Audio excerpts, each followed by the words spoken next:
So the meeting host will let you in speak.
The Court of Appeal is sitting in Bermuda today on the 8th of March 2022 for the matter of Civil Appeals number 13 of 2021, Titan Petrochemicals Group Limited against Sino International Limited.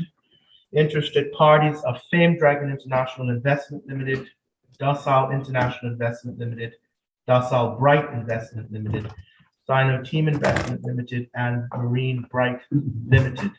Mr. Alex Potts QC and Mr. Reese Williams of Conyers Limited are representing the appellant. Mr. Steve White and John McSweeney of Appleby Bermuda Limited are representing Sino International Limited. Ms. Kayende George and Mr. Matthew Mason of ASW Law are representing the fifth interested party. The first through fourth interested parties have no involvement in this appeal. These proceedings are taken before my Lord the President, Sir Christopher Clark, Justice of Appeal Jeffrey Bell, and Justice of Appeal Anthony Smelly. My Lord President. Great. Could you get my notes book that somebody has failed to produce? Better? Yeah. Thank you.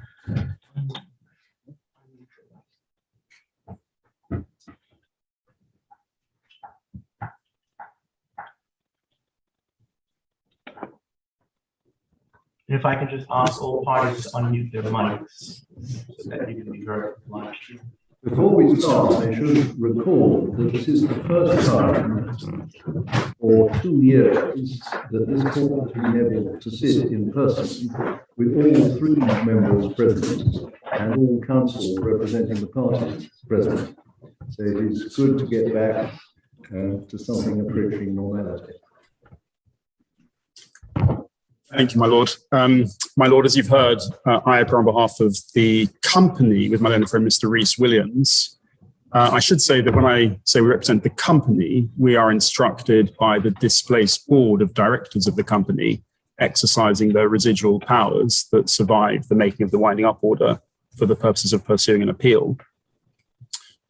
My lord, on that point as to the physical attendance of the hearing, I should also say that the certain members of the board of directors, they would have liked to have been in court in person. Yeah. And I understand that they are following the live stream of the proceedings remotely. Yes. And to the extent that they're not here, in a sense, it's an unfortunate consequence of the COVID restrictions that still prevail in Hong Kong and China. Though I imagine it's rather late in the day. But I'm sorry, my lord. I imagine it is rather late in the day. Yeah, I'm sure it is with the time zone difference, yes. Now, my lord, with Mr. Crowler having introduced the other counsel, I don't propose to repeat that. But just in terms of initial housekeeping, I can see your lordships have somewhat intimidating stowaway boxes and files.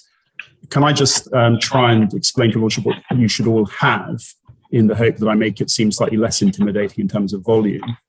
There should be a ring binder marked G, Yes. which contains the skeleton arguments of the parties for the purpose of this appeal. So that's obviously going to be an important bundle and hopefully a helpful one. If you move from G, what you'll then find in A is the judgment under appeal, as well as the grounds of appeal and also respondent's notice. And moving on from A, probably the most pertinent bundles will be B, which contains the pleadings at first instance, binder C, which contains the various affidavits that were before the court at first instance, and then E, which contains the skeleton arguments that were before the court at first instance. Yeah. The most intimidating set of documents are the D bundles, Yeah. which I think are organized in 3 ring binders, which were the exhibits to the various affidavits and which are voluminous. And then there's F, which is the transcripts in first instance, the 2 H bundles, which are the authorities in support of the skeletons on the appeal, and I, which has some supplemental documents. Can I say at the outset, certainly on behalf of the appellant, but perhaps on behalf of all parties, we apologize that there isn't a core bundle of the key documents. Yeah. I personally am conscious that this court has previously intimated to parties through various directions that it would be helpful to have a core bundle. I think we had taken the view collectively that because there are so many strands to the evidence through the exhibits, it would perhaps be more unhelpful than helpful to try and extract the core documents relied upon by all the parties. but it is what it is. So I apologise for any inconvenience Yes, in that respect. I've tried with these documents. I have not read all of them. I obviously read the necessary ones. But there's a great mass of stuff in D1 to D3. I acknowledge, and of course, as is often the case with cases of this sort, even the similarity of certain corporate names, the similarity of certain individual names, the number of transactions that are under scrutiny, it's inevitably quite complicated and confusing, even if one has an enormous luxury of time. And with that observation also in mind, we are scheduled, I think, for a 2-day hearing, and it's everybody's ambition that we will be well concluded within that time. We've had a very superficial discussion about how we might divide the time. I suspect that I may, in a sense, impose upon the court with a request that I be granted perhaps a bit more time to try and assist you to understand the relevant background and evidence that certainly we would seek to have you focus on. But I would hope to be finished in the course of today to enable the other parties to respond and then for a reply at the end tomorrow. Right.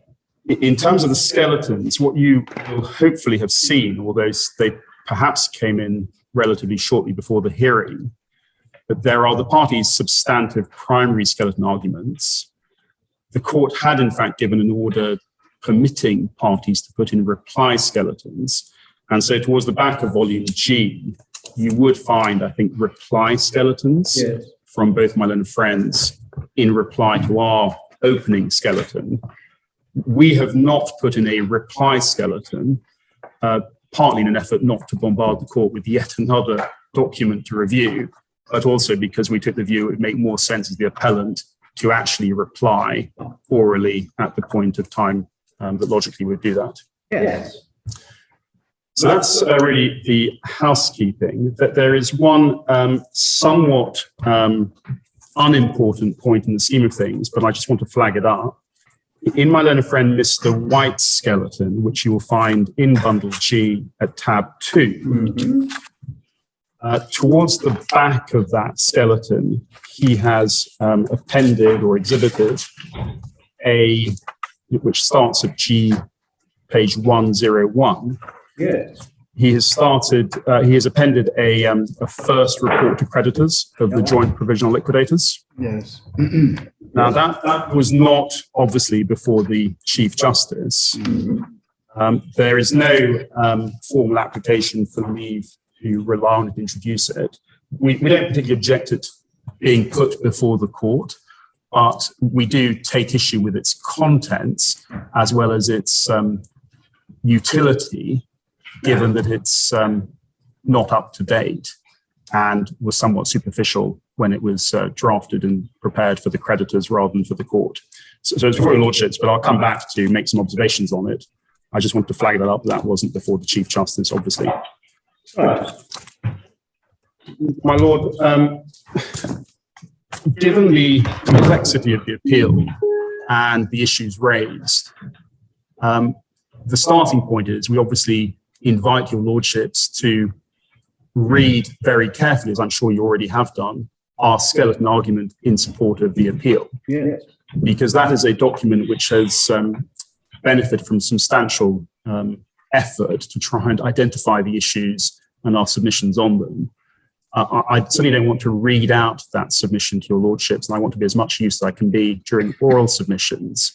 But that really is the best presentation of our case in writing.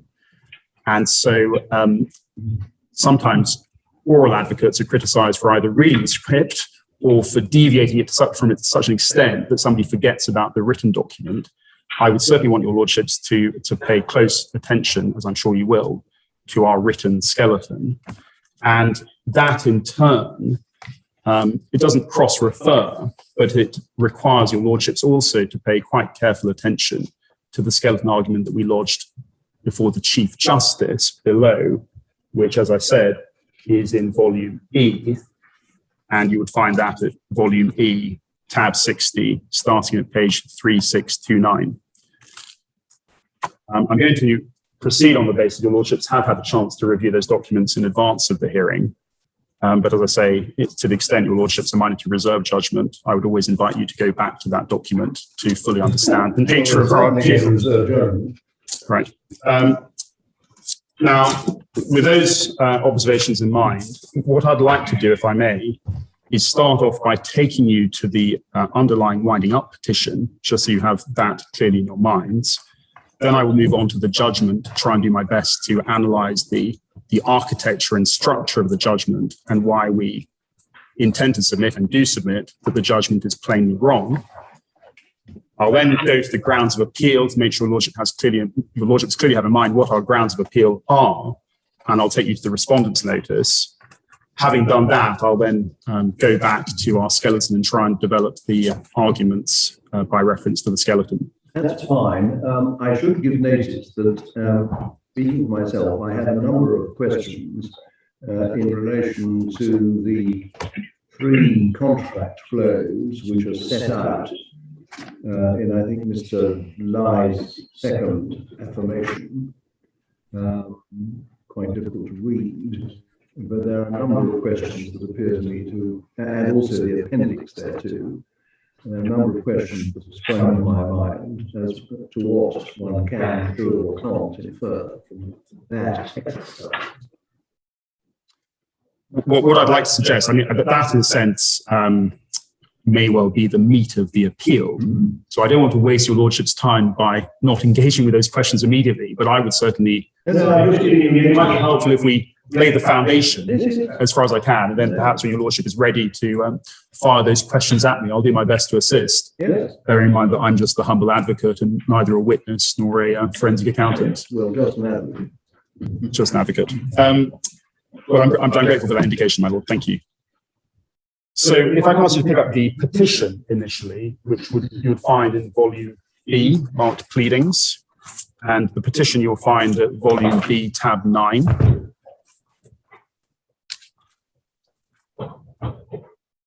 The key point I just want your lordships to have in mind, and it's been said repeatedly already, is that the petition which was advanced on the thesis of insolvency by a creditor or putative creditor was confined to the assertion of insolvency based on non-satisfaction of a statutory demand. Yeah. That was the pleaded case throughout the life of this petition, including at the trial, in the absence of any application to amend. Now, you can see that if you turn to page 75, using the numbers at the top right-hand corner. In summary, you can see that paragraph 17, by reasons of the aforesaid, the debt owed to petitioner by the company is acknowledged by the company, a statutory demand for the debt was not paid or compounded within 21 days, and there's no bona fide dispute as to the existence of the debt. The company is deemed unable to pay its debts and should be wound up. Further, in the alternative, in the premises just and equitable, the company should be wound up. And then the prayer at the bottom of 75, the company may be wound up by the court under the provisions of section 161E of the Act, and then the appointment of the provisional liquidators. Yes. And I apologize for taking you to it, but it's a statement in the sense of the obvious that that was the case which we came to the substantive hearing of the petition to meet, which was the assertion that the company was cash flow insolvency on a deemed basis for non-satisfaction of the statutory demand. We did not come to court to meet a pleaded case of actual insolvency on a balance sheet basis, for example. And nor did we come to court to address any other potential petitioning creditor claims other than the petitioner's claim.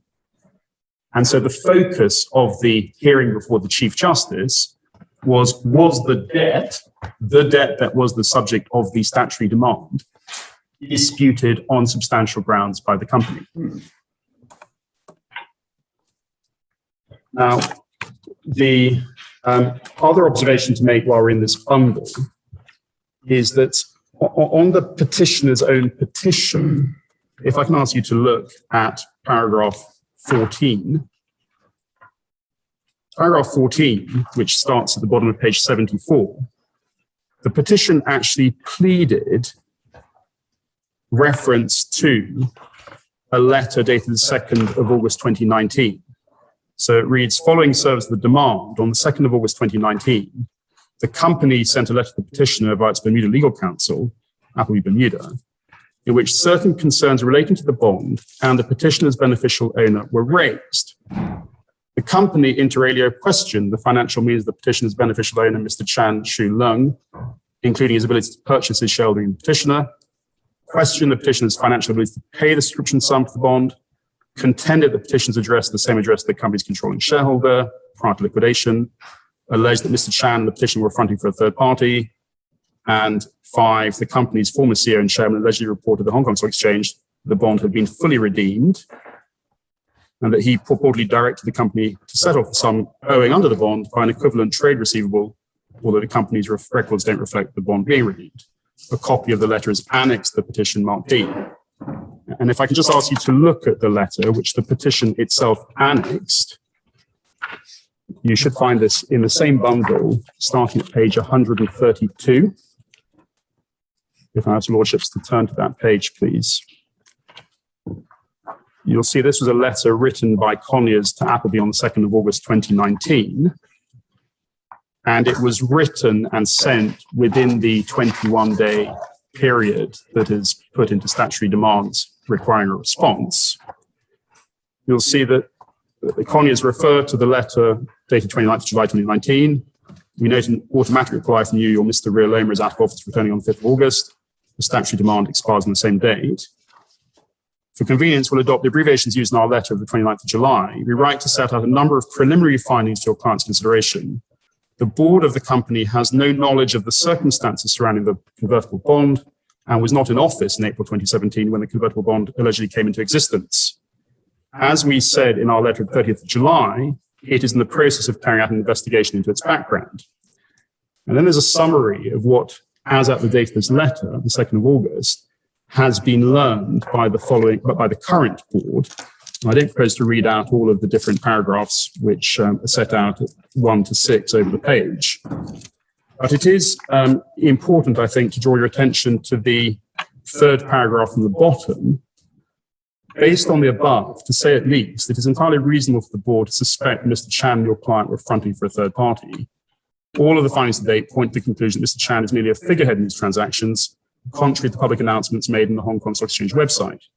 In our public interest, a full investigation with respect to the convertible bond and the true background of your client, Sino must be carried out before Sino proceeds with presenting a winding up petition in respect of the company being a Hong Kong listed company. As the matter now stands, the company disputes the existence or genuineness of the debt demanded under the statutory demand. The board will require at least 3 months to complete its ongoing investigation in respect to the convertible bond. Please confirm urgently that Sino will not present a winding up petition in the interim. And there are some additional questions and inquiries. Over the page, the final sentence of this letter, unsurprisingly, made the assertion at the final sentence before the reservation of rights, winding up proceedings would not be the proper venue to adjudicate this matter, which involves highly disputable and questionable circumstances. Now, I draw that to your lordship's attention because the following letter from Appleby, which is at the next exhibit or appendix to or annex to the petition, starting at page 136, actually resulted in Appleby, and you'll see this at the last paragraph of 137, agreeing not to present a winding up petition for a period of 14 days from the date of this letter, in order to allow the company one further opportunity to revert to us with substantial grounds, if any such grounds can be established as to why the statutory demand cannot be pursued. Now, I make that point, and you will have hopefully seen it already from the judgment, but we could put this petition file to one side, if I can ask you to do so, to now pick up the judgment. And the judgment, hopefully, you will find in Finder A. temporarily misplaced mine. There we go. So if I can also look at bundle A, tab 1. I'll have to traverse this in much greater detail, but can I just ask you to look at paragraph 71 of the judgment of the Chief Justice, which you'll find starts at page 26 of the bundle.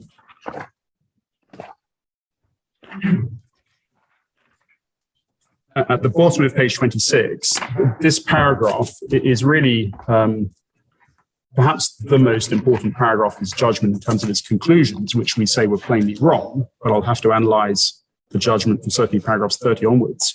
But in 71, the judge says, in the circumstances, it is reasonably clear from the evidence before the court that A, the debt in question was never disputed by the company until Mr. Zhang filed his first affirmation on the 27th of October 2019, 30 months after the bond was issued by the company, 3 months after the service of statutory demand was served, and 1 month after the filing of the petition seeking a winding up order. Now one can debate, of course, in any case, what the significance might be to a judicial conclusion in terms of the ordering of the conclusions, whether it's the first part of the conclusion or the last conclusion or the intermediate conclusion. But here we see the very first observation in support of the conclusion is the assertion by the judge, the finding, that it is reasonably clear from the evidence before the court that the debt in question was never disputed. Now, throughout the presentation of the appeal, I would hope to explore with your lordships all the other patent errors in the judge's reasoning and conclusions. But before we have to get into the debate about whether this is a rehearing in its truest sense, whether it's a review, what's the scope of appellate restraint, we can already see a gateway into the appeal from that basic fundamental error.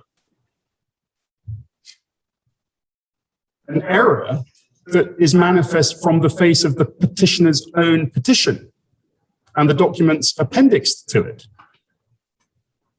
My learned friend, Mr. White, when he does come to respond, and he's already said it in his skeleton, he says, well, this is not a serious point. It's not a big point, because one can infer or interpret the judge to have meant by this statement that no dispute was effectively raised, that perhaps there was a dispute in correspondence, but it only got fleshed out at a later date. But that's clearly not what the judge is saying. The judge is categorical here that the dispute was never raised until the affidavit of the company in response. Now, I make that point because what I will hope to try and illustrate for your lordships is that where the Chief Justice has fundamentally gone wrong in this case is that he has viewed the exercise that confronted him at the hearing of the petition as an exercise of assessing credibility and the bona fides, the subjective bona fides of the company's board of directors. And because the judge has taken what he describes as a real-world view, but is essentially a cynical and suspicious view of the evidence, he has sought to conclude that the company's position is incredible, unbelievable, not to be believed. And support of that line of reasoning, his starting point was that no dispute was ever raised until well after the petition had been presented. And where you say that the debt in question was disputed by the company? Well, we have to go back then to that letter. The letter from Conyers was referring to the investigations it had to make. It was, but the sentence that the judge omitted to consider or address, and I don't want to repeat myself, but I can just take it back momentarily to it, my lord. If we go back to bundle B, and we look at page 133 again, please. Mm-hmm. The sentence that we say you can't reconcile with the judge's conclusion in that paragraph is the sentence, which is the last sentence of the third paragraph from the bottom of 133. As the matter now stands, the company disputes the existence or genuineness of the debt demanded under the statutory demand. So the point I'm making is that it would be one thing to say, that's rather written as a preservation of the company's position as opposed to setting out on what basis the company disputed the debt. well, obviously I didn't read the earlier paragraphs because in a sense your lordships can either read them to yourselves or they're summarized elsewhere. But in the earlier passages, the statement, because this followed an earlier letter from July 2019, the company's new board at this stage was in the process of carrying out an investigation. But by the 2nd of August 2019, having started that investigation, you then see these 6 paragraphs where the company is telling the putative creditor what is the current status of its findings based on that investigation. Now, of those findings, a number of them are relied upon and continue to be relied upon in defending the petition. So, for example, the first point, pursuant to declaration of interest in respect of a share interest of and in the company submitted to the Hong Kong Stock Exchange in July 2015, your client Sino was at that time beneficially owned and controlled by Mr. Chan Chu Lung.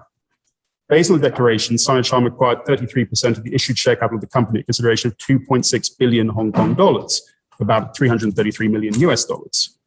However, Mr. Chan is merely an employee of Dominic Chan & Co., a small-sized local company. Paragraphs 1, 2, 3, 4, 5, and 6 are all in support of the contention that Sino Charm is a nominee for somebody else, and that Mr. Chan, who lives in a small apartment in Hong Kong, is not beneficial owner. Precisely. I mean, that's the sum total of it. Well, the point I think the company, through its board and its lawyers at the time, was saying is you've presented a statutory demand, which effectively comes out of nowhere. The new board doesn't know anything about the historic circumstances of the convertible bond, but we are investigating it. Inevitably, a forensic investigation of the sort that would have to take place will take time. But as matters stand for present purposes, we dispute this debt, and we dispute it because we dispute the existence or genuineness of it. Yes. And they go on to say, we'll need more time to investigate. They ask for 3 months, and they say, please don't present a petition. And what then actually happens is the petitioner agrees not to present a petition for only 14 days, essentially putting an arbitrary deadline as to what it considers would be an appropriate time to investigate. Now, this is not by any means our only point or our strongest point, but it's a point that emerges from the petition itself. Yeah. And that's why chronologically it's important to deal with at the outset. The petition is based on the statutory demand. That's the only basis of the petition. The judge has concluded the statutory demand was never disputed until after the petition was presented and the first affidavit came into being. And the reason he's reached that conclusion is because essentially trying to use it in support of the conclusion that the affidavit is incredible, not to be believed. In the absence of cross-examination, in the absence of discovery, it should just be rejected out of hand as being incredible. And in support of it, his finding that it should be treated as incredible, he relies on his first conclusion here, that it was never disputed at any historical moment prior to that affirmation. And as I say, that completely ignores and overlooks the fact that it was disputed, albeit that the grounds became more developed, better and more fully articulated in Mr. Zhang's first affirmation, better and more fully articulated in Mr. Lai's second affirmation or affidavit. Of course, the level of detail and evidence evolved and developed as the investigation continued. But it's quite wrong, in our submission, for the judge to approach matters on the basis that you look simply at the first affirmation and say, that's the first time you've raised any sort of dispute about any of this. therefore it's inherently implausible and not to be believed. Yeah.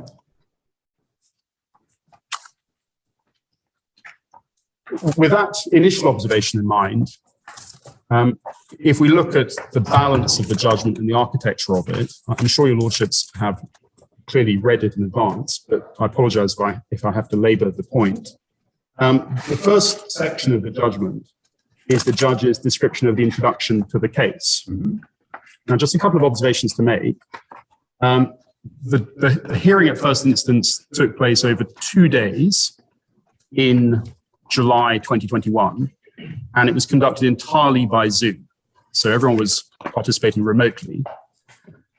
The judge gave his judgment a month after the hearing. So he had reserved his judgment. It wasn't extempore. He reserved for consideration with a view to writing it and publishing it. You will see that he identified at paragraph 1 that the essential dispute at the hearing is whether the debt in question was disputed bona fide and on substantial grounds.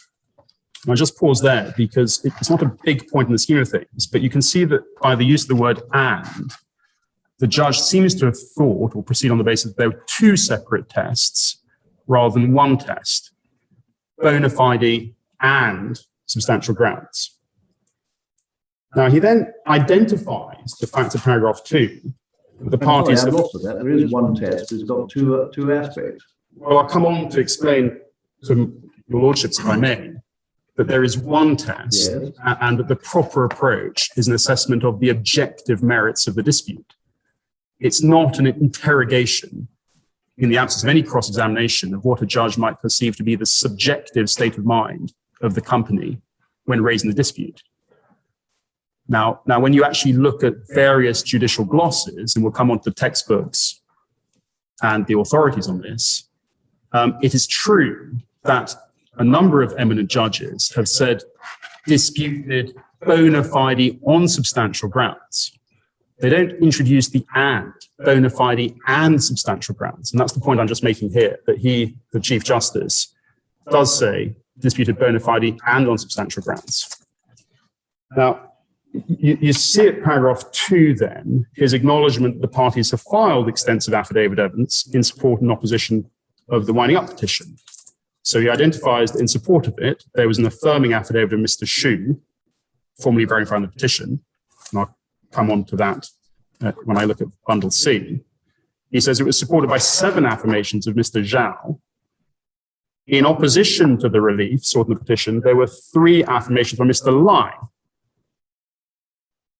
who is a non-executive chairman of the Titan Group and has the day-to-day conduct of the liquidation of Fame Dragon International Investment Limited, a 66.46% shareholder of the group. 2 affirmations of Mr. Zhang, an executive director of the Titan Group, and an affirmation of Mr. Lui of Messrs. Michael Lee & Co., solicitors acting for the Titan Group in the Hong Kong proceedings, who exhibits... Whilst we're there, he refers to Fame Dragon being a 66.46% shareholder. That is right, is it? I've seen other references to it being a 48% shareholder. My lord, as I stand here, I'm not sure of the correct answer to that question. Well, I would like the correct answer to the question for close play. It doesn't matter too much, but I am lost as to where the 66 point. I would like to know who, as at the date of the petition, were the shareholders and in what percentages. Mr. Williams taking a note. I hope you'll be able to assist me, and we'll review at lunchtime. Certainly my understanding is that Fame Dragon was the largest shareholder. Yes, that's mine too, but I didn't understand it to be a majority shareholder. Okay, well, as I said, I'm sorry. No, don't worry, just tell me. There's quite a lot of facts in this case to keep in mind, so I apologize I can't give you the answer at my fingertips. Doesn't matter. The point of this paragraph, in a sense, just to have it in mind, is that the judge doesn't say he is considering any of that evidence to be inadmissible. He doesn't explain or rationalize why he's going to ignore it or not engage with it.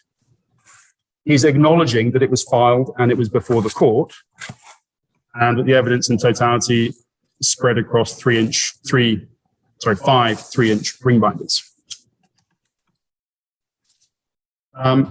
He then identifies some of the history relating to the presentation of the petition, paragraph 5, he summarizes what he, I think, thought were the key provisions of the convertible bond certificate. Paragraph 6, there's a just for your lordship's note, there's a slight typographical error because he says at paragraph 6 that on the 26th of April 2019, that should actually read 2017. And he goes on to recite the statutory demand that was the subject of the petition. And at paragraph 10, he identifies the fact that it wasn't paid, secured, or compounded by the 5th of August 2019. He doesn't recite in this part of the chronology the letter that I've referred to already. He then articulates in paragraph 11 that the company opposed the petition on the basis the petition debt is bona fide disputed on substantial grounds, both because there's a defense and because there's a cross-claim, which is the subject of pending proceedings before the Hong Kong court. He acknowledges that the company invites the court to dismiss the petition in light of the dispute between the parties, alternatively, to adjourn or stay the petition pending a final binding determination of the Hong Kong proceedings, in circumstances where the company says that Hong Kong is the most appropriate forum. What the judge then does is he summarizes our written submissions at first instance in the manner in which he thinks it's helpful to do so. And that goes down quite a few pages, his summary of our case, to paragraph 26. Now, this actually wasn't a total summary of our case, which you'd have to find in our skeleton argument at first instance and a review of all the transcript, but he's summarizing it. He then sets out at paragraphs 27 to 29 a fairly short summary of the legal test. And at 27, he says, in the ordinary case, the court accepts the general rule is that if it is satisfied that the debt is bona fide disputed on substantial grounds, then in the absence of exceptional circumstances, the court would ordinarily dismiss the petition. Now, we don't need to spend too much time reviewing these few authorities he's cited, so I'm going to come back to that if I may. But at 28... I noticed that in paragraph 27, Lord Justice Buckley, who knew a little about company law, referred to the question as to whether the company, in good faith and on substantial grounds, disputes any liability. He does, and that's a 1980 decision in Stonegate Securities. If your lordship will just bear with me, because I will have to come back and show your lordship the authorities that hopefully illuminate this point. Right. The key aspect of this section is that at 28, the Chief Justice recognizes that in the ordinary case, the threshold as to what constitutes a disputed debt is not a high one, as was held by Lord Justice Etherton in the more recent decision of Tallington Lakes. And that's come to actually being described as the Tallington Lakes standard. Now, paragraph 30, if you can just please bear with me and help me, bear with me while I try and focus on paragraph 30, because I respectfully submit that this is where the judge starts to go wrong, but it also informs the manner in which his judgment has been structured. At paragraph 30, the judge focuses now entirely on the position of the company. In considering whether there's a dispute on substantial grounds, the court is not bound to accept every assertion set out in the affidavit evidence filed on behalf of the company. Now, just pausing there, that proposition is correct, but it's also notable that it is true equally that the court is not bound to accept every assertion set out in the affidavit evidence filed on behalf of the petitioner. Neither side's affidavit evidence is inherently incontrovertible.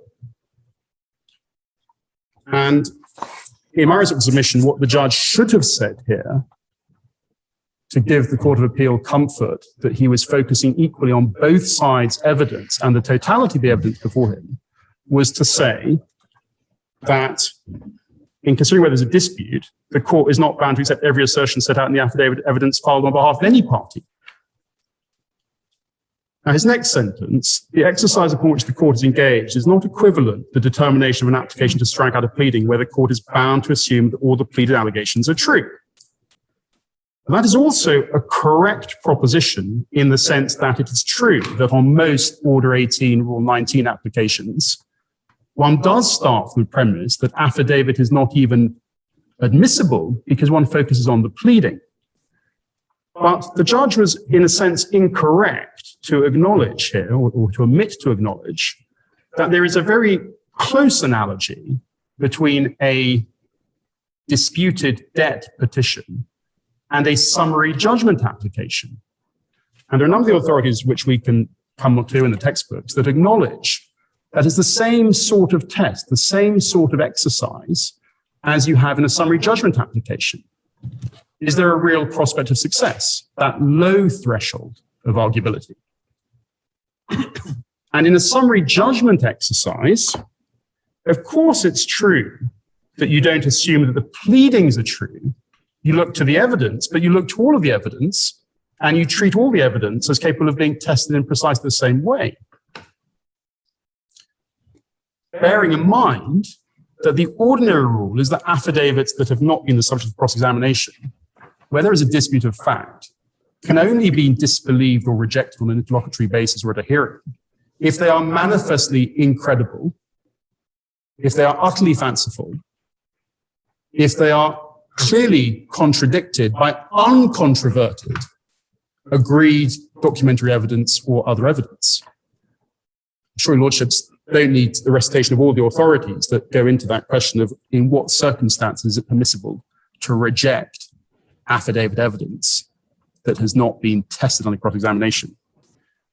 Now, the judge's thinking in maritime submission can be illustrated as being problematic in the next passage of this paragraph.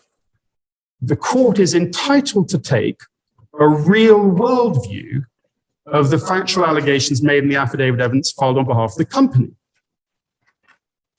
Now, just pausing there, there isn't in maritime submission any authority that suggests that the exercise for the court is to approach matters of evidence with what the judge described as a real-world view. What does that mean? What does it mean? No, you tell me. Well, I'm not the judge. No, what do you think he meant? With the greatest respect to him, what I think you could substitute that word with is the word cynical or skeptical. That's what I think he actually meant. I submit that's what he meant. Apologies, I don't think it, I submit it. He might, if one was being charitable with the judge, sitting as a commercial court judge, he might have meant commercial or pragmatic, or doing the best that he can, given the challenges of a large number of documents put before him.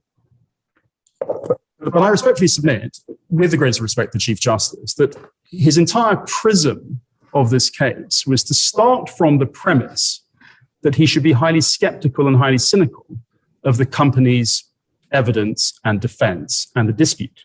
Well, if he meant skeptical, the court may be entitled to be skeptical depending on the circumstances. I mean, if the position is, I know you say it isn't, but if the position is that the defense was raised at the last moment, and there are various other characteristics which cast doubt on it, the court may become skeptical. Well, the true legal approach in maritime submission is not to be skeptical. You don't start being skeptical, but one moves on. When counsel makes submissions to one thinks they might be right at the beginning, but the more they continue, the more skeptical one becomes. I'm not a judge, my lord, so in a sense I can't gainsay your acknowledgement that judges do become skeptical. But what I would suggest in a judgment, what you should focus on, what the judge should have focused on, is the legal and evidential test. Yes. So what he should have focused on was, as a matter of objective assessment of the totality of the evidence before him, had the company satisfied the low threshold, of demonstrating that the dispute was capable of argument and should therefore go to trial with the benefit of discovery, cross-examination of witnesses, any further expert opinion evidence that might be required by way of forensic investigation or analysis? Could it be that the judge was simply paraphrasing what is said at the middle of page 13, the quotation from Lord Denny's dictum in Claybridge, where he said, on an application like this, the court necessarily has to take a view whether on the evidence there really is substance in the dispute which is raised. My Lord, I'm grateful for that. I think it's quite, I mean, it's quite possible. And I would like to, again, come back to look at these authorities to say that the judge was impressed by certain other first instance judgments on the facts, where other first instance judges, who knows what the precise facts of the case were or the circumstances, but on the facts of their case, had reached a conclusion adverse to the company, which they had then rationalized by words like that. What that doesn't do, though, is give rise to a legal principle as to how a court should assess evidence. It's a judge's rationalization or statement of comfort in support of their conclusions. But if I can take you back to paragraph 30, moving past my criticism of the use of the word real world and the judge's approach and his focus on the company's evidence, it begs the question why he's not talking about the petitioner's evidence in the same paragraph. But he then says the judge is entitled to consider the credibility of the company's allegations or evidence in light of, now there are 4 Roman numerals now. So he identifies what he thinks are 4 sets of circumstances that justify an interrogation of the company's credibility. He says, 1, whether the company is in fact insolvent, which may color the question of whether the dispute is bona fide. So that is a focus on essentially a subjective state of mind. It is the company acting by its board and its deponents. What's subjective about it? Surely it's objective if the company is in fact insolvent.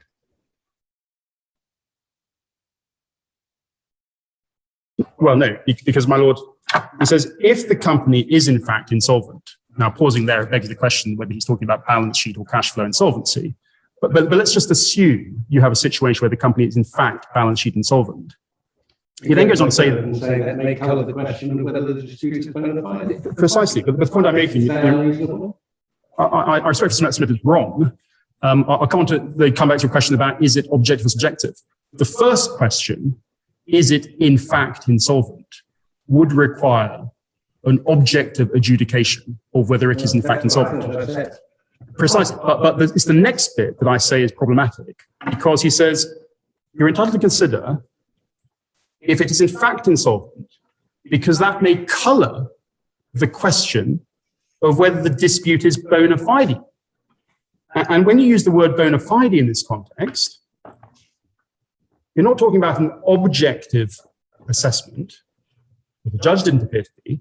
The judge appeared to be using the concept as subjective, going to the state of mind of the witnesses and the board of directors who supported the witnesses in asserting the debt as a matter of objective analysis. So in my response, he starts from the point of view that he's saying what I'm really engaged in here is an exercise of assessing credibility and bona fides. But he is engaged in an exercise of assessing bona fides. Yeah. If I can finish this paragraph, my Lord, and I'll come back to the law on this, because one can start the appeal in different ways. Are you saying it wasn't for him to consider bona fides? I'm respectfully submitting to your lordship that what he should have focused on in this judgment, and I have to develop the point. I apologize for not answering questions because I do need to develop it. Okay, we'll answer them later. But at the moment, Well, he should not answer them later. But I'm about to tell you, at the moment, there seems to be an area dispute in that what is necessary is to determine whether there's a bona fide dispute on reasonable grounds. If it's not bona fide, then it can scarcely be on reasonable grounds. If it is bona fide, it could still be on unreasonable grounds, because people may honestly think they have a defense when objectively speaking they don't. Seems to me as simple as that. The difficulty, and this is what some of the authorities in text grapple with, is a situation where, as a matter of objective analysis, there is a defense or a dispute. Yes. That is the first question for the court. It's the most important question for the court.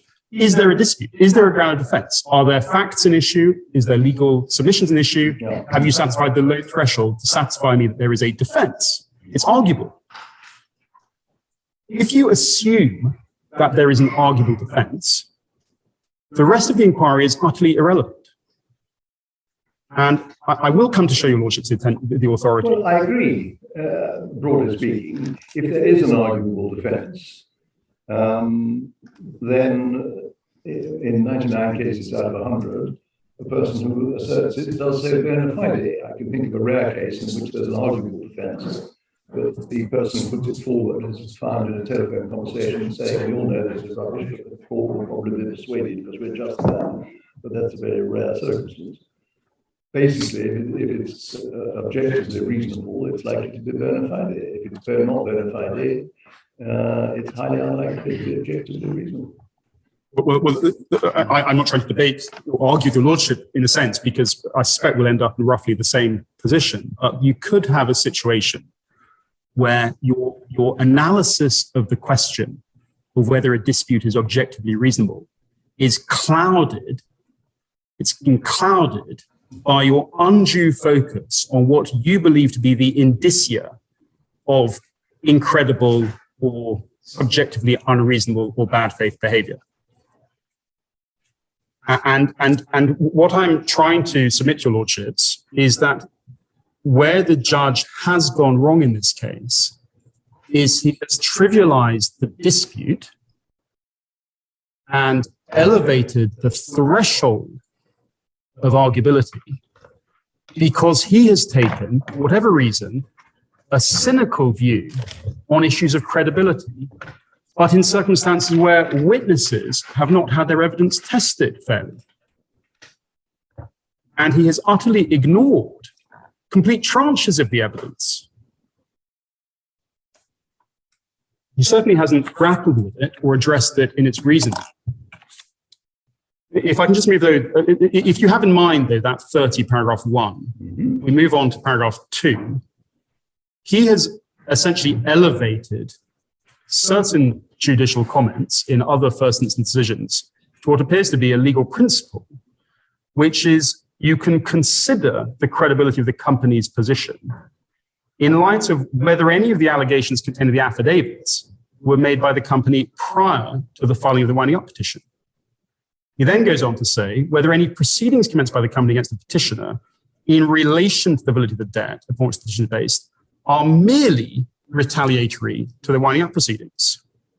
And 4, whether the assertions made by the company are consistent with other factual evidence which is objectively verifiable. Then he says this is supported by several English and Bermuda authorities. If I can just come back to the authorities in a little bit, but with paragraph 30 in mind, and those particularly those sub-paragraphs focusing on those credibility arguments, then I would invite you, if I may, to pick it up, the judgment, at paragraph 36 on page 14. Yes. Under the heading discussion and analysis, the judge now summarizes in a very short paragraph what he characterizes as being the issues or the only issues raised by the company. 1, A, whether the funds used for the purchase of the bond were siphoned from the Titan Group and paid to Sino through a series of fraudulent transactions. And B, the issuance of the bond was a breach of fiduciary duty by the then chairman of the Titan Group, Mr. Wei Bing, and the then CEO, Mr. Tang, and is void.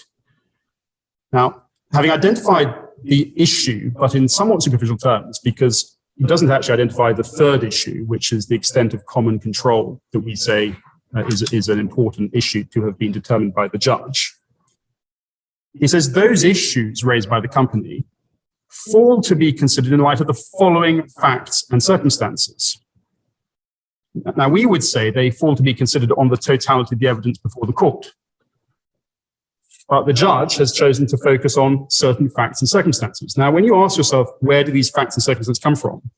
You can see that what he now does is he frames his judgment under subheadings, which relate back to that paragraph 30, 31 through 34. So this one, existence of a prior dispute, this is a reference back to paragraph 30 sub 2. He says, first, it does not appear that debt was disputed by the company until Mr. Zhang filed his first affirmation on 26th October 2019. He then says, halfway through that paragraph, following the service of statutory demand and 3 days before expiry, Conyers, acting on behalf of the company, advised Sino, the board of the company, had no knowledge of the circumstances around the bond, as it wasn't in office in April 2017. The letter advised the board was in the process of carrying out an investigation into its background. Now, this is a reference to that letter you brought. This is a reference to that letter. Yes. And the point I'm making is it's inconvenient to the judge's narrative and prospective conclusions on issues of credibility. It's inconvenient for the judge to actually fairly summarize that letter in this paragraph, including the sentence that the debt was disputed. It was already disputed, albeit subject to ongoing investigation. He entirely ignores that. He ignores it because it doesn't fit his narrative, his impressionistic finding on credibility, that nothing was said about the dispute. Nothing whatsoever was said about it until Mr. Zhang's first affirmation. So he's quite wrong as a matter of fact, and as a matter of inference, and as a matter of the judicial building block of not even engaging with that piece of evidence. He then summarized at paragraph 38, the letter admitted the receipt of the subscription sum.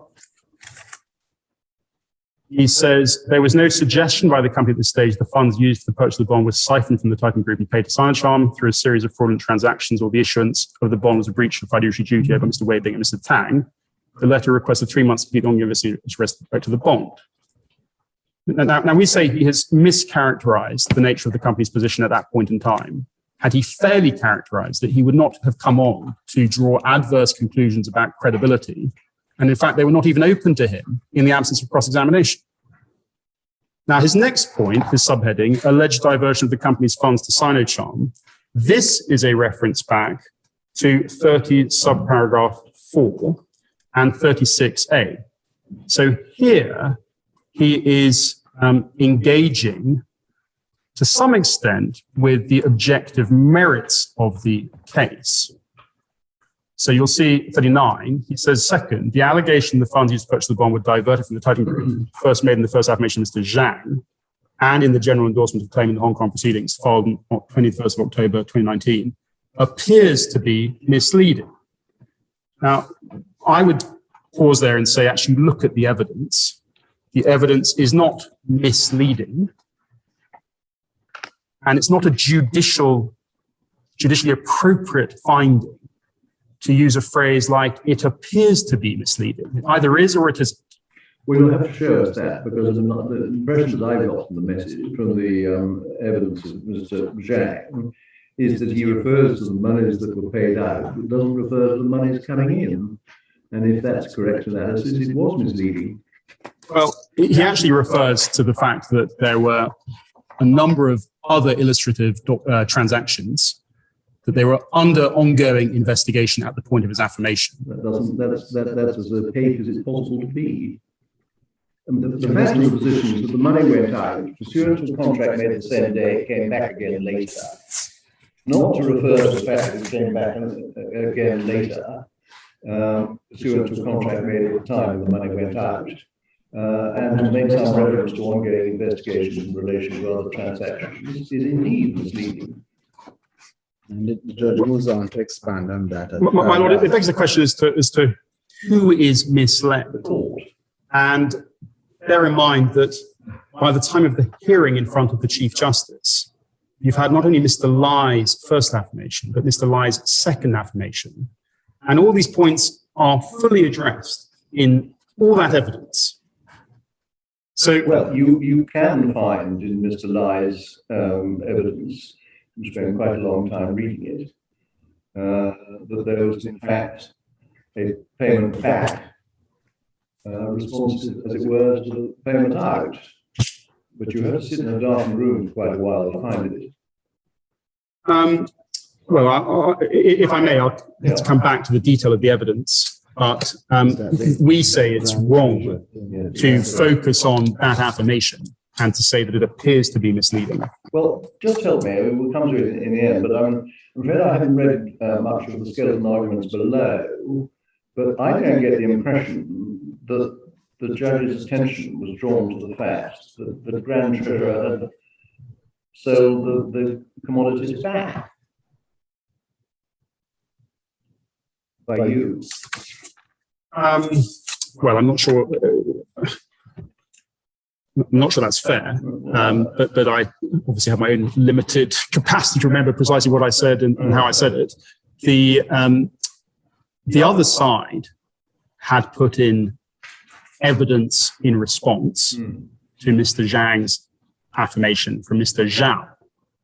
And Mr. Zhao tries to articulate a case based on hearsay himself, that he had been told, I think by Mr. Tan, that actually the payment out results in a payment back in.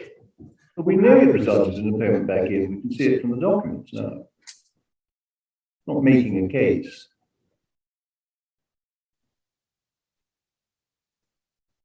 Well, And that is what the judge addressed at paragraph 43 of the judgment. But what the judge doesn't grapple with, or in my submission fully appreciate or address at all, is that certainly at the time of the hearing of the petition, bearing in mind that the evidence evolved, but was appropriately qualified at each stage. It was appropriately qualified, so it was not misleading, because it was always saying candidly, this is under ongoing investigation. Mr. Zhang's affirmation didn't deal with these matters, did it? Well, can I just interrupt my flow of my submissions to try and come to the chronology of the evidence by looking at volume C? Because it's quite important in the sense to understand the chronology of the evidence before one makes a quasi-judicial finding that something is apparently misleading. If you start in volume C and pick it up at tab 20, the verifying affirmation from the petitioner did nothing to explain any of the background or the circumstances whatsoever. No. It simply said there's a statutory demand in the petition, and if you look at page 160, you'll see that page 160, you'll see that the first affidavit in support of the petition was from Mr. Xu Zhengyi, who described himself not as a director or officer of the company, but as a consultant to it, with knowledge of the matter referred to the petition.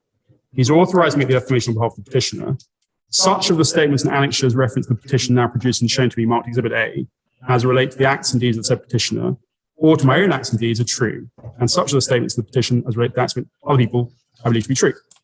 That's the petitioner's evidence in support of the petition. Mm-hmm. But by this time, the petition itself had already exhibited the Conyers letter identifying the grounds of an investigation and the suspicious circumstances that had led the company at that point to dispute the debt. He addresses none of it. So you might say, if you were analyzing evidence critically or skeptically, you might say, why do you address none of those matters in your affidavit verifying the petition? Well, none of those matters amount to a defense.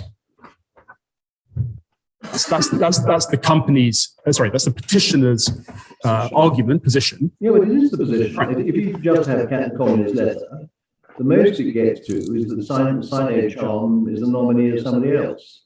That's not a defense to a debt owed to Sino Chom. Well, The receipt of the monies from Sino Chom was acknowledged.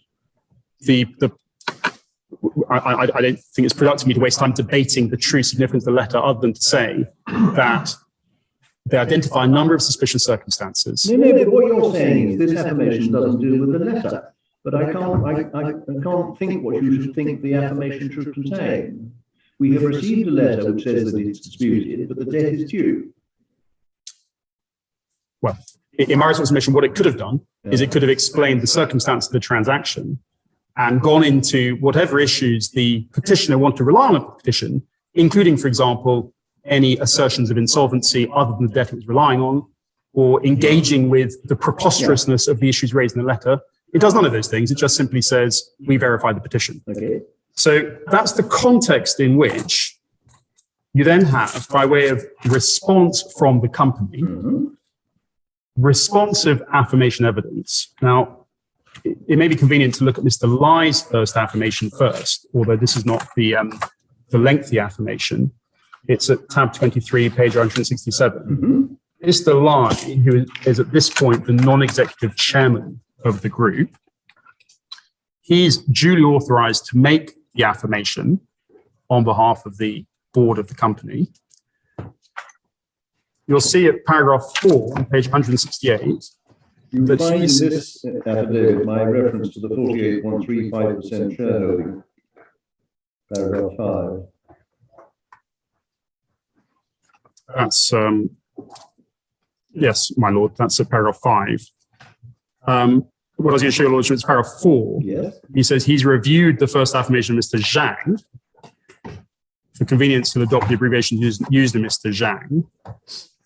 He then explains his role and his circumstance of appointment in 2018. He says his role is to monitor and work with Mr. Zhang closely in the management operation of the company as a non-executive director. He then says at the final sentence, in light of my role in the company, I'm in the position to confirm the company's findings of the wrongdoing by Wei Bing and Tang as outlined in Mr. Zhang's first affirmation. He then addresses the position of GZE and Fame Dragon opposing the petition. He then addresses the position as regards Docile Bright and the purported preferred share transfer to Marine Bright Limited. He then, in paragraph 8, explains that he exhibits a writ which has been issued and filed with the High Court of Hong Kong by the company and subsidiary against Sino and these other entities based on their respective wrongdoing against the company in connection with the convertible bond issuance. He then goes on to say, I verily believe the matters contained in the writ have the close connection with Hong Kong. Above all, there exists a jurisdiction clause in clause 12.2, the subscription agreement in favor of the Hong Kong courts.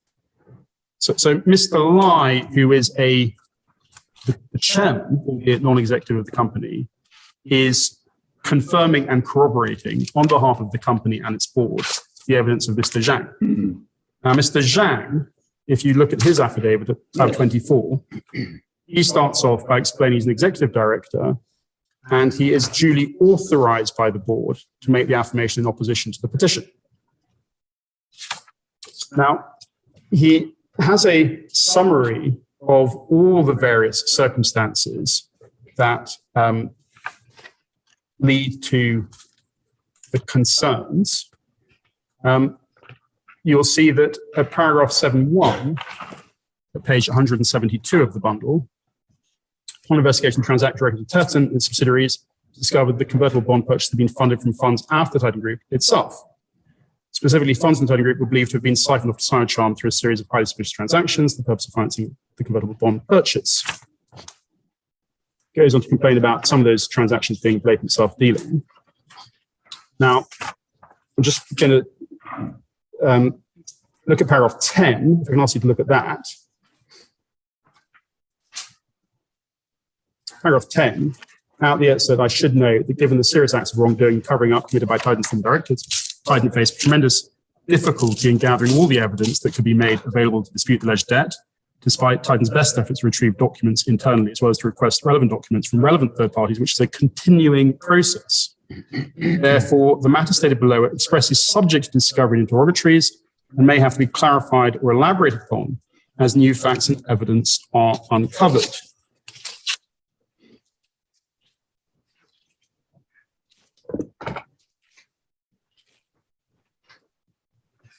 If you look at, in that context, page 224 and the appendix to his affirmation, he says in paragraph 1 of the appendix, page 224, in the main body of my affirmation, I've already highlighted some of the key problems concerning the Titan Group's transactions with its counterparts, including Sino Champion, Max Joy, Untitled, and Topwin. In this appendix, I give the court a flavor of the issues involved. I prepared a non-exhaustive list of examples of the Titan Group's transactions, together with supporting documents. Due to constraints of time, as at the time of preparing this affirmation, Titan has not been able to list all the transactions and or pair up every payment with every trading contract, the documents of which are voluminous. As such, Titan reserves the right to supplement as evidence as new findings are uncovered and confirmed. Now, there's quite a lengthy discussion here about a variety of transactions. We respectfully submit that even at this stage of the analysis of the evidence, it would be wholly unfair in the absence of cross-examination of this witness to say that your evidence appears to be misleading. Well, if you don't have the full picture, surely you shouldn't be relying upon the one transaction without being aware that there was a second transaction which rather changed the picture. Well, we'll look at the transaction in a moment, but the flows are circular. And by the time we get to, the flows are circular, but they're not, it's not just one counterparty to the other immediately. We end up with circular flows, and in the evidence as it emerges, there are at least 3 circular flows that are identified as evidence in support of the fact that there is a round-robin circular flow fraud taking place. Lots of different words one can characterize it, whether it's a form of carousel fraud or round-robin scheme fraud or fund flow, all those different words one can use to describe it. But by the time it ends up being identified by the new management, the company is still net out of pocket because it has been left with an irrecoverable debt. It's not the focus of the evidence to be saying that there's only one transaction of which we complain, and that one transaction has resulted in money being taken from us and paid out. Oh, hang on, it's been paid back to us a few months later or simultaneously by another counterparty. And that's the end of the inquiry. That's from the company's board's point of view. That is essentially Well, I follow that. We'll come to that in a moment, but just look at Mr. Zhang's affidavit. If you come to paragraph 34, he describes the flow of funds starting from HTO, and it's displayed in the chart 192, starting with HTO1 Brilliant Glory paying Max Joy paying Union Loyal. Union Loyal is thought paying Sino Charm, and Sino Charm's described as Titan. So on those set of facts, the 2 subsidiaries of Titan actually produced the money that Sino Charm is purportedly subscribing to the bond. Now, just pausing on that, as we know, and I would assume that Mr. Zhang must have known at the time,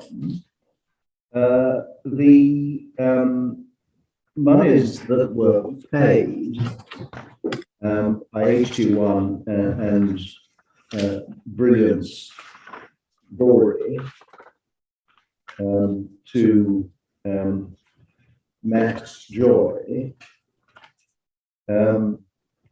returned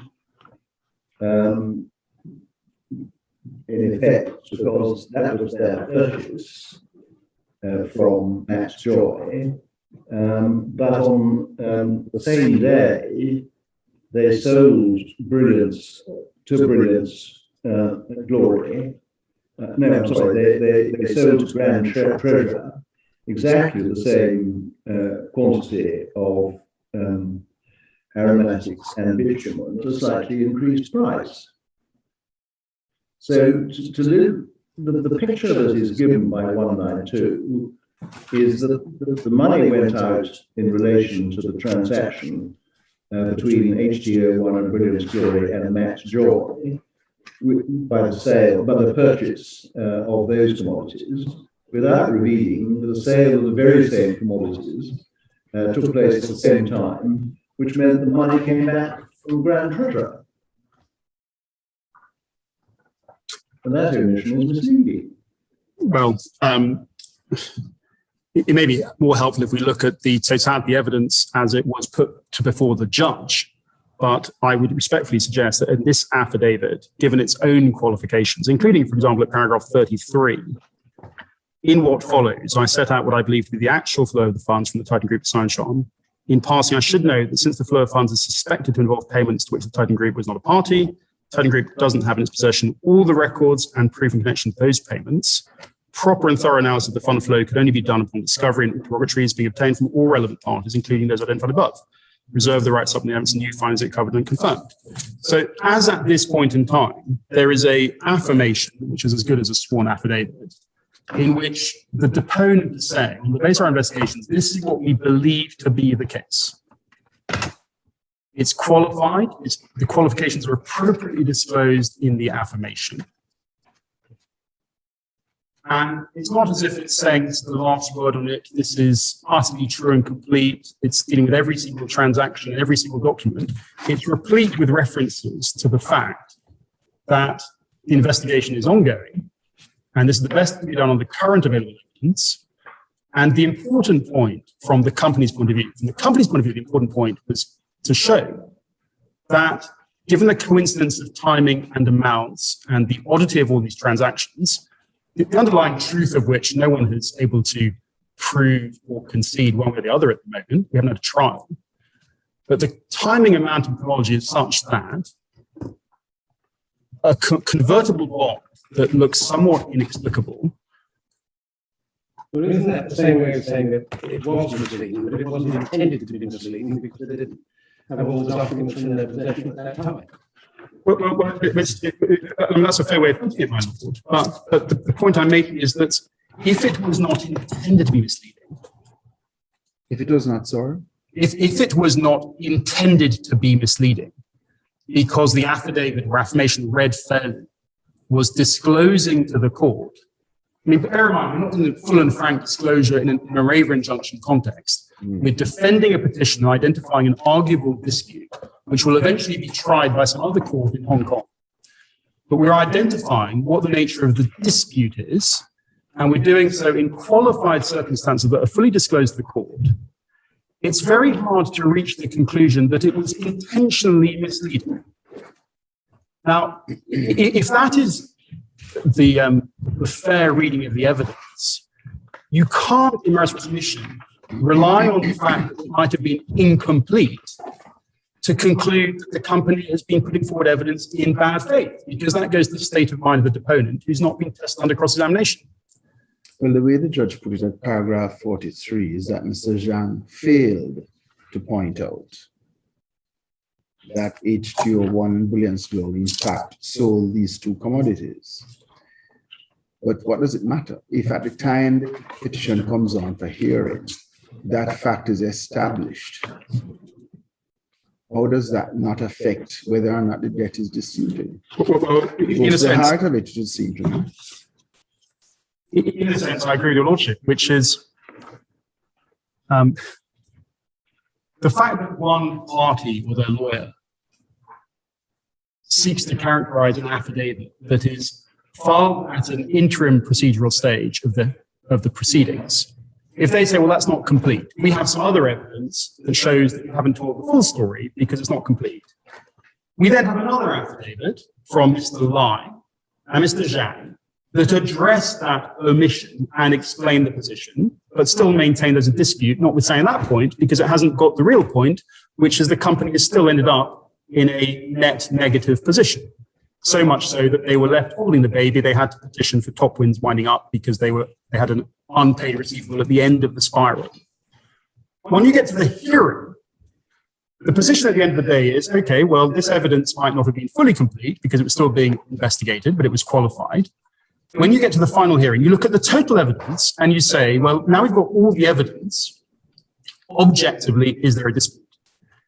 But the judge has essentially allowed his assessment of the merits of the dispute to be clouded by his own finding or his comment that the evidence at an earlier stage was apparently misleading by omission, but without actually asking himself, well, was it actually misleading by omission, or is the explanation documents weren't available to the deponent, or the deponent didn't think it was relevant to establish the dispute? It seems to me it's much more than that, because at the end of paragraph 44, on the basis of Mr. Zhao's affidavit, the judge says that the receipt of these payments is not disputed by the company. So by the time the petition came on for hearing, there seemed to have been no dispute whether or not Mr. Zhang had addressed them in his first affirmation. Well, I'm not quite sure if I can read from the body language, my lord, if that's a question that would be helpful or not. But the point is that by the time of the hearing, between the two sides' affidavit evidence, although none of it has been tried yet, everyone was willing to work on the assumption that it's tolerably clear that the money was going in a cycle. So the money that went out came back, money that went out came back. I learned from Mr. White's point from all of that is that because money that went out any given moment came back, on his analysis, there's no loss, and therefore it's artificial for the company to say there's a dispute. We say that's a simplistic and superficial way of analyzing it, where you have a fraud with money rotating between companies, because in a sense, all of that money is tainted, and you only actually. The money went out on the 18th of April. It was due to come back and did come back pursuant to a contract made on the 20th of April. So looking at the position before the subscription to the bond took place, the position of Titan was that the money had come out and was coming back in again, as indeed in the event it did. The money that has gone out on your case had gone back to Titan. And in a sense, the die was cast in the April. It may be more helpful if I come back to the lordship on the actual underlying facts of the transfers, because it does take a bit of digesting of the evidence and all of it. And it may be that rather than trying now and not doing a great job with it, I should come back to it in a little bit later, if I may. If I can go back to now to the judgment, but I have that point in mind, that there's a concern about what the evidence reveals about that. In this passage of the judgment, though, the judge, sorry, if we go back to page 15 of the bundle, paragraph 39. Paragraph number. Paragraph 39, my lord. I had been trying to suggest, your lordship, that it was wrong of the judge to focus on the first affirmation to reach the conclusion that the evidence appeared to be misleading or the evidence was demonstrably false. He then, though, discusses, we say, without referring to any other evidence or the totality of it, other than Mr. Zhao's evidence and Mr. Zhang's first affirmation. He then concludes that at paragraph 48, the company's allegations, the funds used by Sino to pay for the acquisition were diverted from HTO1 has to be viewed in light of this evidence. And the evidence appears to be at paragraph 46, Mr. Zhao's argument that there's been some creation of an illusion. But that argument of Mr. Zhao as the creation of an illusion was addressed by Mr. Zhang in his second affidavit. And what your lordships won't see in this passage, paragraphs 39 through to 48, you won't see any reference or analysis whatsoever of Mr. Zhang's second affirmation or Mr. Lai's second affirmation.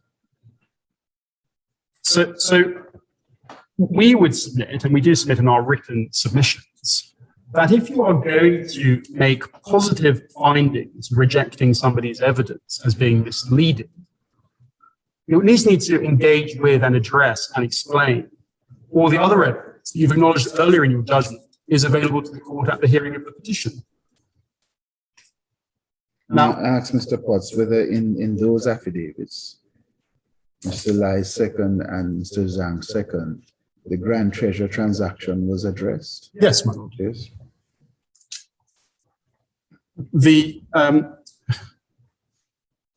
I'll come back to that if I may. But all I would say plant the point in your lordship's mind is if you, I apologize for repeating myself, but paragraphs 39 to 48, you see a discussion of the competing evidence of the first affirmation of Zhao and the first affirmation of Zhang, but discussion of no other evidence in this passage.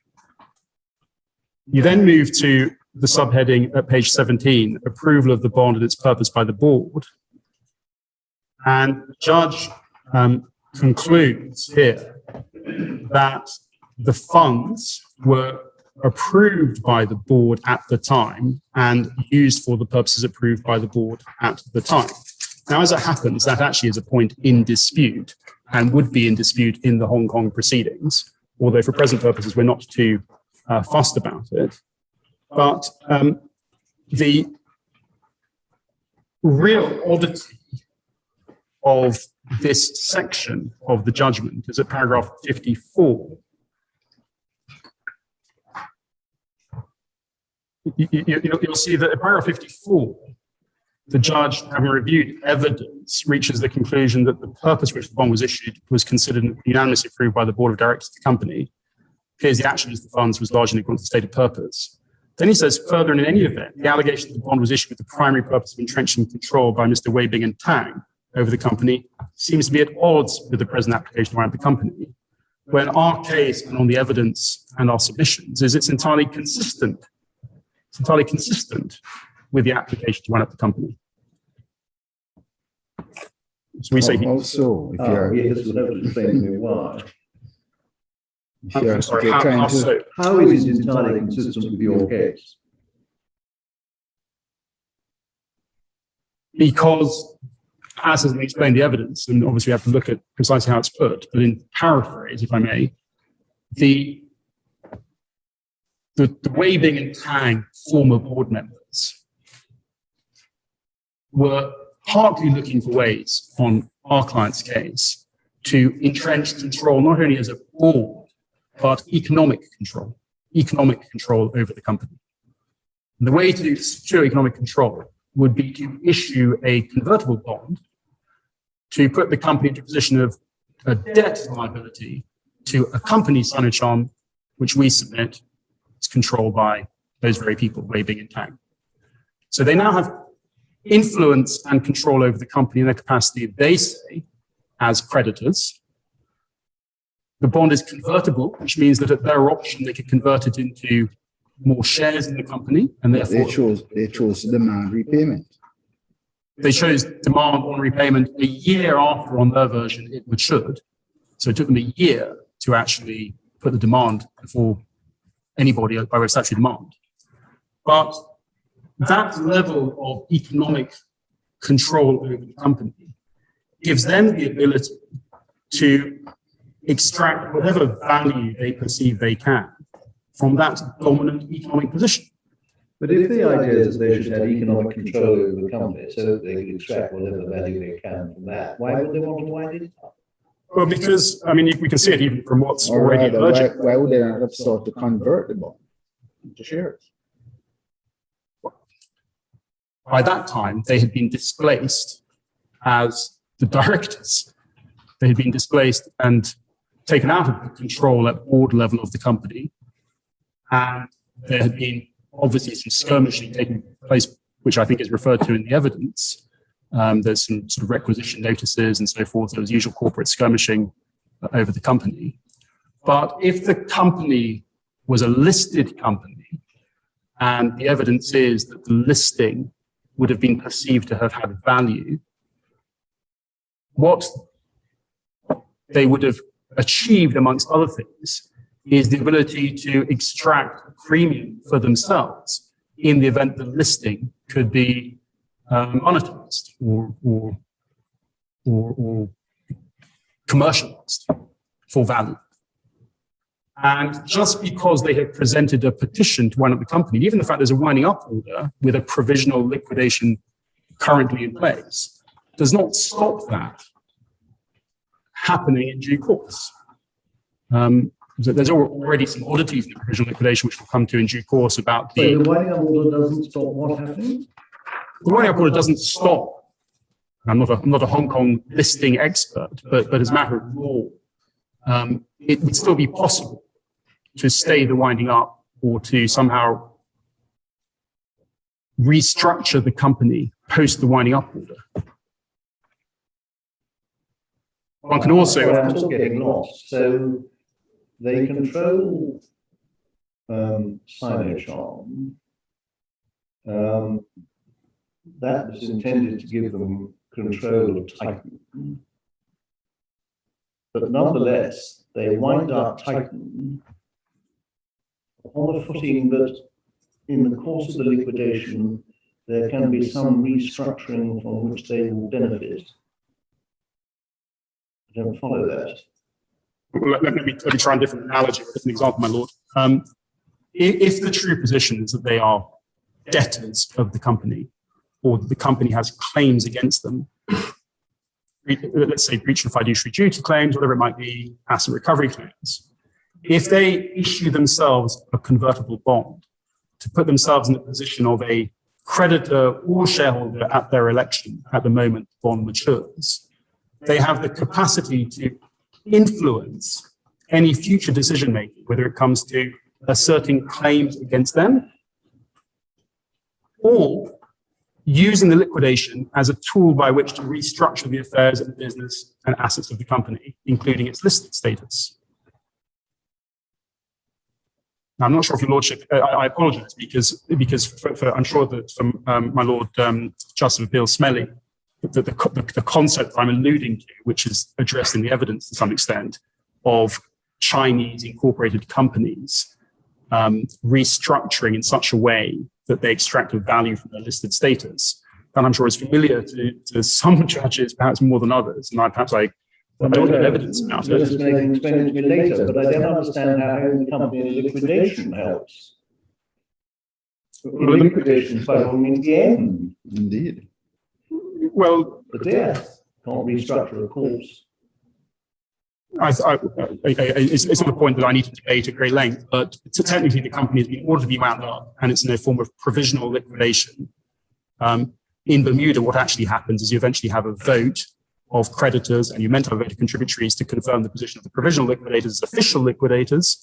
And the official liquidators have a range of powers, including to You can implement a scheme. you can implement a scheme arrangement, for example. You could implement a scheme, you could do a creditor scheme. The scheme could involve restoring the listing status or doing a deal to restore the listing status. You recapitalize the company with fresh equity, and you then stay the liquidation. The company becomes a going concern again, not in liquidation. So it is theoretically perfectly possible Yeah, to theoretically. resuscitate a company that's been ordered to be wound Yeah, up. it's theoretically perfectly possible, but I can understand why the Chief Justice thought that the winding up seems to be at odds with the idea to entrench control. But Because it involves lots of control in one sense. Yes. that's very well put. But I apologize, I can't articulate it so clearly. But essentially, if you have two factions, I don't think my lord's observation was assistance to you. it was of assistance, I think, my lords. Well, I interpreted it completely opposite. That it was intended to be of assistance and wasn't. What my lord was saying was that if you liquidate the company, you lose control of it. Well, I had understood my Lord Justice Bill Bell to be suggesting that there's a balancing exercise between having control and losing control. And so if the board of directors who represent the company today had displaced the former board might perceive they have a better method of regaining control if they can displace the current board by having a provisional liquidator appointed. So that's why I understood that to be a helpful observation, because you can regain an element of control in a provisional liquidation if you can establish yourself from the point of view of the liquidator or the court as a creditor vis-a-vis the other faction of the company who would be characterized ordinarily as contributories. Now, we have a very odd state of affairs in this joint provisional liquidators report because the JPL seems to have taken a rather legally eccentric view that there are no contributories of this company, which is a point that can be fairly easily dealt with because clearly any shareholder of the company is a contributory and has been since 1866. Really, is that right? I thought the definition of contributor in Bermuda did not include the shareholder. It's wrong, my lord, because the section 159 definition does talk on its face literally of fully paid up shares. But since certainly 1866 at English Court of Appeal level, and even as recently as decision. And I looked at section 159, which says the term contributory means every person liable to contribute to the assets of the company in the event of its being winding up. Yes, my lord. Maybe I can hand up an authority to deal with this point now, because if your lordship is already thinking in that way, it unfortunately reflects a degree of misunderstanding as to the true state of the law. The state of the law. Reading the statute. Yes, it's one of those odd situations, my lord, where unfortunately reading the literal words of a statute doesn't coincide with all the case law over 150, 200 years, including at Privy Council level. So, my lord, Justice Bill Smelly will recognise the Cayman case that went to Privy Council in CVC and Almeida to do with the status of a shareholder petitioning for winding up on just equitable grounds. You can petition to wind up a company as a shareholder, as a contributory, even if your shares are fully paid up. So the position is that this authority, it's one of many. This is from 1958. I apologize, it's not in your bundle, but I wasn't sure this point was going to surface. But if you can look at the head note, this is a decision of Mr. Justice Roxburgh, but citing Court of Appeal decisions from the 1900s. You only have to look at the head note, held. The holders of fully paid shares are within the definition of contributories in section 213 of the Companies Act 1948. Well, that's because if you look at the skeleton argument, the argument, page 561 of Arthur Bagnall, as he then was, the second paragraph, contributory as defined in section 213 of the Act includes a holder of fully paid shares. No, I see, because the reference in section 213 is every person who might in any circumstances be liable to contribute. But how could a paid up shareholder be liable to contribute? It's probably a red herring, my lord, but the legal, what I can say to your lordships is that if you look at this case, all the Court of Appeal cases, if you look at a 2018 decision, there's a reference to it in a skeleton at first instance, so it was, in a sense, not a controversial proposition. But if you were to look at bundle E, the skeletons at first instance, you will see a reference at to the extent of his, perhaps to the extent of the value of the shares. It's more than that. No? Sorry, bundle E. If you were to look at bundle E, tab 61, page 3666. Yeah. The reference to the case I was just going to cite is the most recent of many cases dealing with this point. But wait a moment. That refers to a definition of contributory. Oh, wait a minute, yes. All right. Is to be read widely, includes a person holding fully paid up shares. The reason this it goes to your lordship's question about control, but in a sense it's not that important a point. What's meant to happen in a winding up is that liquidators are meant to actually summon meetings of creditors and contributories. And the contributories are actually all the shareholders, all the registered shareholders. Now, the reason for that is because depending on what happens in the liquidation, there could actually be a surplus that is to be returned to the shareholders. So unless there is a once and for all adjudication by liquidators in a provisional liquidation that the company is irredeemably insolvent, such that there will never ever be a surplus, you would still have to at least consult with and report to the contributories as much as the creditors, including registered shareholders, because they have an economic interest in the company assuming a surplus. Now, going back to the question of control, it is true that when it comes to influencing the conduct of a winding up petition or influencing the conduct of a liquidation, of course, in an insolvent scenario, the court would place greater weight on the views of creditors. There's every reason in principle why shareholders should be able to participate in determining whether there should be a liquidation and what happens in the liquidation. And in the Companies Act in England, the shareholder is expressly added to the definition of contributory. That is not what happens in Section 159 of the 1981 Bermuda Act. And as at present advised, you tell me that it should be widely considered to include contributory, to include shareholder, but it seems to me plainly that it doesn't. And the reference in paragraph 2 of your skeleton below is to an English case. No, well, that wasn't even my skeleton. The point I'm trying to make was the skeleton of whoever it was. I'll have to look that case up. We mustn't spend too much time on this, but I am puzzled as to why you say that a shareholder is a contributor. Just one final point, if I may then. These English cases, including Phoenix Oil, were decided under a version of the English Companies Act, which was identical to the current version of the Bermuda Companies Act, which was modeled on those provisions. And so when you read the section under Bermuda Companies Law, despite what appears to be its literal wording, it is to be informed by well-established jurisprudence, including English Court of Appeal level, including Privy Council decisions from the Cayman Islands, which fully acknowledge that despite that odd wording, the true position is that a registered shareholder, even with respect to fully paid up shares, is a contributory for the purposes of, for example, presenting a winding up petition, participating in a winding up hearing, participating in liquidation.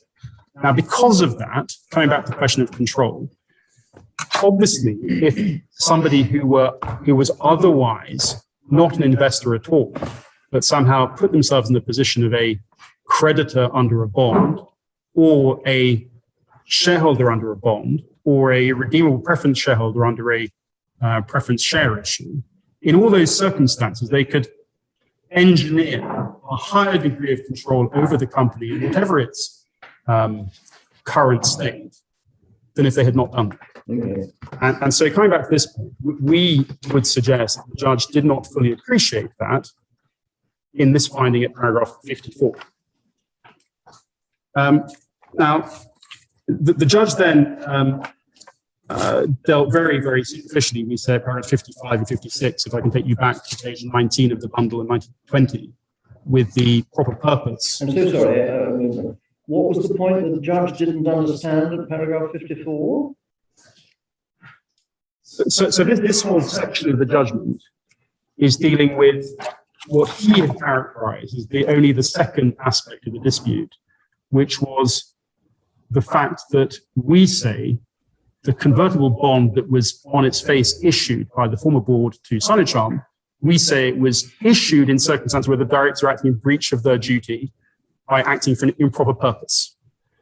So in this section, he's essentially rejecting that as utterly unarguable, because he says at the time when it was the former board in place, the former board all approved it. They approved the bond. We say it doesn't matter if the former board approved the bond, because in our cases, they were acting for an improper purpose when they did so. The improper purpose was to facilitate Sino having an inappropriate degree of control, effectively for free, because the money they used to buy the bond had come from Titan or its subsidiaries. Now, in answering that point in this passage, we say, rather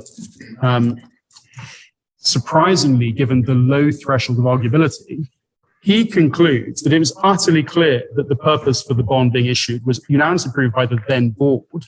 It appears that the use of the bond by the company was largely in accordance with stated purpose.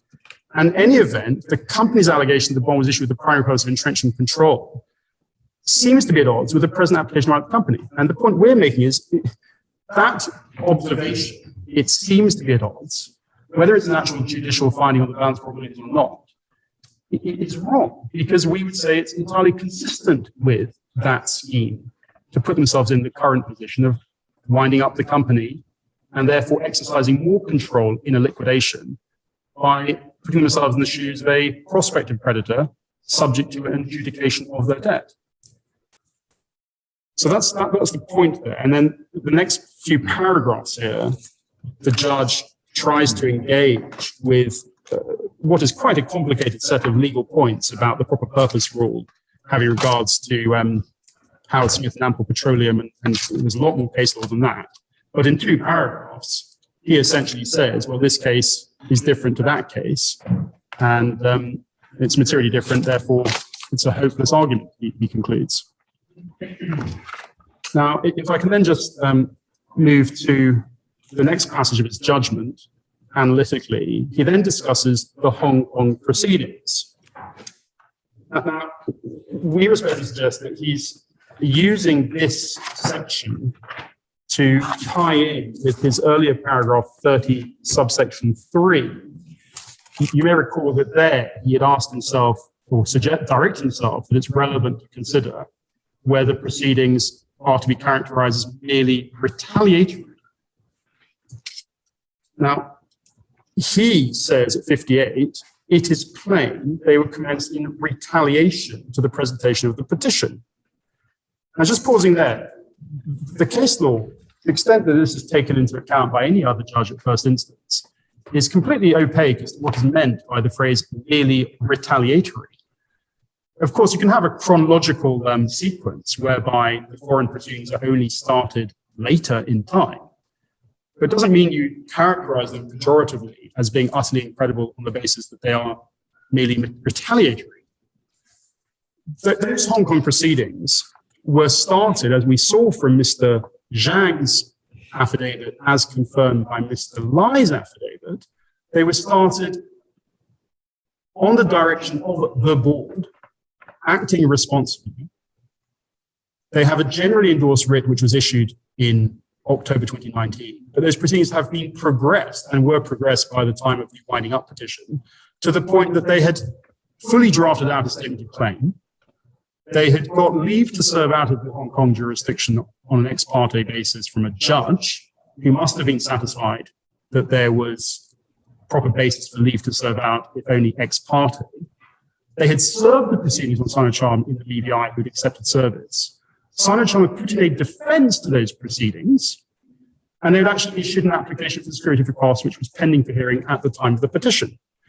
Now, while ignoring all of those developments and the significance of them, bearing in mind that the bonds were governed by Hong Kong law, the natural forum, the agreed forum was Hong Kong courts, and so forth, the judge found it possible, in the absence of testing anybody's actual evidence by cross-examination, to conclude that it was plain that they were only commenced in retaliation. But he obviously attached some weight to the fact that the proceedings had not been served until about a year later. Why was that? I honestly, my lord, with all else that was going on at the time between, as you know, COVID striking in about November 2019 in China, moving towards March 2020 in the rest of the world. It's actually, on the evidence, somewhat baffling that the judge felt it possible to attach any significance to the passage of time in a year is rather longer than one might expect to be COVID related. Well, all I can say is that the evidence is in the bundle from the Hong Kong solicitor with comment of the case, Mr. Liu. He explains the chronology. He says there was a generally endorsed writ. It took time to draft the statement of claim. It took time to investigate. Clearly, the company had to make an ex parte application with its own obligations. They have to prepare an affidavit evidence. So the inference to be drawn that it took a year to progress from generally endorsed writ to statement of claim and then to progress the litigation is, in my respectful admission, not an inference the judge should have drawn, and certainly not a matter from which he could then derive any comfort in concluding that it was plain they were only in retaliation. And he then went even further, which we say in our submission is quite odd and remarkable, by effectively concluding that there was an impression left with the Hong Kong court in its mind on the basis of the evidence before the Hong Kong court. And whether one analyzes it from the point of view of comity or any other similar legal theory, it's one thing for the judge to say, I feel that I've been misled at the hearing of my petition in my courtroom. It's very odd and respectfully reflects the judge's extreme skepticism to be making comments or conclusions about the fact that a company acting through a board has somehow misled a foreign court, even though the actual defendant in that litigation hasn't made that submission to that court or hasn't made an application to set aside service on the basis of an allegation of failure to give full and frank disclosure. So we again say this is another section of his judgment where what he's doing is he's analyzing issues of credibility and bolstering his own impression that the company's position is incredible without actually analyzing the merits or the significance of the Hong Kong proceedings to whether or not there's an arguable case. Because if, as we say is the case, the dispute is governed by Hong Kong law, and if the Hong Kong court is granted leave to serve out and there are proceedings pending, including by way of defense, it's very hard for this court to say there's no arguable dispute. Lord, I should be looking at the clock, and I appreciate that you perhaps might benefit from a break. Wasn't sure what your lordships do normally. I'm okay. I'm perfectly happy to keep going. Perfect. Thank you. So if then going back to the judgment, we move on to the next finding. The next finding or section of the judge's analysis deals with his point about whether the company is insolvent. And that ties back to his view expressed at 31, that even though the petition is not actually founded on allegations of actual insolvency, it should somehow be taken into account as to whether or not it's a credible dispute brought in good faith. Now, in this section, we say where the judge went. You say, could be the relevance of company's insolvency. You say there's no relevance? We say that, first of all, as a matter of procedural fairness, it's wholly unfair to present a petition based on a statutory demand and then try and introduce, even right up to very last minute evidence for the hearing, evidence of the current financial circumstances to say, aha, the company's in financial distress. We've had no thorough investigation as to its true financial status, the extent to which its balance sheet or cash flow insolvent at any given moment. We're the only creditor knocking on the door, and we're relying on our debt. You have to establish that your debt is undisputably due before you even have standing. But then to try and introduce through the back door or through a side wind, lots of highly prejudicial information, which hasn't been no opportunity to deal with properly at the hearing of the petition, to somehow demonstrate actual insolvency, presumably on a balance sheet basis, because it doesn't really engage with the issue of cash flow insolvency at all. So Chief Justice was looking at the insolvency in relation to the bona fides of the dispute of the debt. if I may say so, what the court should have focused on is purely the disputed debt. If the debt was validly disputed, then the creditor has no standing for the petition, and the company is not cash flow insolvent because it's dealing with a disputed debt, which has to be proved through Hong Kong litigation. That's what the court should focus on.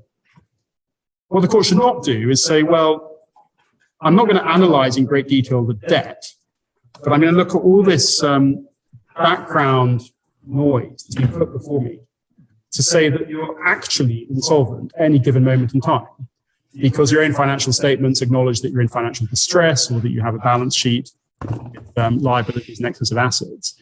Because of that, I'm therefore going to conclude that your defense to this debt is somehow incredible.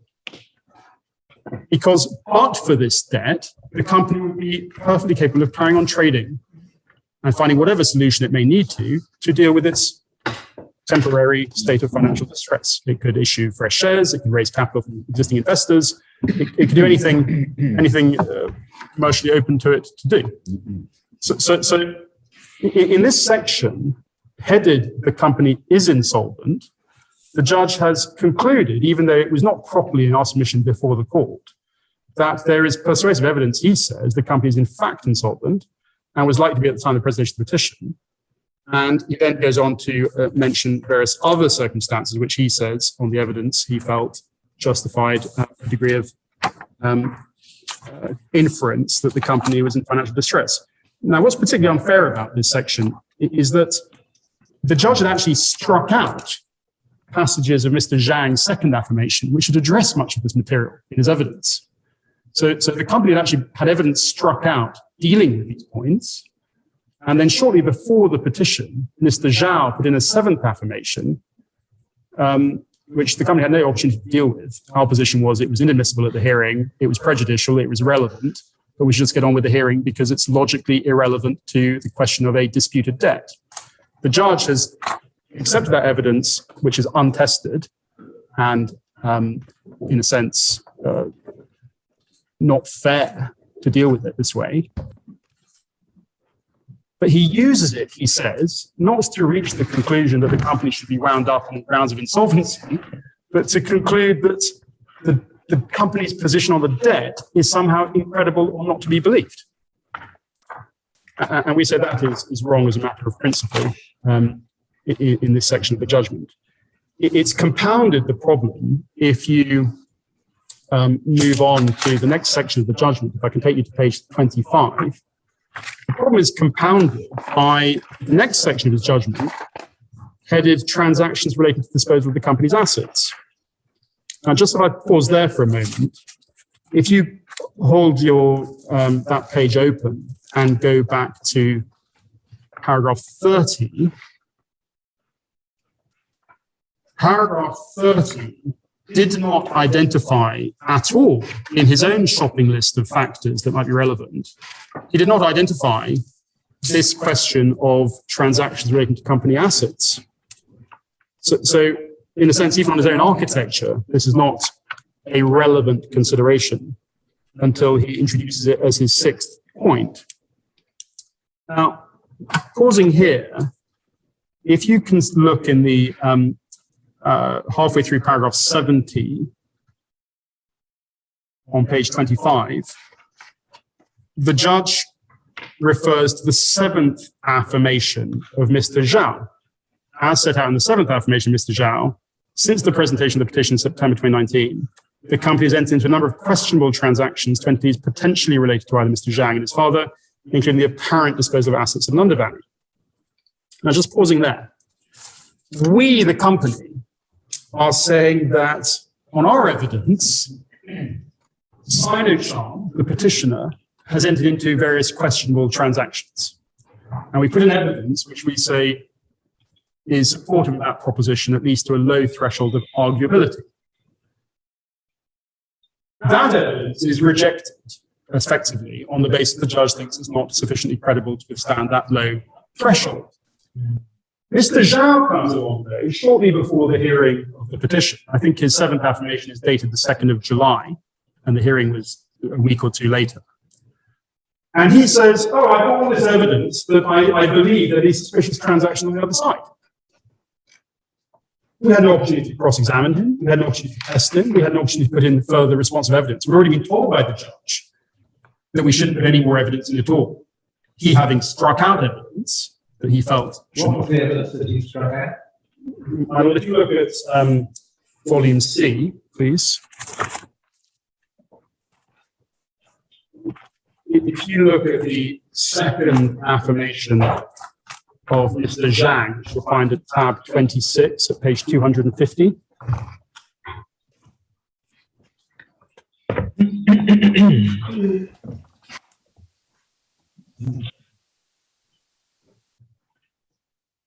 The affirmation itself has a number of black line sections, and the black lines reflect what was struck out by the judge's order way back in 2020.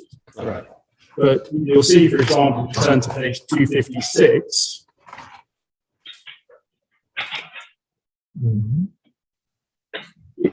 if you look at 256, for example, and this goes to some extent to my Lord President Clark's questioning earlier, you'll see that the passages from 14 onwards, there's some text about the transactions that were complained of. Then there's page 260 at page 20, paragraph 24, passage struck out. Page 262, some passages struck out. And quite a lot of his affidavit was struck out. But if you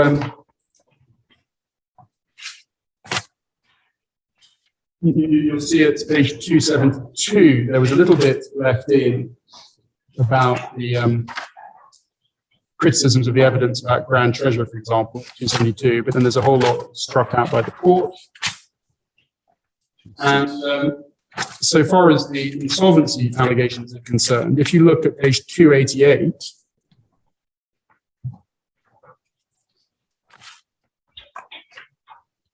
if you look at 288 under the section E, paragraph 67 onwards, there was a whole lot of evidence there that was struck out, or a number of paragraphs of evidence, that were explaining some of the matters that were the subject subsequently by Mr. Zhao of criticism.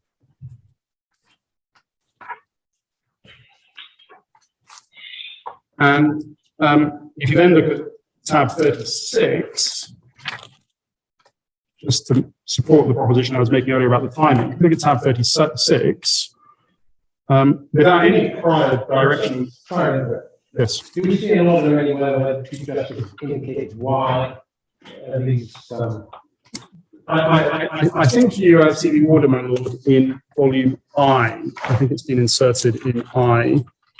I know Brent was present at the hearing where I was not, but if you look at volume I, tab 70, at page 25, so volume I is marked additional documents. At tab 70, page 25, you'll see that the second paragraph of that court's order, the paragraphs of the second affirmation of Zhang Shandong, which go outside the scope of leave for further evidence granted by this court, are struck through an inadmissible, as shown in the marked-up version of the aforesaid affirmation attached here too. And then there were directions to claim Dragon and Bursar right to serve affidavit evidence, the petitioner to reply to the second affirmation as it survived the strikeout. So those are the directions, but what we ended up with was, despite the petitioner taking this aggressive stance that evidence should be struck out before a hearing, if we go back to C, you'll see that the seventh affirmation of Mr. Zhao, which is at tab 36,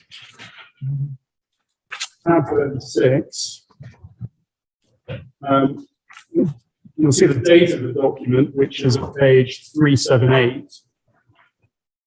378, it was sworn on the 2nd of July 2021, so very shortly before the hearing.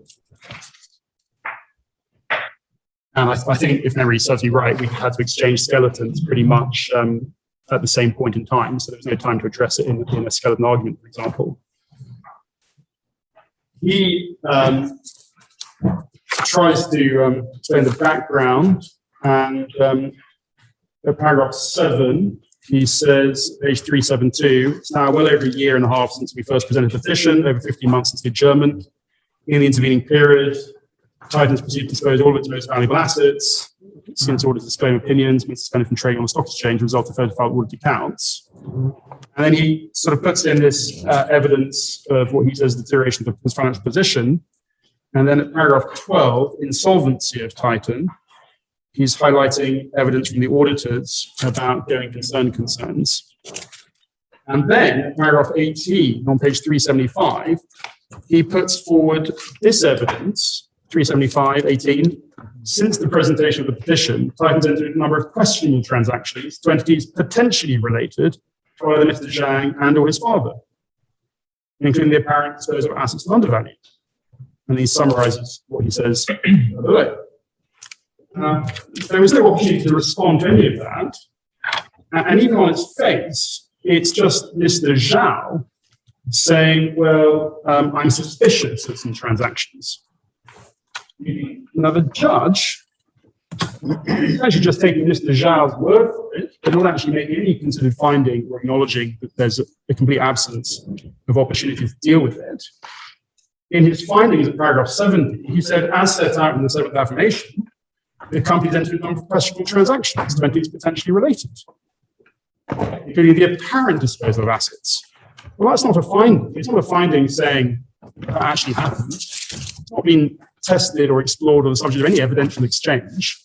And actually, as a matter of legal logic, it is, with great respect, somewhat difficult to see how you can support a conclusion that a creditor is entitled to present a winding up petition by reference to some acts of the company on the other side of the dispute with respect to the manner in which it's trading during the pendency of the winding up petition.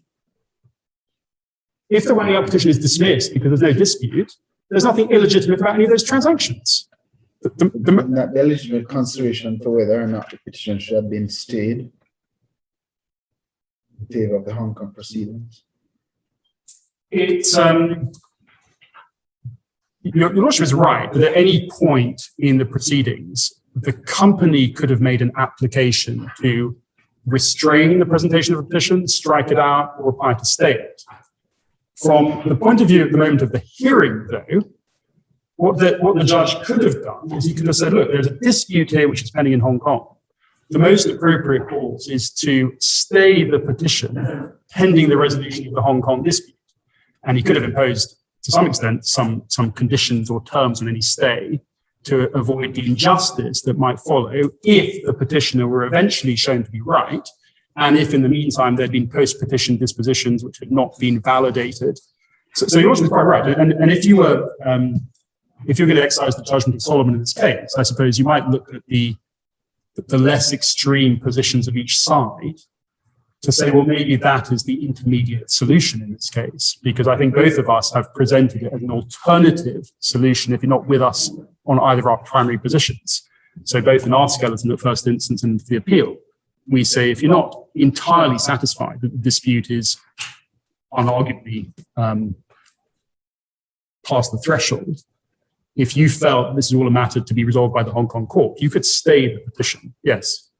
And I think Mr. White, even his respondent's notice, has that as an alternative ground with which to try and uphold the judge's judgment to some extent, which is not to dismiss the petition, but to stay it.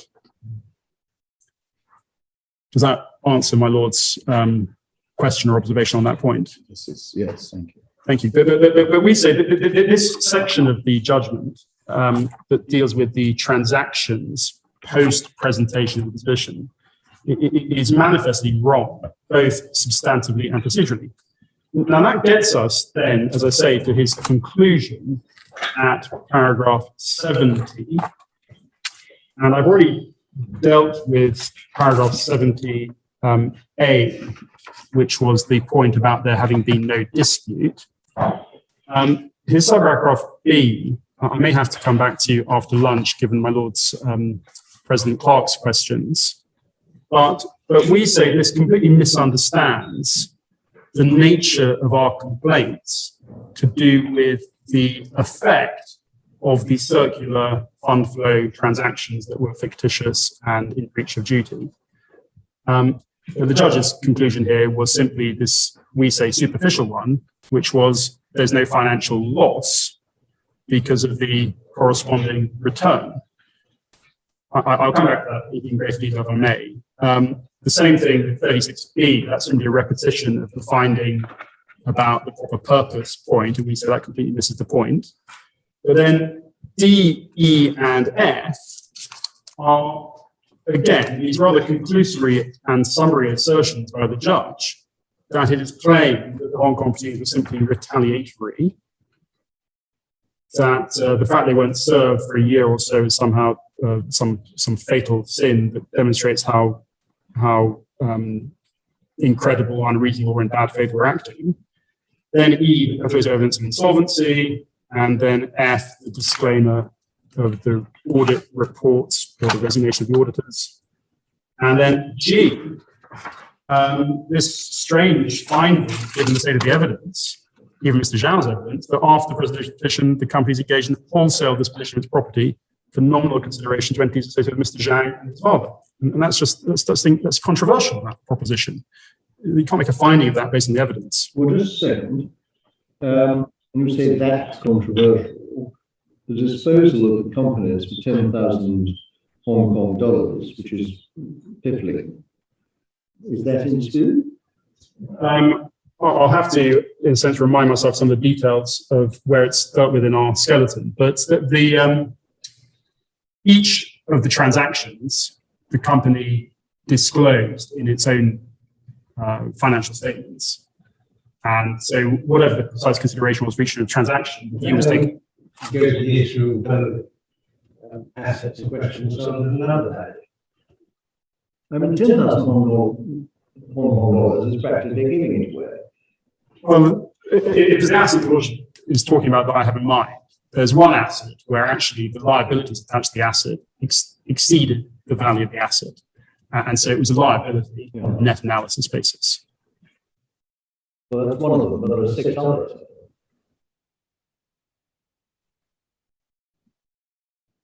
Okay. My friend, Mr. Williams, reminds me that for one of the assets, there was a claim attached to it. And part of the consideration was an interest in the recoveries in a future date.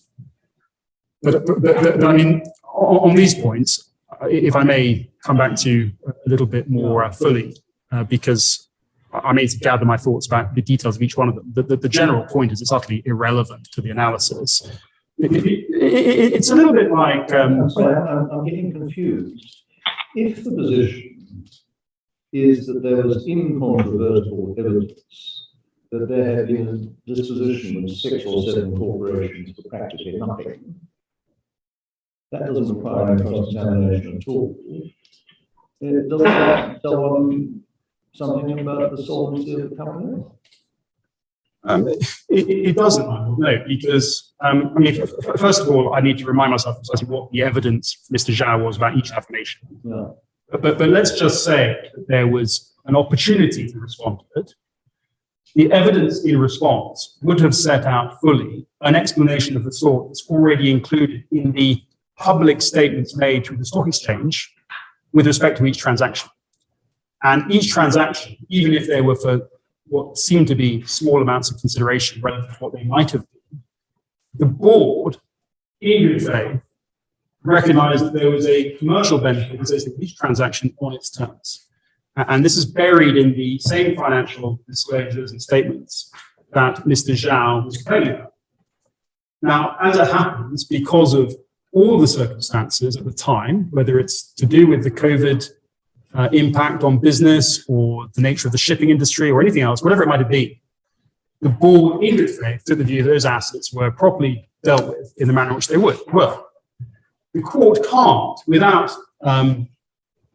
full forensic investigation, reach the conclusion that they were disposed of improperly, inappropriately, at an undervalue, because you'll have no information, the court had no information to reach those conclusions. And even here, the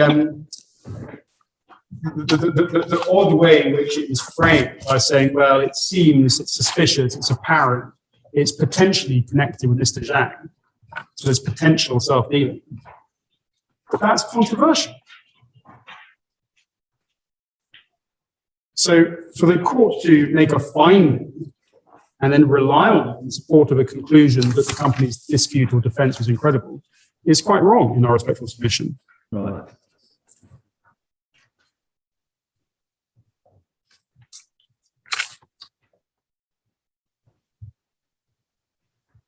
At the time of the petition, the board had then been reconstituted.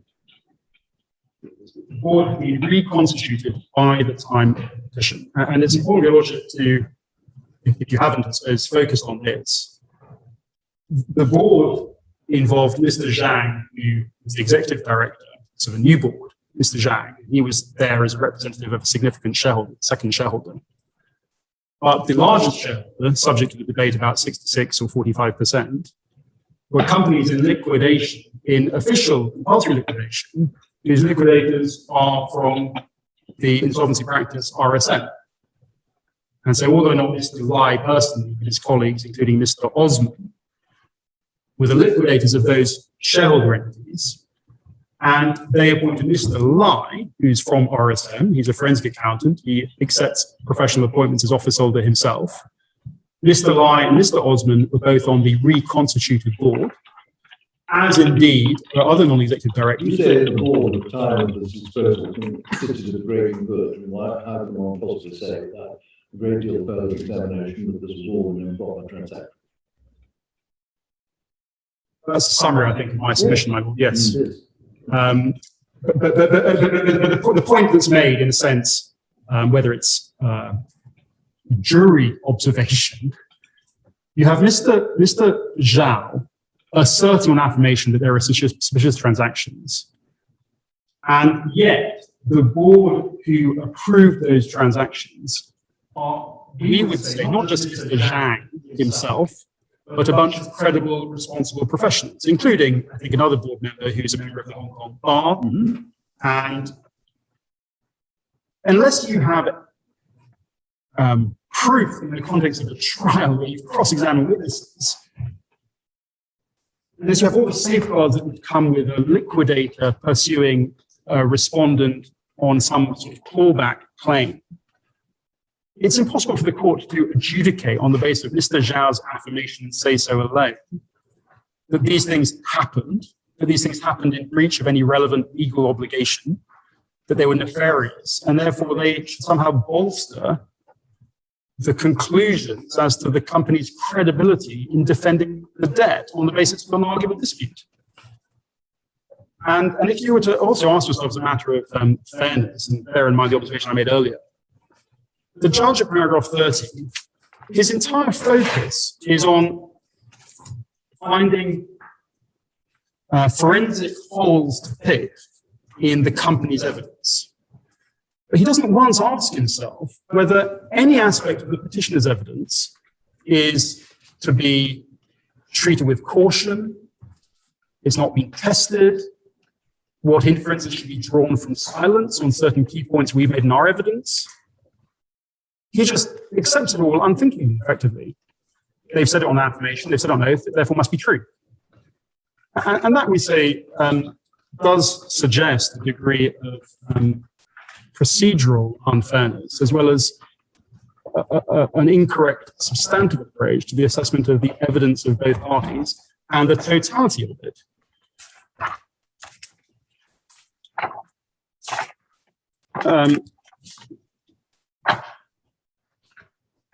He then,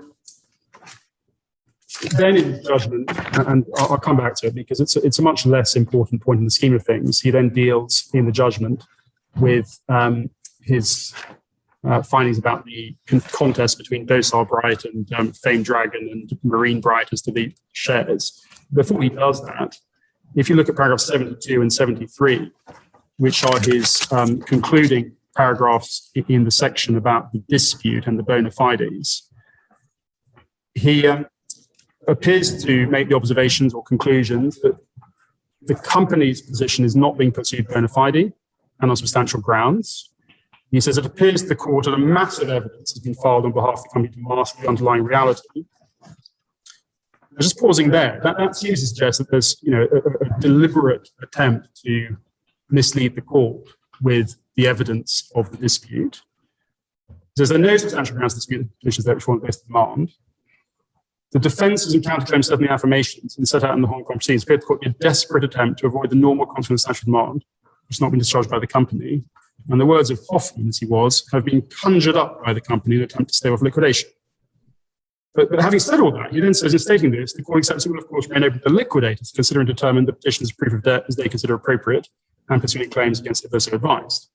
So on the one hand, he's saying this is utterly malo fide, but it might actually be an arguable dispute, but it'll be up to the liquidators to assess it, investigate it, and pursue it. And we say that illustrates, once again, that the problem that he's committed, or the sin he's committed, if I may, the judicial error he's made, which is not focusing on the merits of the dispute and whether it satisfies the low threshold arguability, but becoming wrapped up in his detective work as to the indicia he thinks of an incredible litigant. And it's important to stress, because I'm sure that I'd be criticized by the board if I didn't, that we're not talking about people who have any track record of nefarious conduct or behavior. It's not as if we're in a Moravian injunction case where you've got a company who's already been found to have committed a number of frauds or defaulted on judgment debts. We have a company with a responsible board made up of people who are responsible professionals. And they are saying on oath, they believe their investigations have led them to the conclusion that there is a dispute. They've not put it too high. They've not said they're going to win. They're invoking the jurisdiction of the Hong Kong court, the proper forum, and saying we want a trial with discovery, cross-examination, and witnesses. But this judge has said, your position is utterly incredible. It's being asserted in bad faith. It's utterly hopeless. It's a smokescreen. And that's why we say in our submission, this is not a case where there's shades of grey. The judge's findings, by his express terms, his reasoning, and by necessary implication, are essentially that he's going to accept everything verbatim from the petitioner and reject everything from the company. And we say that was wrong. One can see that, in a sense, that there's a clue, I respectfully suggest, in the judge's overzealous demands of the company in paragraph 73. Because here his conclusion is that in the circumstances, the court dismisses the application of the company that the petition should be dismissed. And just pausing there, we didn't have an application before the court. We weren't applying to dismiss anything. Well, of course, it's a different way of saying the same thing, isn't it? It is, in a sense. He could have said, I reject the company's contention that the petition should be dismissed. But he uses this terminology twice, because he uses it again at the end of his judgment. And I can find you the passage in a moment. But all I would say is it reflects the degree of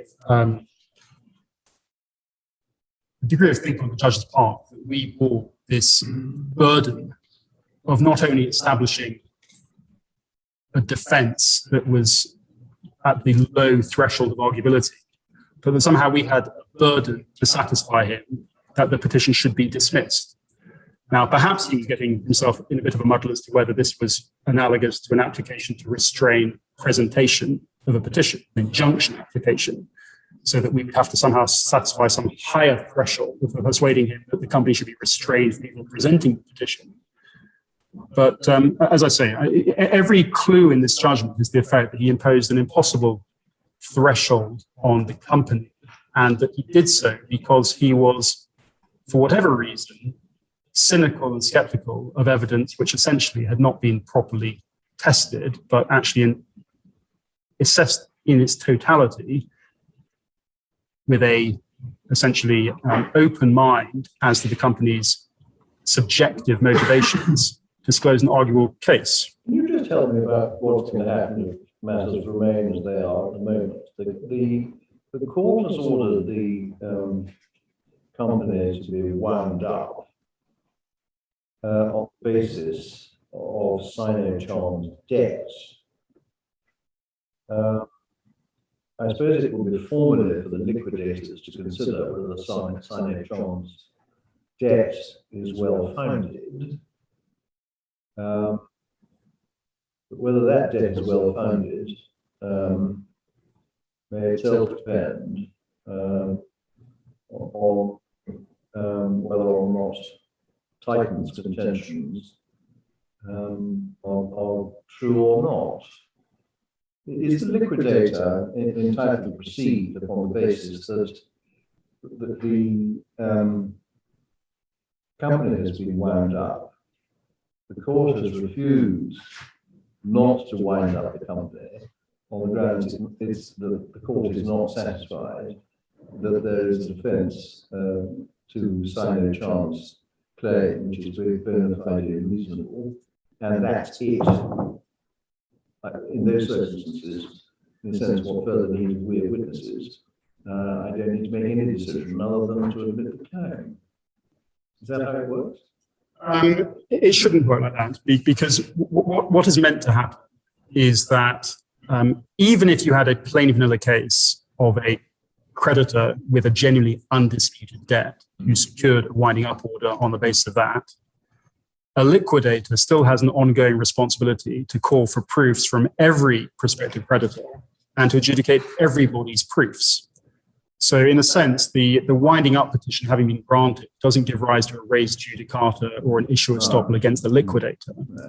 But of course, there are cases where liquidators in practice will look to the court's findings, if it was a fully contested case, to say, well, you know, in the context of adjudicating this proof, I can already take some measure of comfort that a judge has already thought about it and considered it to a degree. But the problem would be that if, in fact, the other side or the residual board directors are saying, well, actually, the judge overlooked a whole tranche of evidence and we now have some further investigative material to be deployed, the liquidator can still reject the proof. And they have been cases like that. Precisely. The creditor would then appeal the rejection of the proof of debt. And you could even have a scenario, but it's a bit harder in Bermuda, given some of the, if I may say so, unreceptive attitudes of the commercial court judges in practice. But you can, as a other interested stakeholder, try to appeal the admission of a proof by a liquidator to some third party. But that's more complicated in practice. But but my lord, if I may try and also add, in this case, there is a genuine difficulty because the Hong Kong court is seized of Titan's proceedings in Hong Kong. Now, they were actually pending for a hearing on a security of costs application by Sino at the time this petition was heard by the Chief Justice. So our position was, look, that litigation's rumbled on. We have a statement of claim, we have a defense, we have other defendants. They're applying for security for costs. They might get it. We'll provide the security. We'll go towards the trial with all the discovery. Since the Chief Justice made a winding up order, our understanding, but it's very incomplete because the provisional liquidators haven't been fully communicative. Our understanding is that the Hong Kong litigation has been adjourned sine die, but it's still live in the Hong Kong court system. So in a sense, what the liquidators would have to do is take a view as to whether they actually intended to adopt those proceedings. Let's just say they were persuaded to adopt those proceedings with the benefit of funding from a source, although query who will provide the funding if the supposedly petitioning creditor is the target of the litigation. But that would go through the Hong Kong court system. Then you'd have the potential oddity of an outcome whereby the company could win. The company could win that litigation and be found to be a net creditor of Sinocharm because it wins in its conspiracy claim, it gets damages against Sinocharm. And yet Sinocharm would have had the benefit of having wound up the company on a petition debt that ultimately is found in the proper forum to have been not only just arguable, but also correct. And that is why, in a sense, we say the judge's findings are difficult to reconcile internally with themselves, because on the one hand, he's saying, this is utterly mala fide. It's in bad faith, it's unreasonable, it's incredible. But it's not preempt the liquidator's right, can he? He shouldn't, and in a sense, he doesn't. But what he does do is he's saying, I'm not closing the door to the possibility that the dispute might be genuine, in the sense of genuinely arguable. So again, that's why I say, if you think about the judgment, his focus is simply on, do I, the judge, think it's incredible? And I'm looking at all these indicia of incredibility. But do I still preserve the position that it might still be arguable? And we're saying what he should have done is he should have said, is it arguable, objectively? And if it is, that's the end of the petition. It's not the end of the petitioner's rights, because they can litigate in Hong Kong. And as my Lord Justice of Appeal Smelly has observed, the judge could have preserved people's respective rights and remedies by staying the petition at that point, keeping himself still seized of it in the event that the Hong Kong litigation does turn out to be struck out or dismissed. But leaving aside the possibility that at somebody's expense, the liquidators might proceed in Hong Kong for the claim against Sinocharm on behalf of the company, In relation, assume they don't do that, in relation to proceeding here, the liquidators would have to determine whether the Sino charm claim to a debt is valid, in relation to which they may be influenced by what this court has held, but that would not be conclusive, you say. And in order to determine whether or not the debt was valid, it might be necessary to determine whether the counterclaim by the company, it's necessary to determine A, whether there's a valid debt, and B, whether or not there's a valid counterclaim. If the liquidator said, well, we think that the debt is valid, and we don't think there's a valid counterclaim, would it be open in Bermuda for somebody to challenge the liquidator's conclusion on both of those issues? Well, as a matter of law, it should be open to any creditor or contributory of a company who is aggrieved by a liquidator's decision to invite the court to review that decision. Well, that's what I assume. So that is true. But in this case, and come back to this slightly odd perception of the current provisional liquidators, they seem to be taking the view that on their analysis of the law, section 159, this company has no contributories. And therefore, if, for example, Fame Dragon, the largest shareholder, were to come along and say, hang on, we're a contributory, and we really think you should be suing Sinochon, apparently the liquidator's current state of analysis is they're going to completely ignore that representation because they're not even a contributor. But your lordship is quite right that within the liquidation, I mean, again, and I'm sure that all of your lordships have similar experience, but I do know from another jurisdiction that Chief Justice Smelly in the Cayman Islands does this on a daily basis. But a liquidator is constantly being put into the somewhat awkward position of having to negotiate over issues of funding. Who's going to fund the pursuit of this investigation and this claim? And if the creditors, for whatever reason, it's in their interest to shut down the investigation, they would simply say, we're not going to fund you. We're not going to fund you to do that. And the liquidator would then have to try and find some external funding, maybe litigation financing, whatever it might be, to work out whether there's any ability to investigate the claim. Now, if the contributories came along and said, we think you should investigate this claim, the liquidator could say, well, that's fine, you've got to put some funding up, but you might never see it because I might just use it to pay off creditors, or I may not do what you're suggesting I should do. And of course, when you then go before the court, part of the debate before the judge is, well, is the liquidator acting reasonably in not investigating something for lack of funding? Or could the liquidator do something else, auction off the claims if they're capable of assignment or transfer to a third party?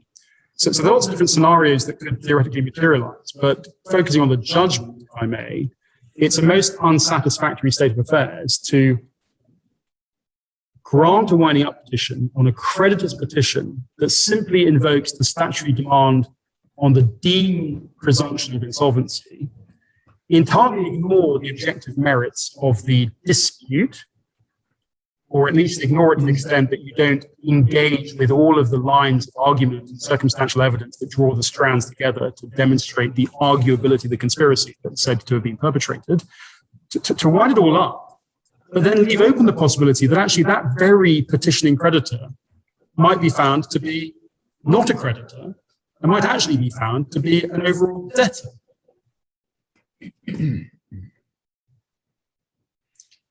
I quite see the problems about funding inquiries, but could the contributors, assuming there are some, and it would seem to me that either Marine Bright or the other Bright is plainly a contributory because it's a debt. I don't understand how you could suggest that they're not. So it's a creditor, plainly a creditor. Redeemed shares. Redeemed shares. But could they not come along and say, forget about proceedings in Hong Kong? Here is the evidence which shows that the Sino debt is not a true debt. And invite the liquidator to reach a conclusion on that and challenge the conclusion if he gets it wrong. that engages a few different issues. I'm not sure which one is most important, Your Lordship. The position of those redeemable preference shareholders, first of all, begs the question, well, who actually is the proper? It is. And one or other. One or other, there is this footnote, which is not really pursued by way of appeal, but it's actually an important point for the court to have in mind as a point of law.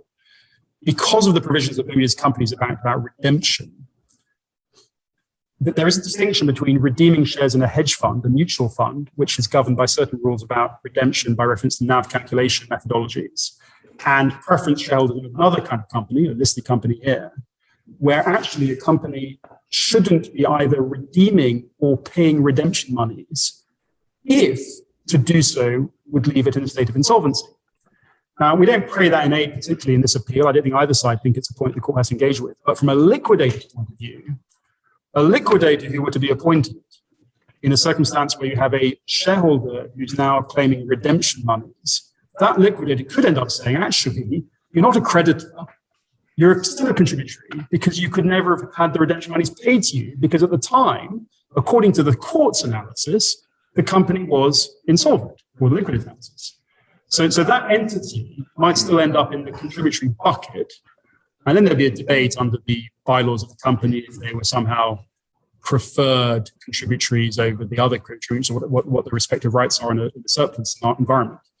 But it's somewhat complicated, and as I understand it, the position is even further complicated. I'm not sure it's in the evidence, but as I understand it, there is still ongoing litigation in the BVI about the claims between those entities as to whether or not the shares might or might not have been transferred and undervalued from one to the other. So it's unfortunately in that respect something of a legal mess, if I can use that colloquial phrase.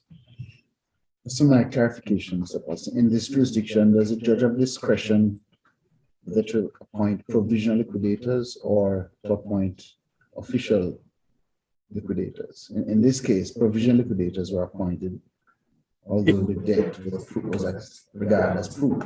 I stand to be corrected by your learned brother, Justice of Appeal Bell, but as I understand the position in Bermuda, anyone can apply for provisional liquidators before the hearing of winding up petition. And that's typically done for fraud. very close to the time of the presentation of the petition. Exactly. If you're a petitioner and you think there's been a fraud, you need to preserve assets or whatever it might be, you can always apply. If you have a good prima facie case that you have a winding up order in due course, you can get an asset preservation PL. But when it comes to the actual winding up petition, what's different in this jurisdiction for the Cayman Islands is that ordinarily, under the legislation, the court would appoint the official receiver, because Bermuda has the luxury of a government-funded official receiver's office. In the alternative to the appointment of the official receiver, one can nominate a private insolvency practitioner to accept the role of a provisional liquidator. The reason they're provisional is because our law contemplates that they will only become official at the point in time where you have the first meetings of creditors and the first meeting of contributories, at which they decide to vote to make the PL into a permanent liquidator. Now, that in turn has created some complexity. One of the cases in the authorities, Opus Offshore, as you know, in Cayman, there's always a healthy debate at the winding up hearing as to the most appropriate appointee. That's happened in Bermuda over time, but in theory, it shouldn't have to happen at the hearing of the petition because it should get sorted out at the first meeting stage. But in reality, what tends to happen is that the PL who's appointed gets their feet under the table. They do a lot of investigative work. It's quite hard to displace them at the first meeting stage because by then they have the confidence of the participants and the court. But the reason, it can be relevant. A lot of this liquidation theorizing as to what could happen could end up, unfortunately, in ongoing skirmishing, because it could be that through the course of this provisional liquidation, one party or another feels aggrieved at the method in which things are unfolding. Unfortunately, the document attached to my learned friend's skeleton, which is, I think, also in Bundle I, does illustrate some difficulties because there's this assertion, which I'm told is incorrect, about the statement of affairs by the directors. That has been then opportunely seized by my learned friend in skeleton, where he makes an incorrect assertion that there has not been a statement of affairs provided or that there was a final deadline that was missed. That's just not the case. I'm instructed to communicate to the court. But there's this other issue, as I say, about who are creditors, who's contributories. And for some reason, the PLs have taken this unusual view that there are no contributories, even though they're clearly shareholders. Just sort of coming back to that, you say, let's take Fame Dragon. You say that they are plainly contributory because they either have a 48% or 60-something% shareholding. And despite the wording of the statute, it appears clear that you are a contributor if you are a shareholder. I see that from the decision to which you drew attention, the learned judge said anybody reading the statute would think the opposite, but they would be wrong. Right, so we get the position that Fame Dragon are a contributor. I think it follows that they could claim, forget about Hong Kong, they could claim in Bermuda that on the evidence that we have presented and will present to the liquidator, there is no valid claim by Sino. If they do that, the liquidator would have to address his mind to the question, wouldn't say, I'm not thinking about this. And there would be a means of challenge if they said the liquidator had got it badly wrong. You're correct in legal principle. Yes. There are difficulties in practice. And one illustration of that is that in some slightly more, some jurisdictions whose companies' laws have been modernized more clearly, proofs of debt can be reviewed by other interested stakeholders in the liquidation. So if my learned friend, Mr. Williams, puts in his proof of debt and the liquidator adjudicates it, but I believe I have an interest in the estate, I'm entitled to review his proof and the adjudication. And then I can challenge it because I'm informed as to what took place. In this jurisdiction in practice, there is a line of thinking amongst office holders and some lawyers that the proof of debt process is confidential to that creditor. So you might in fact not know enough about the proof of debt to be in a well-informed position to seek to challenge its either adjudication or the other. You know everything you need to know about the proof of debt. We all know what there is to know about the proof of debt. Namely, it's said to be a sum that is due under the bond. You're right in this case, but what you would not know is much about the liquidator's approach to the adjudication of that debt, what information they'd asked for, what information they were provided. Well, I don't see why the liquidator would need to ask for any information it hasn't already got so far as the proof of debt is concerned. And I would have thought that Fame Dragon will be able to say, we all know how they say the debt arises. It's been extensively reviewed in the court, and we've been party to all of that. But our point is that is all the apparent position, whereas on the information that we have to produce and on the evidence that we have, which we here present to you, Mr. Liquidator, it's apparent that the whole thing was a fiddle. Yes, I'm not. I apologize. I'm wasting your lordship's time. We can move on. But in this case, for example, where the company's board's position, supported by Fame Dragon, is that there has been a fraud, that requires a degree of forensic work to get to the point where a court, for example, would conclude that there had been a fraud. Now, some of the tools, as you know, are tools like discovery, orders for disclosure against third parties, whatever it might be, none of which actually exist in the proof of debt procedure. Yeah.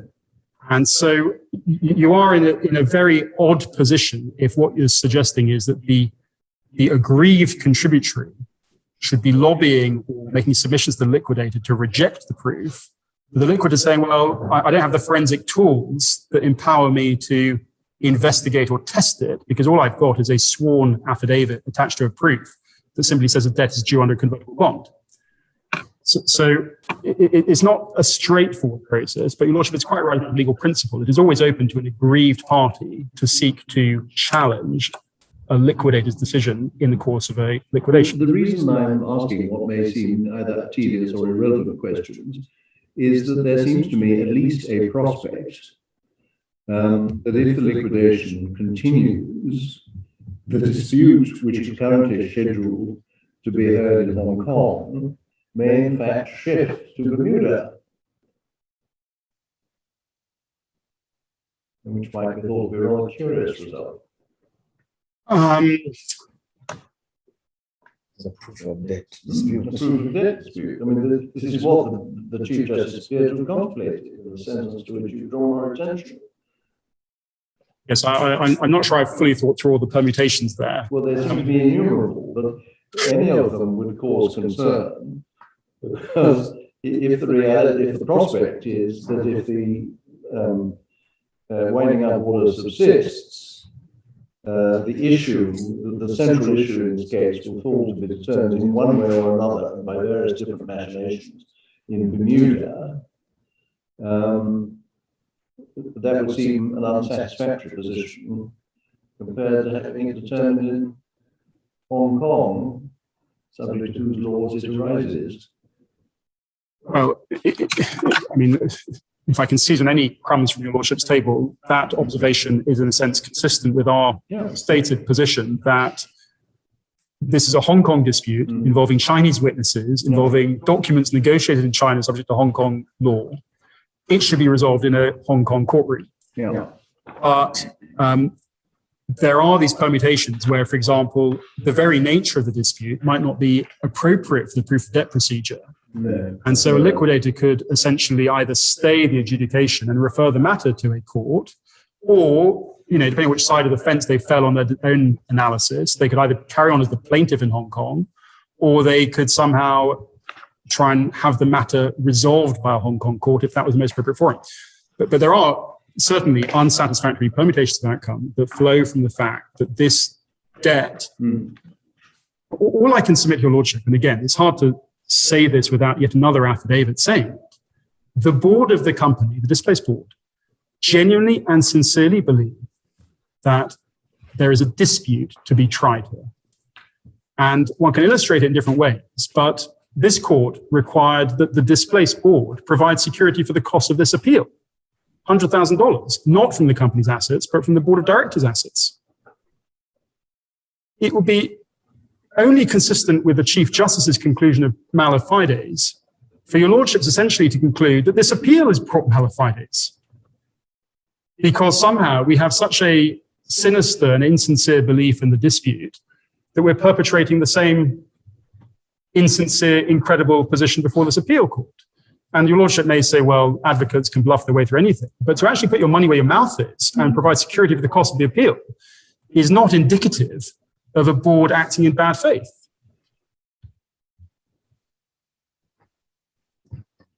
Right. So again, if I come back to the judgment, and I appreciate that it's almost lunchtime, so I may have to take some time this afternoon getting into the meat of those issues your lordship was testing me on a bit earlier.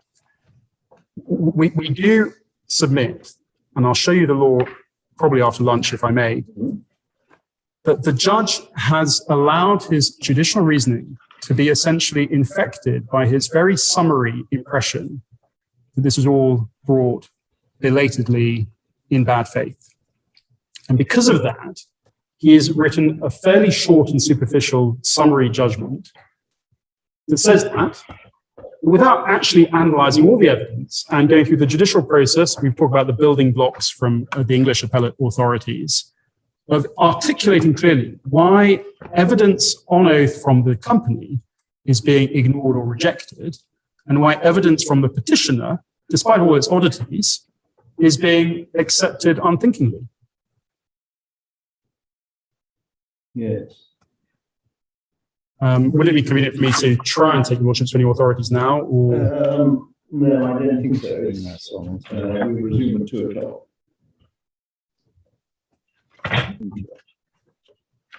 Before the court rises, could I just ensure that everyone who has a laptop can turn their mics off and stop their cameras? Thank you.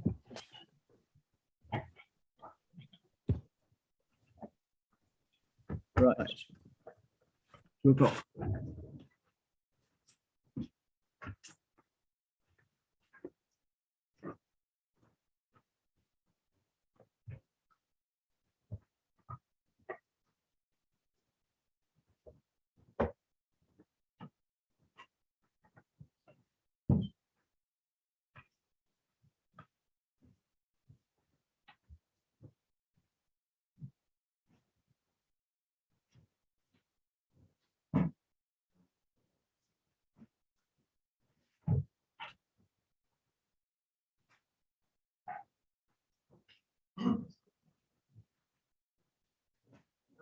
Yeah.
Yeah.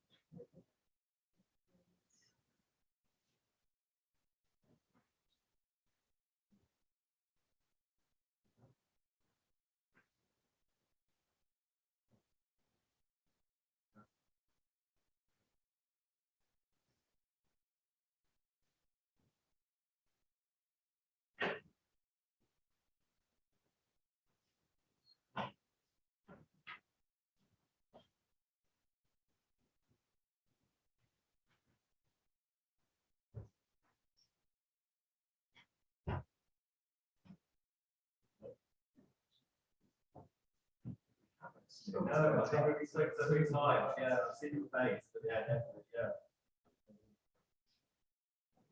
And I've got a piece of 2019.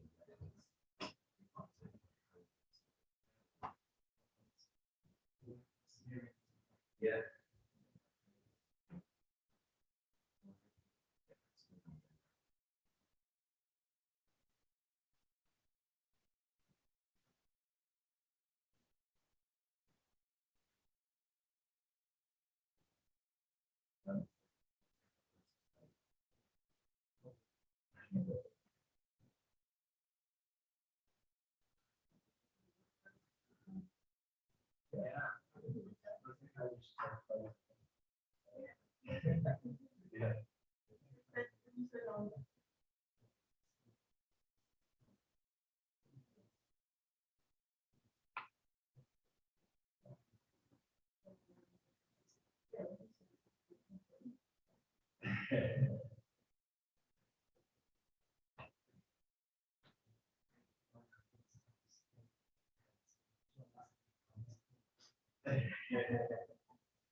Yeah.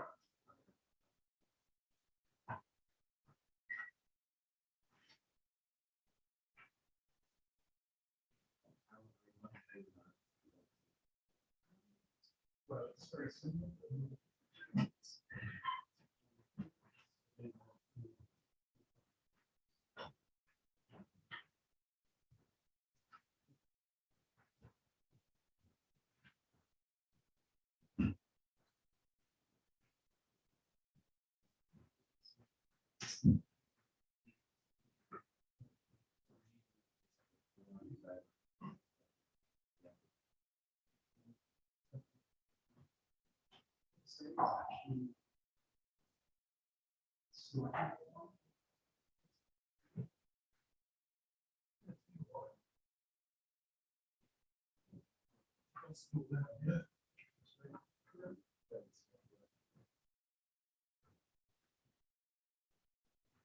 That's quite what I want to put.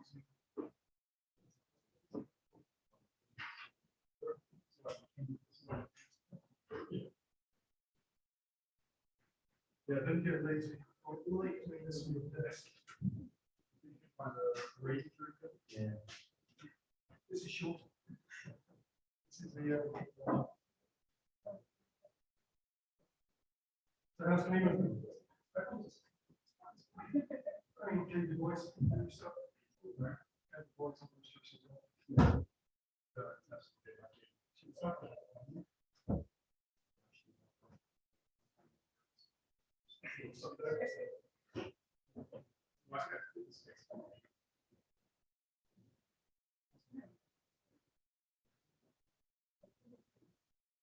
Yes.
We're talking separate things.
Yes.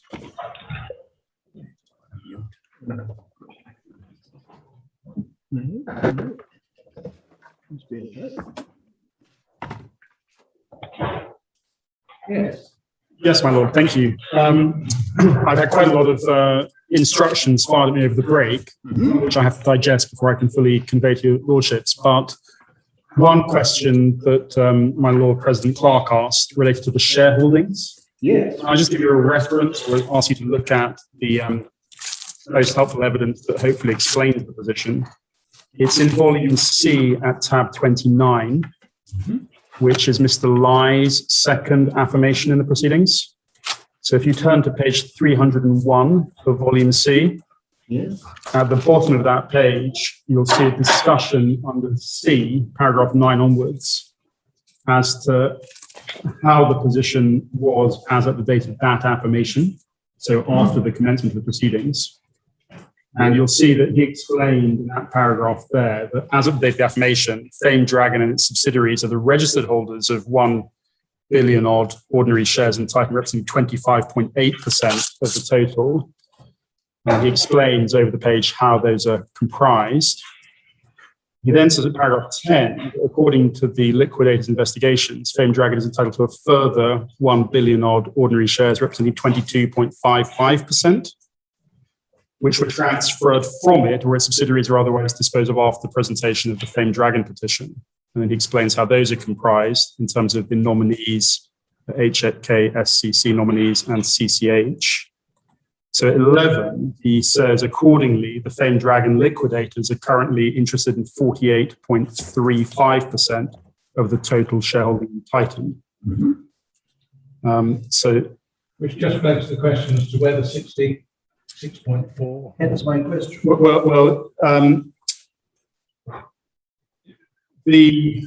I think the position changed in the sense that there was some dilution. So if you look at paragraph 12, shortly after the official receiver was constituted provisional of Fame Dragon, the official receiver noted substantial tranche in the aforementioned shareholdings or its security had been transferred to a number of entities.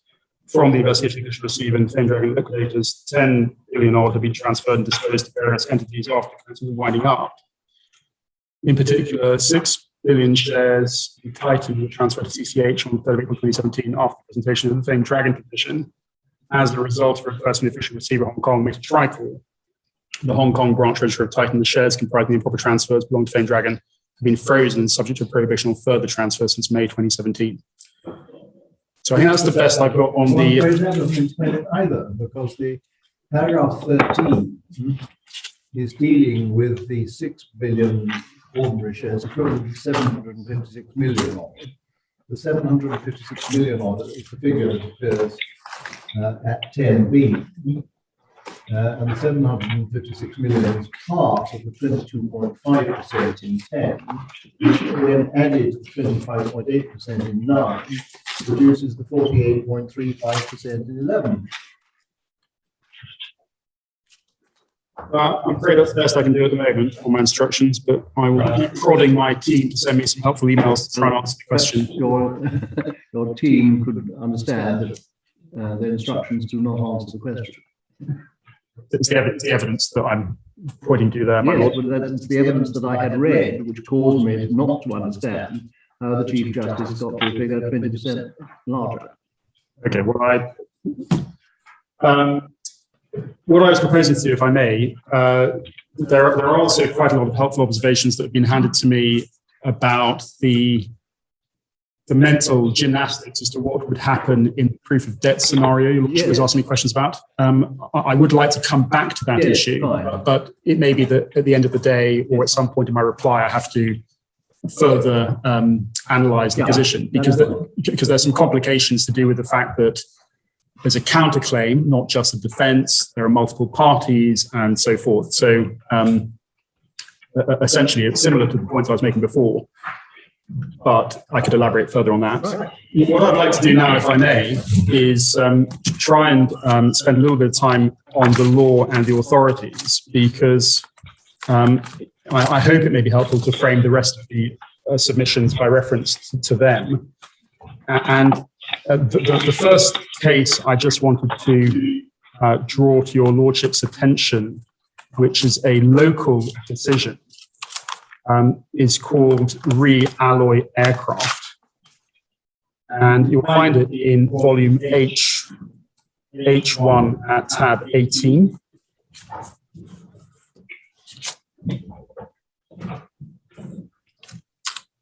It's only a first instance decision of Mr. Justice Caveley, and it's only an ex tempore judgment. But I just wanted to highlight one point in the case which related to a disputed debt petition on the back of a statutory demand. The respondent company was a company under the supervision of a Mr. Peter Mitchell, or the late Mr. Mitchell, who at that time was acting as a receiver and manager, but not as a liquidator. And I just wanted to ask your lordships, if I may, we don't need to spend too much time on the precise facts of the case, and there's a bit of recitation of the law that we can look at the original sources for. But can I ask you to look at page H383 and page 3 of the judgment? Now you just look at the very bottom sentence of paragraph 9. The judge expressed the view that in this particular case on facts, the respondents showed the debt which forms the base of the petition is disputed bona fide or on substantial grounds. I'm sorry, page H383. Yes. At the very bottom of the page, at what is paragraph 9, after Mr. Justice Caveley had rehearsed some of the law extracted from Macpherson's. Something that's the company currently in receivership. Exactly. So in the first sentence, he concludes that on the facts of the case, the debt which forms the base of the petition was disputed bona fide or on substantial grounds. And then he says, as the company is currently in receivership and under the control of an independent professional, the court would in any event be slow to conclude that the objections raised were not raised in good faith and on reasonable grounds. But in this case, the respondents have really raised a number of very serious questions about the genuineness of the debt, and they've done this through cross-examination of the petitioner's witnesses. Now, the reason I just highlight that,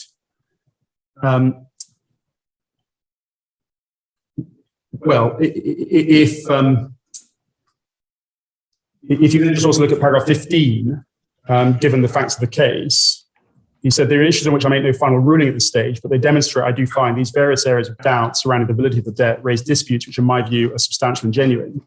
And to the extent I have any discretion to actually resolve those disputes in the context of winding up proceedings, by, for instance, adjourning the matter, ordering discovery, or allowing the petition to come and give evidence, In my view, these types of disputes involving serious allegations of fraud against the petitioner are not appropriate to be dealt with in the context of winding up proceedings, where only relatively simple disputes should be resolved by this court exercising its winding up jurisdiction.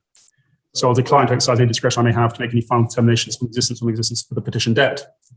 Now, the reason I make that point is because there is a slight debate in the skeleton arguments about the extent to which a court might grant a degree of latitude to any particular kind of witness when it comes to the starting assumption as regards that witness's credibility. And we would submit that the proper starting assumption actually is that everyone's witness evidence is to be treated with a degree of respect for its credibility because it has been sworn on oath or subject to a solemn affirmation. But when that evidence is also being given by somebody who the court knows and can see acts as a professional person and who has acted in other proceedings as a court-appointed officer, there is yet a further reason why that particular witness's evidence should be treated with a starting presumption that is likely to be genuine, sincere, and true from the point of view of that witness. And that is consistent with the observation of Mr. Justice Cavely here in the context of Mr. Mitchell, who was not even acting as a liquidator, but as a receiver. And so again, that ties in with my earlier submissions. But if you put H1 to one side, and if we can look at H2, I just thought it would be helpful to start with some passages in the textbooks, because in a sense, there's quite a lot of case law. Well, it may be just one H. Is it just one H? I've got one big H. One big H, then. Okay, so I'm sorry, I've split it into smaller bundles, but one big H. Can I ask you to then pick up big H, but start it at tab 41? Yes.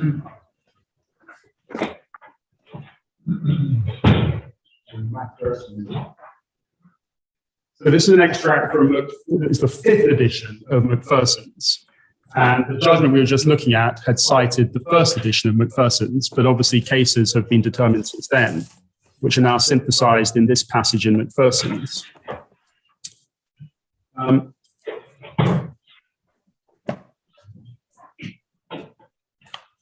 Now, can I just ask you to start at page 737 and in paragraph 3080, where the editors discuss a substantial dispute. Can I ask you to look about 6 lines down after footnote 748? The sentence reads, "The courts have in the past generally said that a company was required to demonstrate that the dispute must be genuine and bona fide, both in the sense that it must be honestly believed to exist by those who allege it, and in the sense that the belief must be based on reasonable or substantial grounds. The various descriptions given to the kind of dispute that must exist is rather confusing, but nothing seems to turn on the use of different words. In Re Welsh Brick Industries Limited, Lord Green, the Master of the Rolls, said that he did not think that there was any difference between bona fide disputed and disputed on substantial ground. This view was taken up by Mr. Justice Harman in Re Company. The learned judge equated bona fide and real, and he said that each description of a dispute meant that there was a real and not a fanciful or insubstantial dispute about the debt. Harman J. went on to say that providing a company has a substantial ground for the dispute, it did not matter that the company bore malice towards the petitioner. It was not necessary to establish that the company was acting in good faith. Nevertheless, there is the odd case that suggests that the argument about the debt being disputed has to be advanced in good faith, although little exposition is given in this case as to what this might mean. Certainly, the courts have not spent much time in considering the bona fides of the company. The courts have focused on the issue of substance, which is, it's respectfully submitted, the main point made by Harman J. It's emphasized further by the decision in ICS Incorporation Limited and Michael Wilson Partners Limited, where the judge preferred to say that there was the need to establish a substantial dispute rather than a bona fide dispute, since the latter might turn on issues of credibility of witnesses. the Court of Appeal decision, Arena Corp Limited, perhaps sought to clarify things when it said that bona fide dispute on substantial grounds was synonymous with a case that is real and not frivolous. In a later Court of Appeal decision, Enter Technologies, the phrase good faith on substantial grounds was mentioned regularly throughout the judgment, and no discussion was devoted to good faith.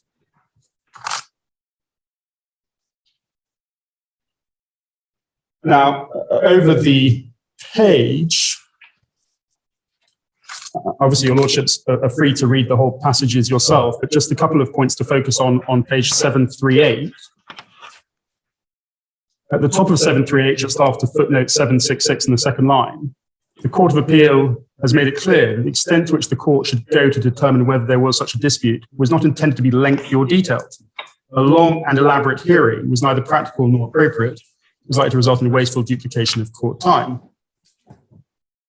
And then there's a discussion of the sort that my own friend will no doubt invoke, which is the courts will be alive to a situation where a company seeks to raise a cloud of objections to a petition in order to claim that a debt is disputed if the objection is not able to be determined on documentary evidence and without cross-examination.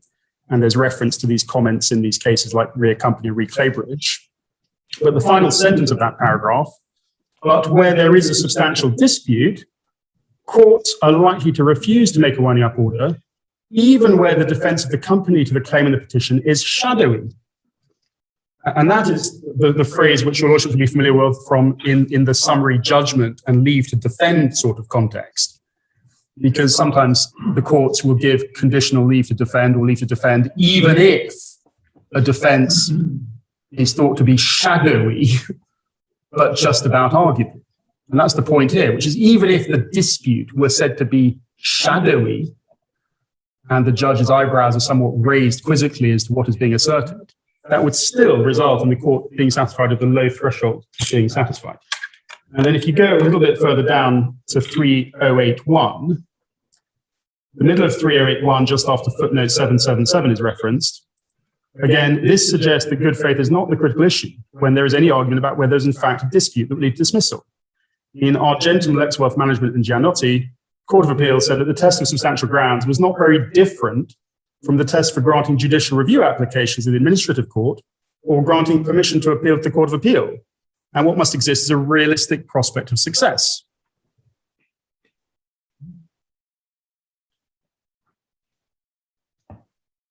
And then there's a discussion of Privy Council's approach and grins offshore oil, consistent with our propositions that you don't try out in the winding up petition the merits of the dispute. Now that's the most recent extract from Macpherson's. Can I just ask you then to now look at the position in another textbook, which is French, Applications to Wind Up Companies. And at the time we appeared in front of the Chief Justice, this was only available in the 3rd edition, but it's now been updated with the 4th edition. And you'll see the 4th edition extract at tab 43 at page 746. At paragraph 7.446, at the bottom of page 746, you'll see the summary of the position that a disputed petitioner's debt on substantial grounds cannot be resolved and would be normally dismissed.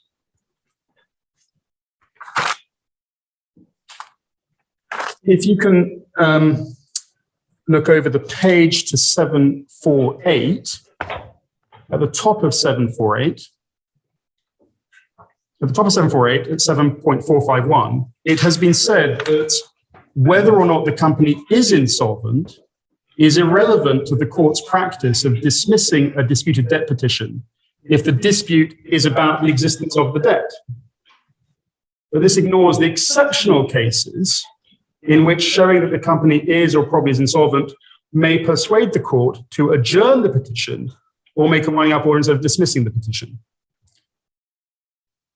A petitioner whose own debt is disputed cannot rely on non-payment of that disputed debt to show the company is unable to pay its debts.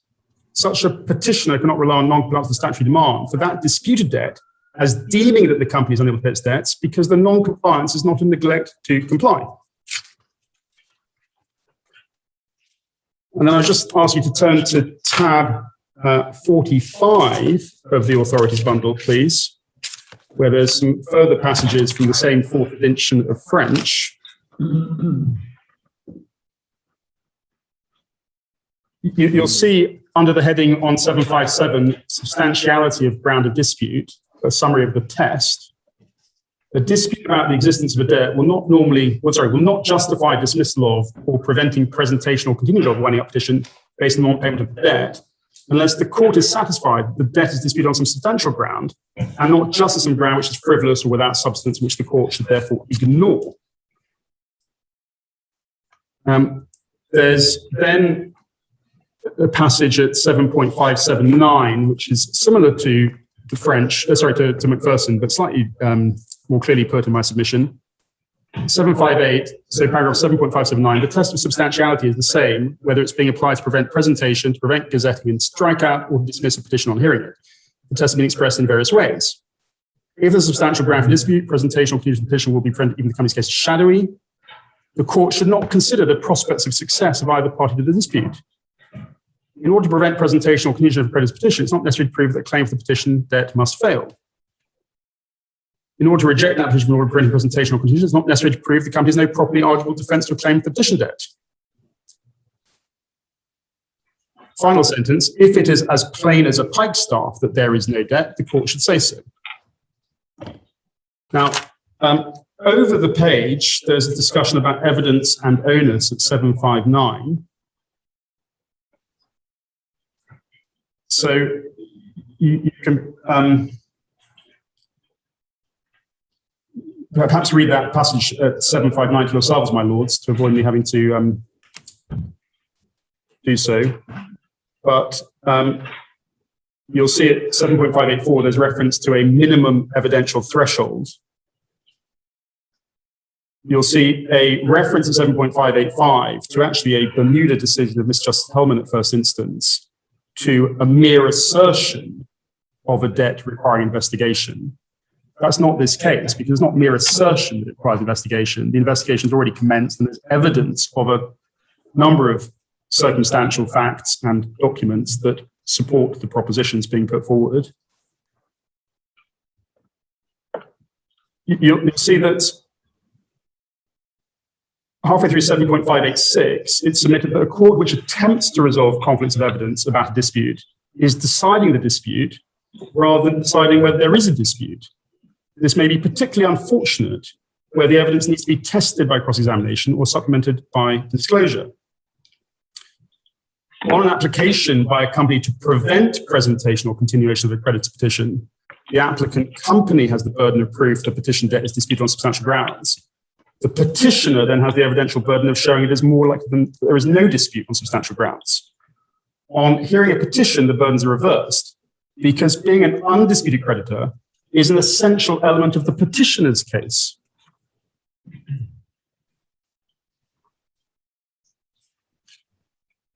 Now, just so far as the appellate review standards are concerned, there's potentially scope for argument, although we say on the facts of this case and the judge's judgment, there really shouldn't be. But if you look at 7.590, there's a reference to a case of Feldman and Nissim, in which a robust attitude was adopted, where it was said that a decision at first instance on whether a debt in a bankruptcy statutory demand is disputed is not the kind of multifactorial or discretionary decision that should be accorded particular respect by an appeal court.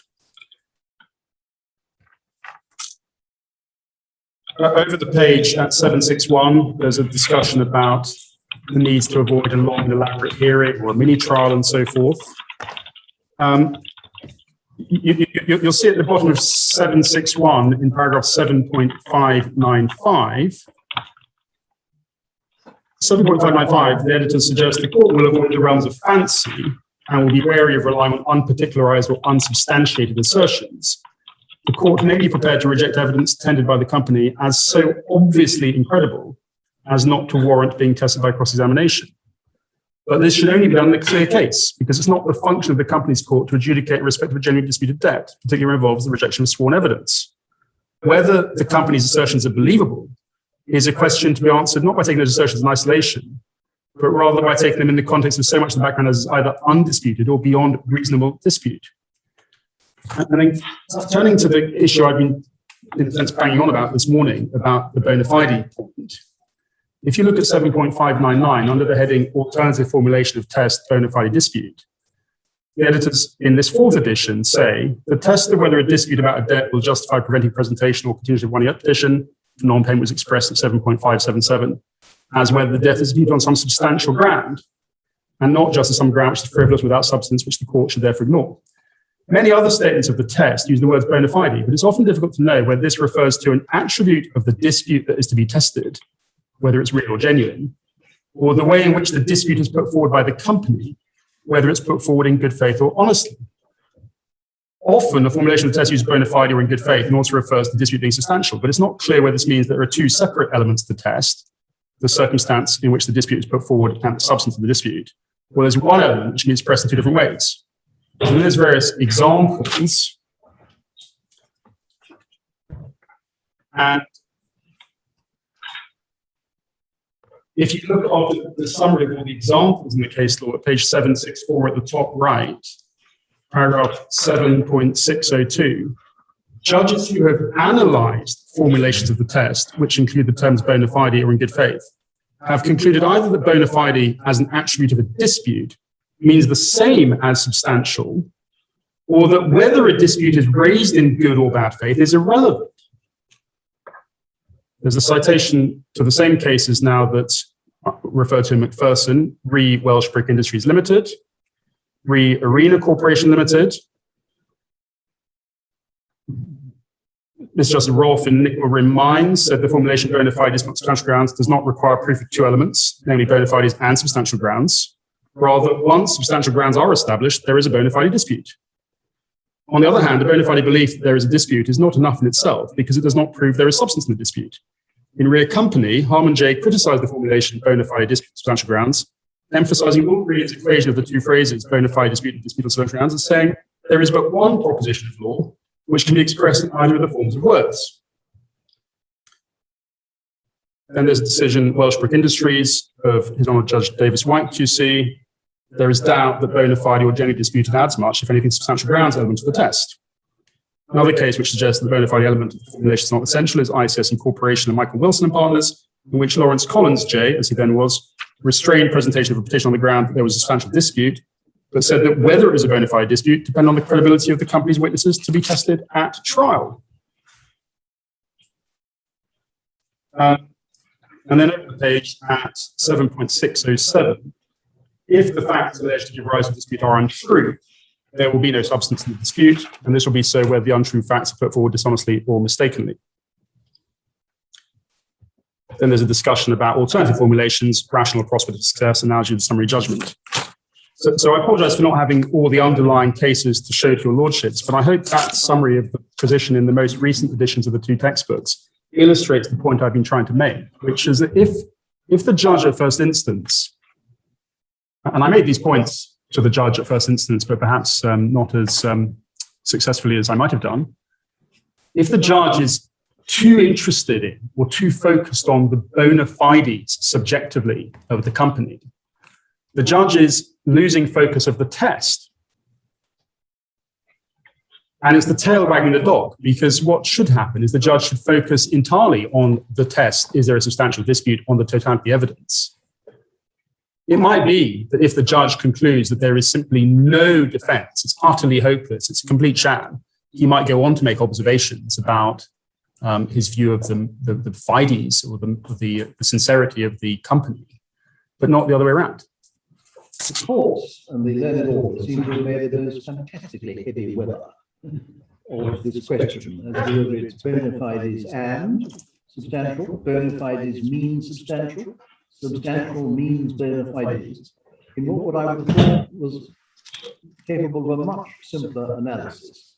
Firstly, we can forget about the question whether or not the claim is brought out of spite. You can have a perfectly valid claim and only be pursuing it because you hate the person who owes you the money. So one can leave out that aspect of bona fides. Bona fide, in decent obscurity of a learned language, simply means that the person in question genuinely holds the belief that he says that he does. If a person genuinely holds the belief that something that there is a defense to the claim, that is not of itself enough, because there has to be an objectively valid defence to the claim. If, on the other hand, there is an objectively valid defence to the claim, the bona fides of the claimant is established in effect, except, as I indicated before, by that rare circumstance where, objectively viewed, there's a real prospect of success, but in fact, subjectively, the person who brings the claim doesn't believe in it at all. Why the learned authors and some distinguished judges need to go all the way around the houses on the difference between bona fides and substantial, or bona fides means substantial, or the other way around, is not entirely clear to me. Well, all I would say in response is, yes, there is heavy weather made in these authorities, but the authorities emerge from the English Companies Court, the winding up list. Yes. And so whether it's a 10 or 100 Friday morning winding up petitions, the Companies Court registrar or judge is meant to be going through them at pace and is meant to say, totally undisputed, nothing to be seen here, versus, oh, there's an affidavit from a director disputing it. That's disputed. It goes off to either be adjourned off or tried. Yeah. Now, obviously, in our jurisdictions, in a sense, we have the odd luxury of not having a long list every Friday morning, but it's the same principle. You're not meant to have a 2-day hearing of a disputed debt petition to reach the conclusion there's no dispute. Once you even schedule it for 2 days, you're acknowledging that there's a substantial dispute because it's incapable. Up to a point. Up to a point, of course. I don't take that too far because there are many illustrations of long summary judgment hearings and so forth, etc. Well, many illustrations, people who pile helium on OSA and the material that they contribute, and no one's actually worked it through, it amounts to nothing at all.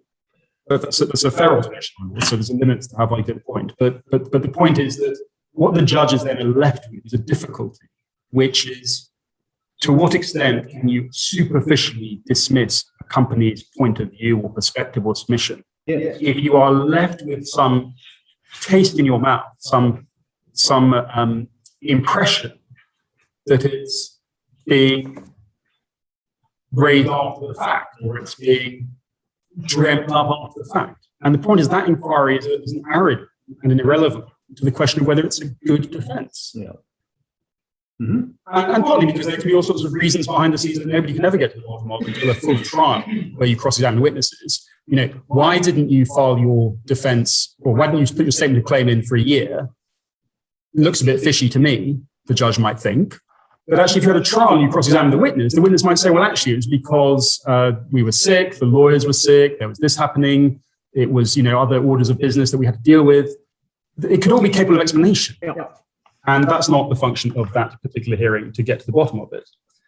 So with that summary of those propositions in mind, just in a sense, picking back up where the skeleton starts, the point I want to just initially draw your attention to on the authorities comes from the decision of the English Court of Appeal in the Symetra Global Assets case and Icon Finance, which is referred to in paragraph 14 of our skeleton. You can find it at tab 36 of volume H. And I'm reluctant in a sense to try and make submissions to your lordships as to the scope of your powers in the appellate court, because that should be in a sense tried. It's probably worth just reminding your lordships that the Court of Appeal Act has a specific section, it's not in the authorities bundle, but section 15 of the Court of Appeal Act does say that an appeal will be by way of rehearing. And of course, the Court of Appeal rules, Order 2, Rule 25, confers upon the Court of Appeal all the powers of the first instance court and the appellate court. But there are, of course, authorities, both under the Old English rules and from this jurisdiction, similar ones, which acknowledge that in the context of any appeal, even by way of rehearing, there is a degree of appellate restraint which has to be acknowledged, because you're not the first instance court, but you are to some extent reviewing where the judge is said to have gone wrong.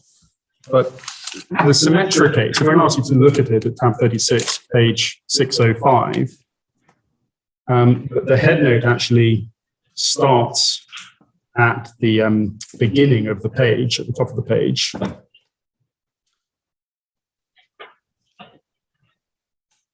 Perhaps if I ask you to read the full head note on page 605.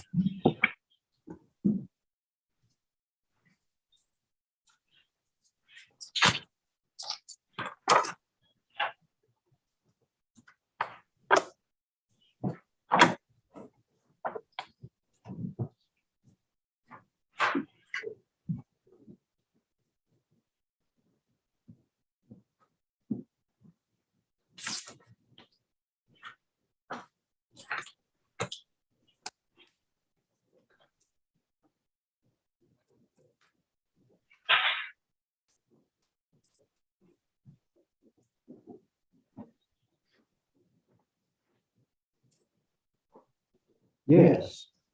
And to pick it up in the judgment of Lord Justice Males at paragraph 37, which is at page 610,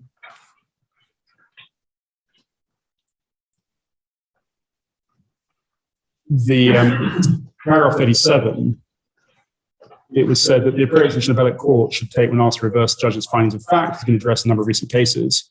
These are conveniently summarized in the Group 7 case under the heading of appellate restraint. Now, Group 7 is not in the bundle, but it's reported at, I think, see if it's full citation. Just above, if you look above paragraph 31, the citation reference to Group 7 is 2019 EWCA Civ 614. Yep. And in that case, there's a helpful discussion of the spectrum that an appellate court might be on between cases which are appeals against pure findings of fact at a trial where a judge has actually heard oral evidence from witnesses, through to multifactorial or evaluative decisions, or cases which are purely on the papers, and the Court of Appeal is as well placed as the first instance judge to review that material that was before the judge.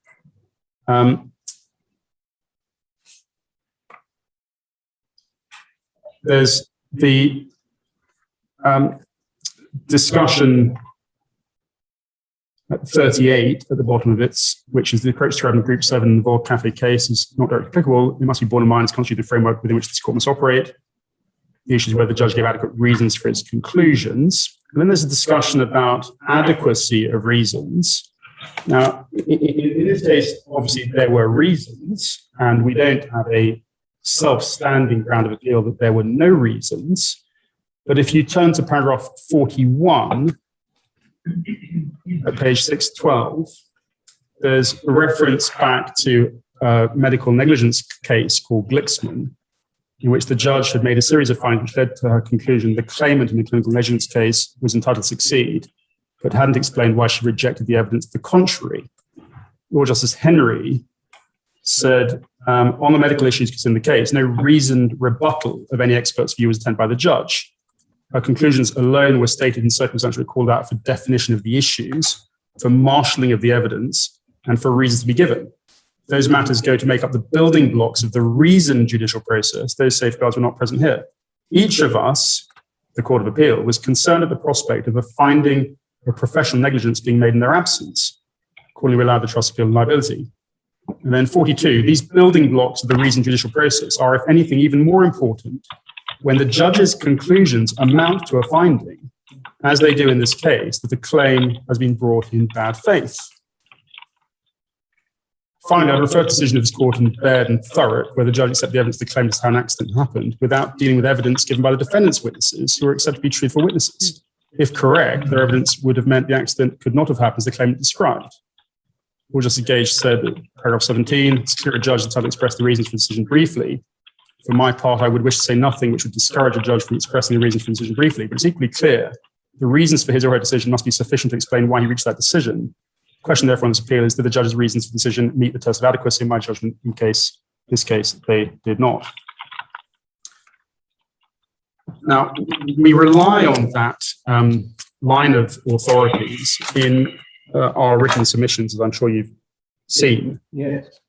But in this case, we say that passage applies equally to a case such as this, where what the judge has done is held, in effect, drawing together all of his comments and observations and findings on issues of credibility, that the company's defense is put forward in bad faith. But what he hasn't done is actually marshaled all the evidence, discussed it, traversed it, and explained why it is being rejected.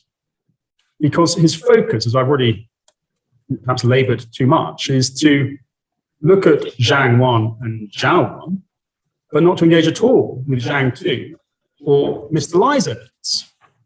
And so Mr. Lai and the rest of the board are all left scratching their heads, saying, how did this judge conclude that we as a board and as deponents had given evidence which was utterly to be disbelieved? It's not even dealt with. And we suggest that is plainly wrong.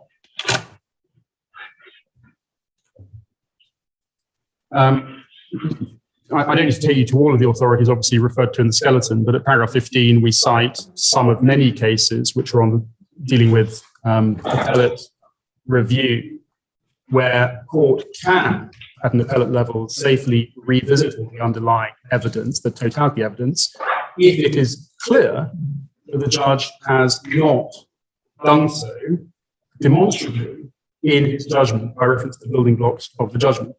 And so the citation, paragraph 15, which comes from the Beacon Insurance case, is that occasions meriting appellate intervention would include when a trial judge failed to analyze properly the entirety of the evidence.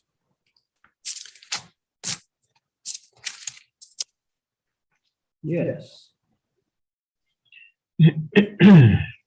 Now, my lord, I think for present purposes, that's where I wanted to take you in bundle H to the authorities.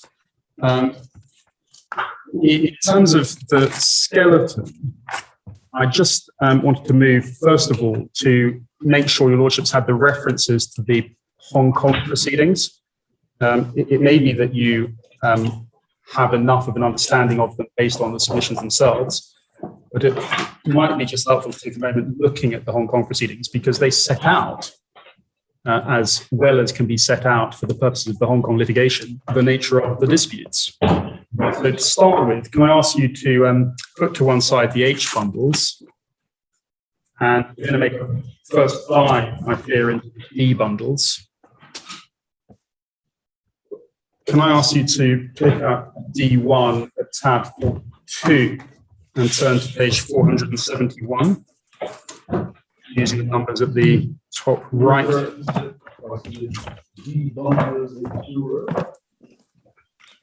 have more than one. D for Delta. Oh, sorry. D1 tab 2. Sorry, D1 tab 42. 42. At page 471.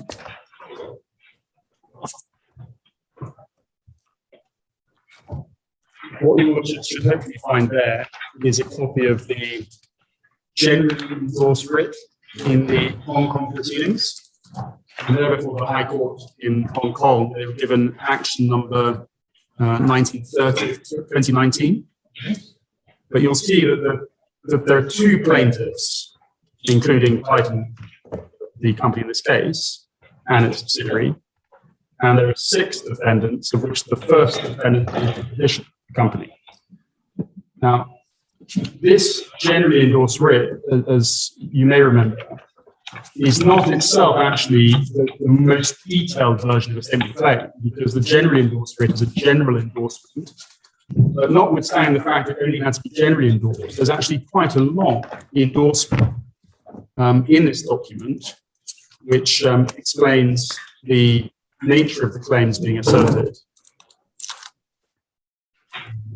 relating to the alleged conspiracy that has been perpetrated on Titan and subsidiary.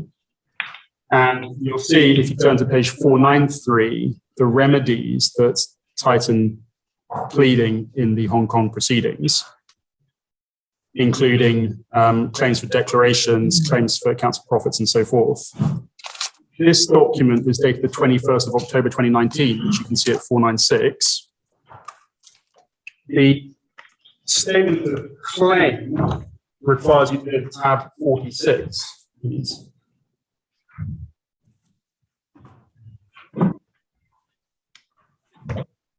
I think it might be in B2. And if you can turn, please, to page 2004.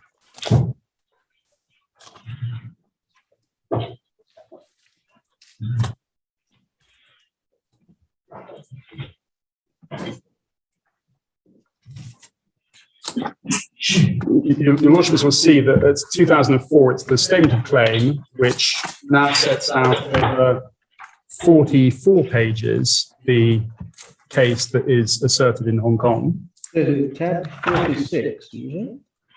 I think it should be tab 46, Yeah. page 2004. 2004, you'll see the statement of claim, which refers to the writ issued on the 21st of October. And the statement of claim runs for 40-odd pages. It's more detailed, it's more advanced in terms of the particular allegations being made than the generally endorsed writ was, which is perhaps not surprising because it's drafted at a later date. You'll see at page 44 of the document, which is 2047, you'll see it's dated the 3rd of February 2020. And then just for what it's worth, over the page at 2048 and 2049, you will see that Mr. Zhang has actually signed the statement of truth in the Hong Kong proceedings with a statement of truth on behalf of both Titan and its subsidiary.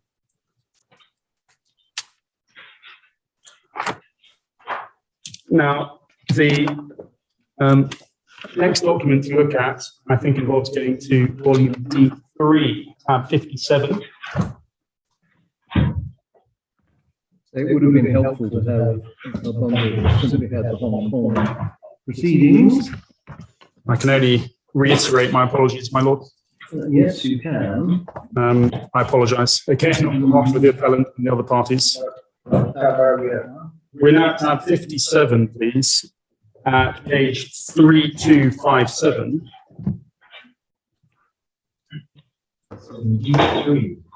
Yes, D3, tab 57, page 3257. What you will find here is the affirmation of Mr. Zhang that was affirmed for the purpose of the application to the Hong Kong court for leave to serve out the proceedings. And so you'll see it 3258 at the bottom, paragraph 4. I'm advised and believe that in order to obtain leave to service out of the jurisdiction, the plaintiffs have to demonstrate that there are serious issues to be tried in the merits. It's a good arguable case. The claims fall in the gateway. Hong Kong is clearly seen as a forum of convenience. And then over the page 5, I've been advised by you to make full and frank disclosure. I'm sorry, my lord. Paragraph 5. Over the page, paragraph 5, 3259. Mr. Zhang acknowledged his duty of full and frank disclosure and said he would endeavour to discharge it in this affirmation for the Hong Kong court. Now, he goes through in this affirmation the history and the evidence from his point of view at that point, but he does so on the basis that he's authorised to do that on behalf of the board, which you can see from paragraph 1 of the affirmation. And actually, when you get to page 3288, which is section F of that affirmation, Mr. Zhang addressed points to do with full and frank disclosure. And so 102, for example, he explained that defendants may seek to argue there's little evidence of the conspiracy or wrongs to be perpetrated by the defendants. And then he deals with that. He goes on at 103, I'm advised and very believe the plaintiff's claim dishonest assistance against defendants requires proof of dishonesty knowledge of Wei Bing and Tang's breach of fiduciary duty.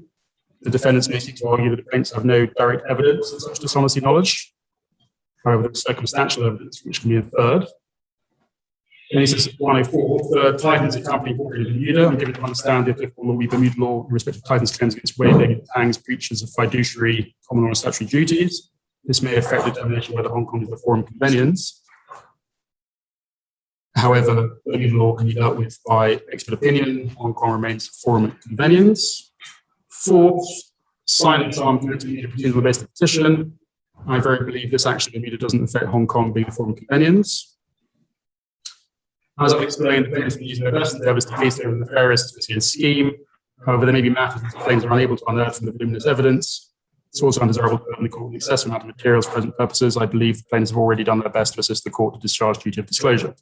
So that's the 12th of August, 2020.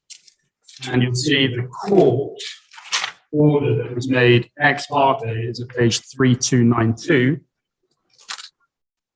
And the relevant paragraph is at paragraph 1 on 3293, in which Master Chow granted leave to serve out. You'll then see at 3295, the covering letter of service in the BVI. And you'll see at 3296, the defendant's defense in the Hong Kong proceedings, Sinocharm's defense.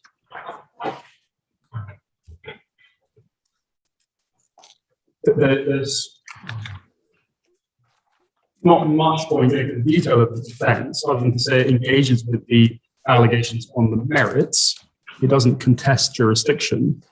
It is worth noting that page 3305, paragraph 12, there's an odd point in the conflicting evidence between the parties, which you'll see emerged for the first time, so far as we were concerned, at paragraph 12, because the assertions made on behalf of Sino, that's 12.1 on page 3305, that the first defendant, Sino, had not participated or otherwise been involved in the wrongful transactions, which alleged existence of wrongfulness not admitted, or any of them.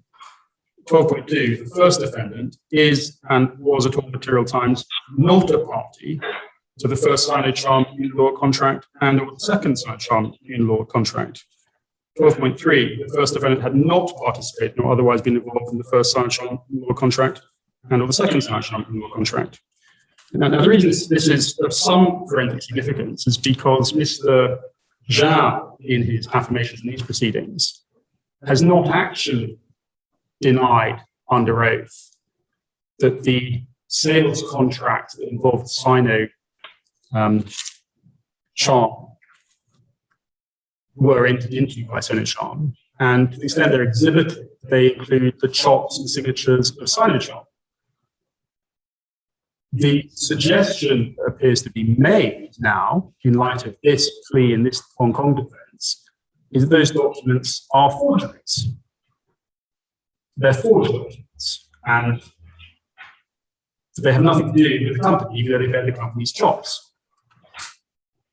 The reason I just illustrate that point is that it's actually quite an important factual dispute between the parties as to whether or not Sino was or was not involved as a participant in the series of transactions that we say were all part of a fraudulent scheme. And that is an issue that can't possibly be resolved in the context of a winding up petition hearing, because it essentially requires quite a serious investigation and set of findings on the part of the court as to whether those documents are forged or bogus or artificial, have nothing to do with that party. And that is now an issue in this Hong Kong litigation. The next point to make on the Hong Kong proceedings, just so you have a reference to it, is in E3 at this tab, page 3314. What is the defense? Yes, page 3329. 3310, reference to the grand treasure transaction.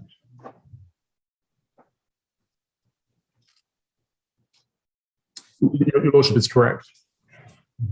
And so, I mean, what I say is that is a contentious issue engaged in Hong Kong proceedings. At the time we had this hearing in front of the Chief Justice, this was all in evidence, and so the judge was alerted, was aware of the fact there was a dispute between the parties as to the significance of those transactions. No one was misled as to what their case would be. No one was misled as to what our case is. It's raised the defence as an issue in dispute. I'm not sure if the Lordship had any further observations or questions about that reference, but You may use the expression alerted in a loose sense, if one has to find it at page 3309. I'm sure your Lordship's points are not lost on those of my instructing lawyers who prepare these materials, but it is there, and it was canvassed in front of the Chief Justice. Right. The next document I should show you was at 3314. It was the defendant's summons, the first defendant, Sino, which had been issued, containing an application for an order for security of costs in 2.85 million, I think, Hong Kong dollars. On hopes. Although I think that might be a modest sum compared to current litigation. Anyway, the two cost application was supported by an affirmation of Mr. Chen Kun, which is at 3317. And if you look at 3322, the supporting affidavits for the cost application said at paragraph 14, the first defendant has already incurred significant costs in respect to this action, taking into account the complexities of the case and the necessary investigation into allegations of the first and second plaintiffs. The first defendant requests security for the cost in the sum of Hong Kong 2.85 million, comprising costs and disbursements, including counsel and expert fees, incurred and anticipated as follows, up to the date hereof.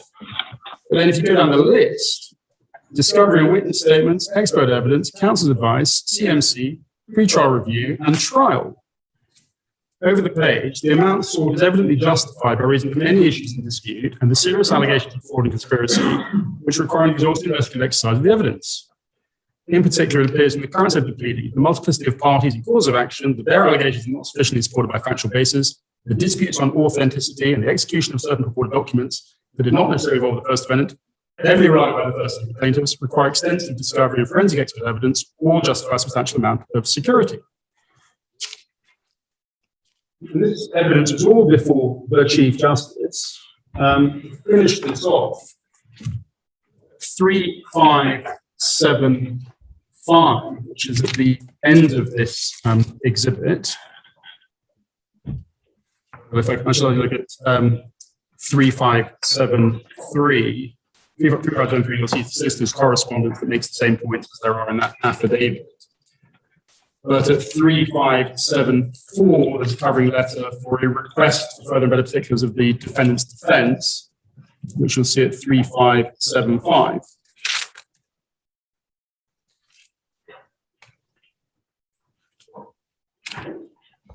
And the main point to make about that was dated the 2nd of July 2021, and illustrates in our submission that not only had the litigation been started, but it was now rumbling towards quite a developed stage, with both sets of parties acknowledging expressly and implicitly that the issues were triable, because there had been no attempt made to contest service or jurisdiction, as what we ordinarily expect. What was doing was saying that the master had made an ex parte order for leave to serve out, which was susceptible to challenge on the basis that there was no good arguable case, or no serious issue to be tried, or failure to give full and frank disclosure, or forum non-convenience issue, or a case management issue. There was no challenge to any of that.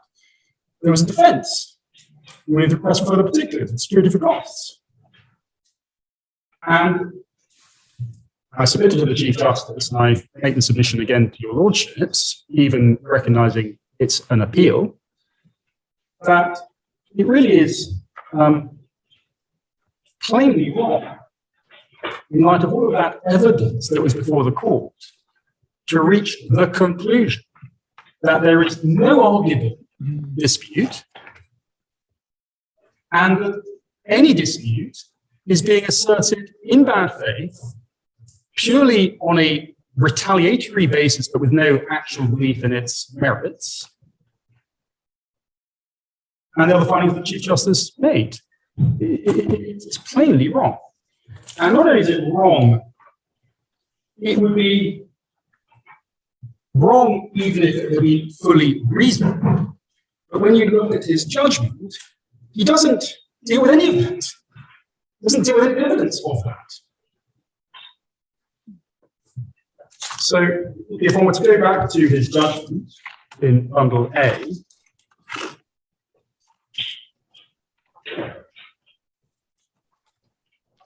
you may recall that I've taken you to paragraph 3 away now. Sorry? Yes, I will put that away now, thank you. But just to illustrate the point on this topic, if you go back to the judge's judgment in volume A, page 20,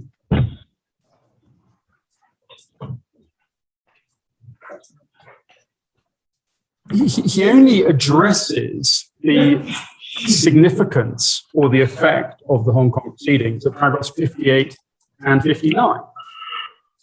And In that, he makes the bold assertion by way of a finding that it's somehow plain, despite all that evidence, which doesn't even analyze, that the proceedings were commenced in retaliation. And he then says that there's no mention in the Hong Kong proceedings that they've not only recovered the price paid from Max Joy, but they made a trading profit. Well, actually, those were the subject of mention, because they were certainly the subject of mention in the defense.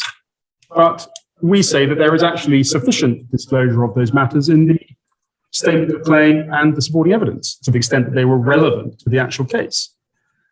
Now, you then see paragraph 21, the point that the judge makes, that he says the impression left with the Hong Kong court is that as a result of the contract entered into with Max Joy, the two subsidiaries H201 and British Story are out of pocket for the same amount as the payment made by Sino.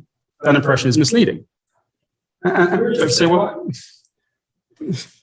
we don't have a single judgment from a judge that says I've been misled from Hong Kong. And there was no application to a Hong Kong judge to say I've been misled. And it would be a strange sort of application to make, having put in a defense on the merits and applying for security for costs to say... You say the Brilliance Glory transaction was mentioned in the statement of claim. I think you said it in the defense. The defense, You said in the defense, but you then said something about the statement of claim. Well, I asked that I didn't hear what it was. I apologize. I wasn't trying to misspeak. In all honesty, I have to double check precisely what paragraphs address precisely what. Yes. But certainly in the passages where we say there was full and frank disclosure of the matters relevant for leave to serve out, the full and frank disclosure passage says, look, they may say, we haven't got any evidence of this, they may say that the documents are incomplete. None of that at that point in time is capable of being suppressed, because by then we've already had Mr. Zhao's affirmation in Bermuda making those sorts of points. So none of it was relevant to be further disclosed in sort of an application for leave to serve out. One can't criticize the way in which the application was made as having been misleading, because nobody's formed that view in the Hong Kong court.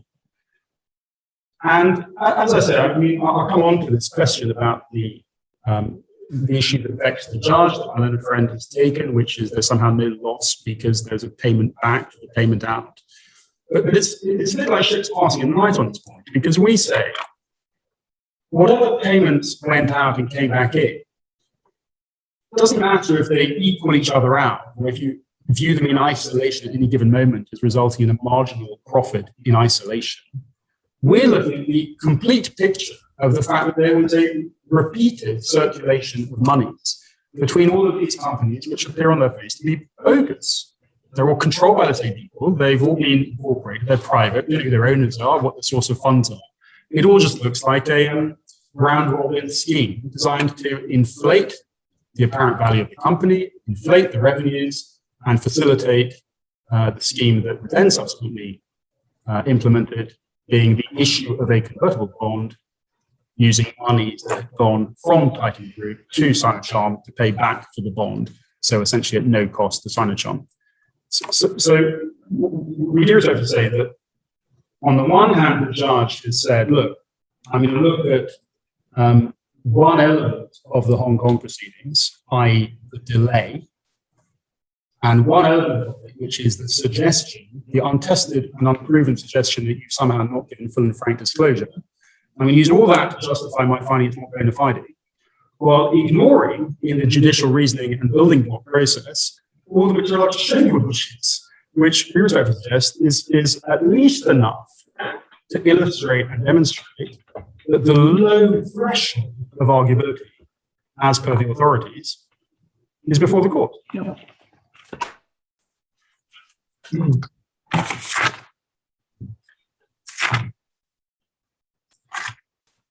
Now, my lord, if I can just then take you back to my skeleton. I'm also mindful of the time as well. If you can put a back again, we'll have it readily to hand, I suppose. But can I ask you to pick up my skeleton at page G6?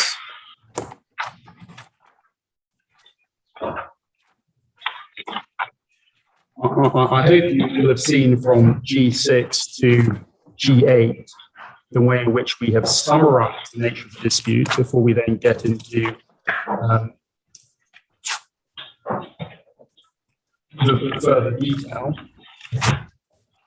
I would ask you to look at page 10, where we make our submissions as to the complete absence on the judge's part of any analysis or scrutiny of Mr. Ly's evidence. And if you look at page 11, G11, it's not just the first Ly affidavit that was before the court, in which he confirmed the findings of wrongdoing as at Zhang, but it's also the details of Ly 2. Could you give me a paragraph number? Yes, my lord. It's paragraph 29 of my skeleton. Okay. And in a sense, now is a convenient moment to have that paragraph to pick up volume C and to turn to Ly 2, because although the judge acknowledged in his judgment it existed, he really doesn't appear to have engaged with it or discussed it at all. There is a short quotation in the skeleton of paragraphs 5, 6, and 7 of Ly 2. If I can ask you to turn to page 300 of volume C, you'll see that Mr. Ly, who at this point was putting in an affirmation in his capacity as a representative of the Fame Dragon and other interested parties, the docile Bright entity. But you'll see that at paragraph 5, having had sight of the evidence filed in these proceedings, the Fame Dragon liquidators and the docile Bright liquidators have reached the... I'm sorry, my lord. Page 300.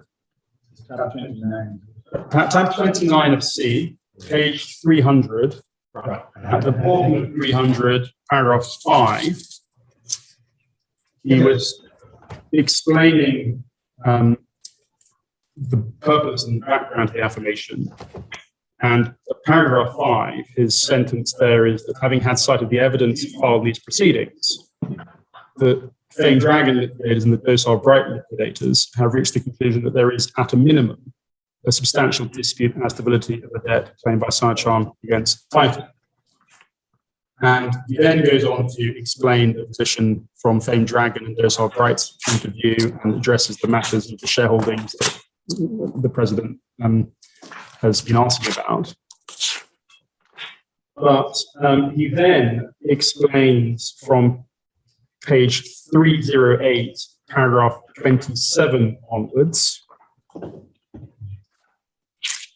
a number of background facts and circumstances which the company submits are part of the circumstantial evidence in support of the company's claim of conspiracy. So you'll see, for example, paragraph 27, that in around late May 2019, Mr. Ly was informed by the representative of one of the potential investors they were approached by and met with Wei Bing and a few others, including the then executive director of Titan, Mr. Chen Bing Yan, and a then independent NED of Titan, Yet Teng Yu, around May 2019, claimed they could assist the potential investors to take control of Titan and asked them to discuss such matters with and pay them directly.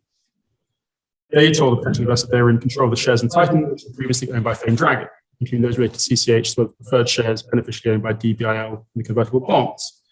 And they also claimed that they could manage or influence Titan to issue additional new shares to them under a general mandate. Wei Bing's side suggests that the potential investor paid them about 100 million for them to resolve all the issues and give the control of Titan to them. I had subsequently questioned Chen Bingyan and Teng Yu about such meeting. Chen Bingyan and Teng Yu admitted the existence of such meeting, but denied the content discussed was set out above. I was further told that subsequently on or about 6th of August 2019, that Wei Bing met this potential investor again in Shanghai. The potential investor was requested on an NDA, and as a result, they could not disclose to me what had been discussed. However, shortly after the Shanghai meeting, the potential investor then arranged on or about 15th of August 2019 to meet with one Mr. Xu, who happens to be the opponent of the verifying affidavit for the petition in Hong Kong, who impliedly claimed that he and Wei Bing were in control of the two major debts of Titan, i.e. the preferred shares of Titan, which were only originally held by DBIL, and the convertible bonds. Mr. Hsu requested a potential investor offer and make global settlement payment to them as part of the potential investor's acquisition of the interest in Titan from the liquidators of FD and DBL. Mr. Hsu did not further elaborate on how and why he was control the shares and the debts. The potential investor rejected such request. Indeed, I was also informed by Mr. Hsu around 12 September 2019, who had asked me whether the FD liquidators would accept a settlement offer of $10 million or so to buy all the Titan shares which are currently registered on the Fame Dragon. Mr. Hsu also threatened that he, Wei Bing, or Sinocharm would file a winning up petition against Titan based on credible bonds of $78 million if I didn't accept the proposed settlement. I indicated I wasn't interested in such an offer and asked him to make a written offer consideration. Couldn't hear from him again. Now, he then goes on, paragraph 29, at page 310. Taking into account the above events, it becomes obvious that the petition was only made against Titan after Wei Bing's people couldn't get the ransom sought from the potential investor or from the contemplated disposal of the interest in Titan by the FD liquidators. Sinocharm only filed a petition after it couldn't get any ransom from the potential investor and the liquidator. Set out below is the chronology of events. And then he gives further evidence. You don't, in a sense, need to fully appreciate the significance of all the details because these are all pieces of circumstantial evidence that support the conspiracy that is alleged. But you'll see at 31, for example, at the bottom of 310, Mr. Hsu is the same person with the verifying information for the petition. His reported capacity as a consultant to Sinocharm. This supports my observation that Mr. Hsu had been conspiring with Sinocharm to use the petition to get a ransom for potential investor. Just above that, you'll see that Mr. Hsu is the classmate of Wei Bing's wife and has a close relationship with Wei Bing. And you'll see at paragraph 34,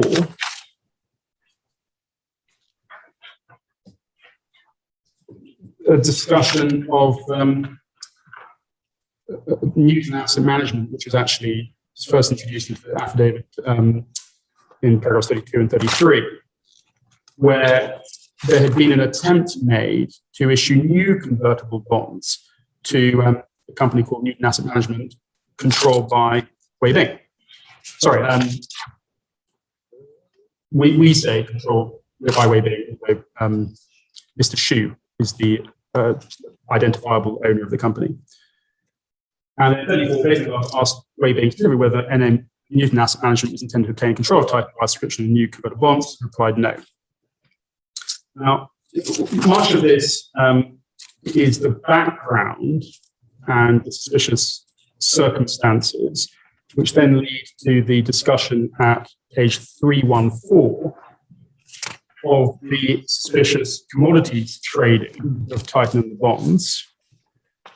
And if I look at paragraph 40, Mr. Lai explained for the court's benefit that he was appointed to the board because of his experience in forensic accounting.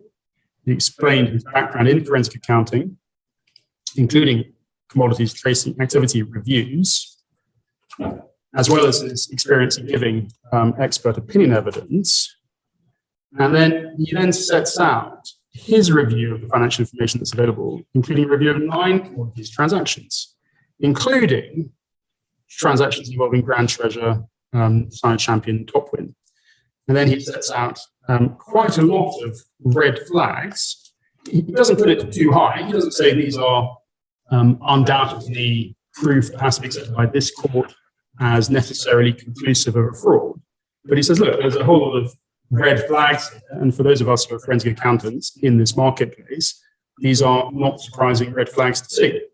So yes, certainly these transactions yield a short-term profit, but the profit margin is such, you'll see at paragraph 42, subparagraph A, that it's trivial, and in a sense it's a loss-making because the return rate is lower than the Titan Group's cost of capital, or the interest rate of the bonds. So he said there's no reasonable commercial justification to undertake such low profitability transactions. Then at subparagraph B, the lack of background information available about the counterparties. Let's see the connecting features of the counterparties, including the relationships he discusses between Mr. Tang and Mr. Ku. He then has a E, the timing of payments to upstream sellers before receiving payment from downstream buyers. And again, your lordships can read all this, and I invite you to do so. But he then gets to page 318, subparagraph J. He points out that there was a substantial loss at the end. After the then Dragon liquidator appointed and waiving left Titan, the trading transactions came to a halt, and the Tri-Titan Group didn't receive further payment from Top Wind. As a result, the Titan Group had suffered a loss of over 87.5 million Hong Kong dollars as a result of an unpaid bad debt owing from Top Wind. Then he discusses a more detailed analysis of 4 transactions which had taken place since around April. He goes into the background of not just the circular flows, but also all the evidence and indicia of the common control, central part of the conspiracy allegations and evidence. And he then has various steps to this affidavit or this affirmation. So at 320, he illustrates the first circular fund flow. Here's a diagram at 321. At 322, the second circular fund flow. And what we're looking at 320, or is it the diagram at 321? there's a diagram, there should be a diagram at 321. Right. This is his illustration of the first set of circular fund flows, where he's illustrating the fact that the monies that came out of the 2 subsidiaries, which went to Maxjoy, then went on his analysis to Uniloyal, which then went to Sinocharm, which coincides with Sinocharm making the investment into the convertible bond back into Titan. And so he explains all of that in the text, and he illustrates it with a diagram. He then moves on to the second circular fund flow. And there's a circular fund flow dealing with Grand Treasure. Just a moment. If you look at the first fund flow, it goes from 2 subsidiaries of Titan Group to Maxjoy to Uniloyal. And item A3 refers to 2 payments of $6.9 US and 25 million Hong Kong dollars to Sinocharm. Those are vouched for, are they? Those are vouched for in the sense that he has the evidence to support this, as does Mr. Zhang in the exhibits.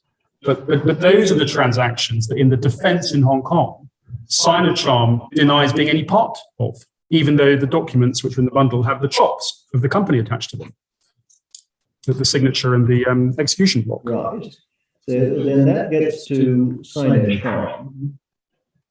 And then he infers that 78 million Hong Kong dollars then went from Sinocharm to Titan. He does, and we submit that there is That's the subscription. And in other words, he infers that the subscription money, which did go, as we know, was sourced by the money that went from Uniloyal to Sinocharm.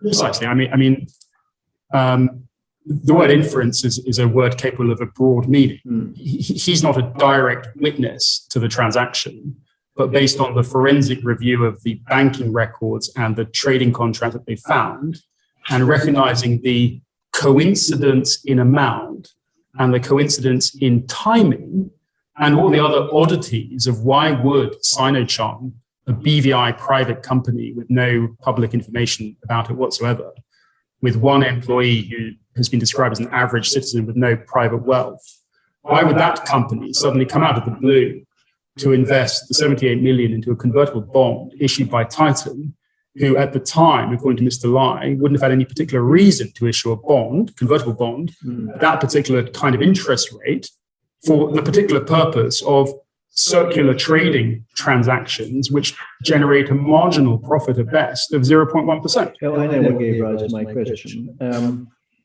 If you look at item A3, it says that on or before the 26th of April, which is the time of the subscription money, those 2 payments were made, or so he assumes.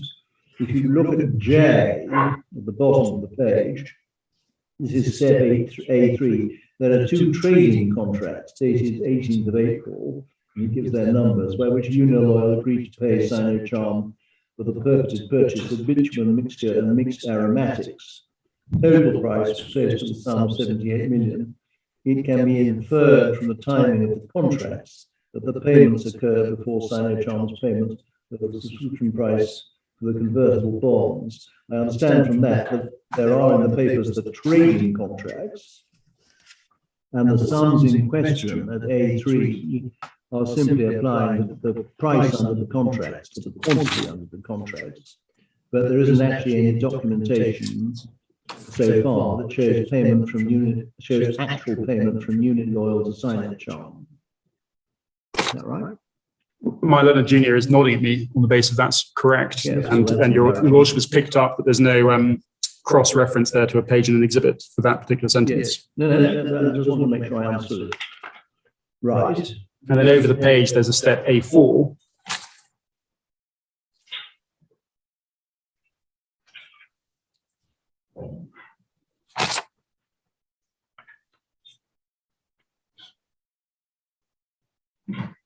Now, what is being said? Is it being said that all these contracts for the sale of bitumen and aromatics are all fake, in the sense that they're not true sales or purchases of the actual commodities?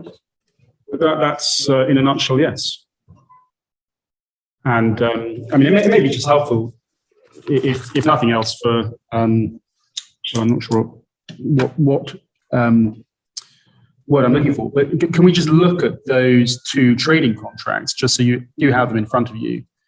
That involves going to exhibit ZQD1, which you can find in, I think, D1 at tab 43. So what you need to turn to, if I can ask you to, is D1 tab 43 at page 1357.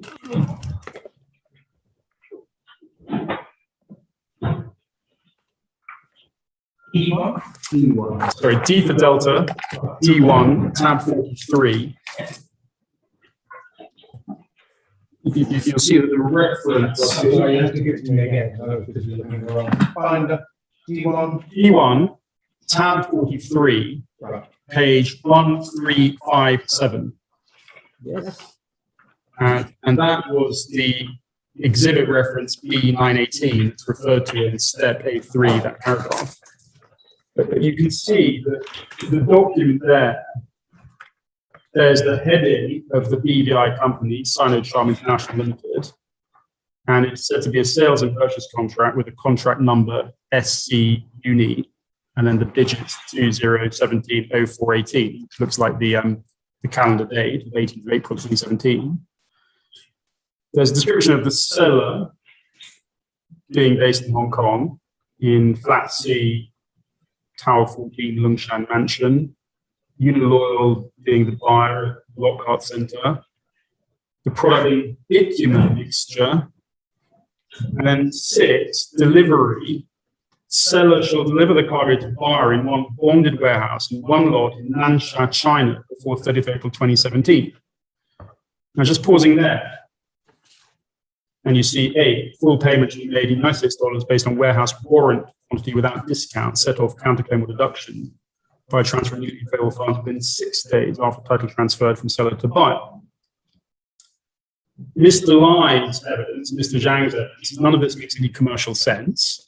And so far as the fraud or conspiracy or the artificial nature of these transactions is concerned, one could draw all sorts of analogies of other frauds that have been found that have existed in the past. But this is a pretty ripe set of circumstances through which to perpetrate a fraud. If you purport to be buying and selling a commodity such as bitumen mixture, which is never physically delivered into your hands, but it's left in a warehouse in China, and therefore very difficult to independently verify, police, or investigate. And so if this company Titan is trying, for example, to demonstrate that it's suddenly come out of restructuring, has now got enormously large revenues, nothing easier than to create these somewhat, I don't want to be rude about these sorts of companies, but I mean, these are not major commodities traders that you may all know from the newspapers. These are just one-man EVI companies that are set up in flats in Hong Kong. And all the evidence was in our affidavits where we're saying, look, the owner of this company is an average guy. He's just a kind of a company secretary type. He's not a commodities trader. So the document then, you'll see at the right hand of the page, 1358, has got a stamp for Sino with a signature field of supposedly Mr. Chen. And over the page, there's the commercial invoice that's said to go with it. And then there's the next contract document of 1361. But all of these transaction documents that were found by the incoming board and Mr. Zhang, essentially, it wouldn't surprise the court to discover that we're saying those are all just bogus. And we're not saying for the purpose of the winding up petition we can prove that, but that is part of the many circumstantial pieces of evidence that we say the court would need to take into account in saying, has there actually been a conspiracy to damage the interests of the company associated with the issue of the convertible bond and these transactions? But I acknowledge, of course I acknowledge that if there were to be a full trial, whatever Mr. Zhang might say would be given a certain amount of weight. Whatever Mr. Lai might say would be given a certain amount of weight. Well, the court would probably be most interested in the report of an FDI, some independent forensic accountant, who could do a much more thorough job of a forensic asset tracing investigative exercise, probably at significant expense, and probably only after there'd been full disclosure by all parties of all relevant documents.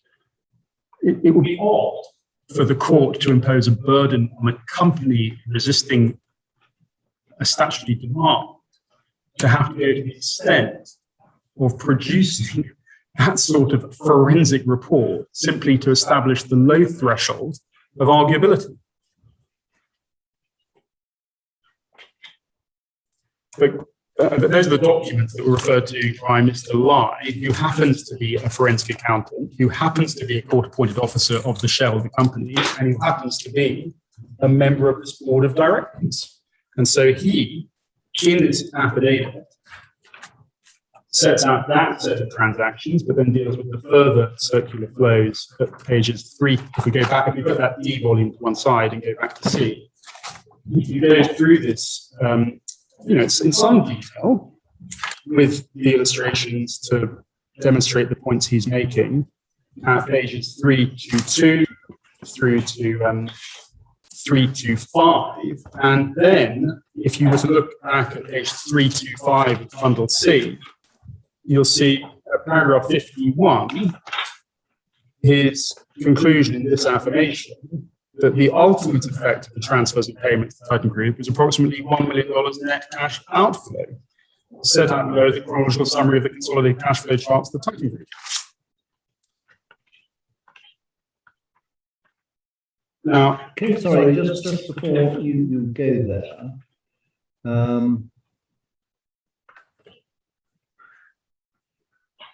what you say these are all probably fake, but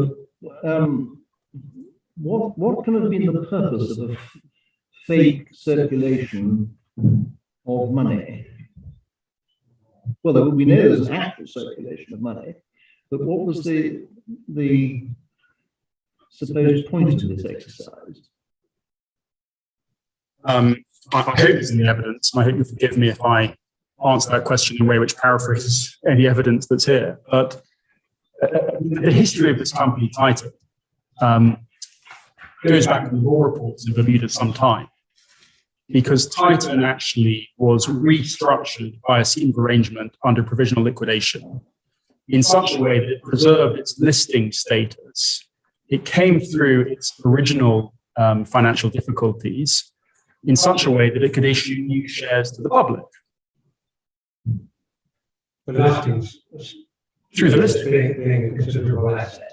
Yes,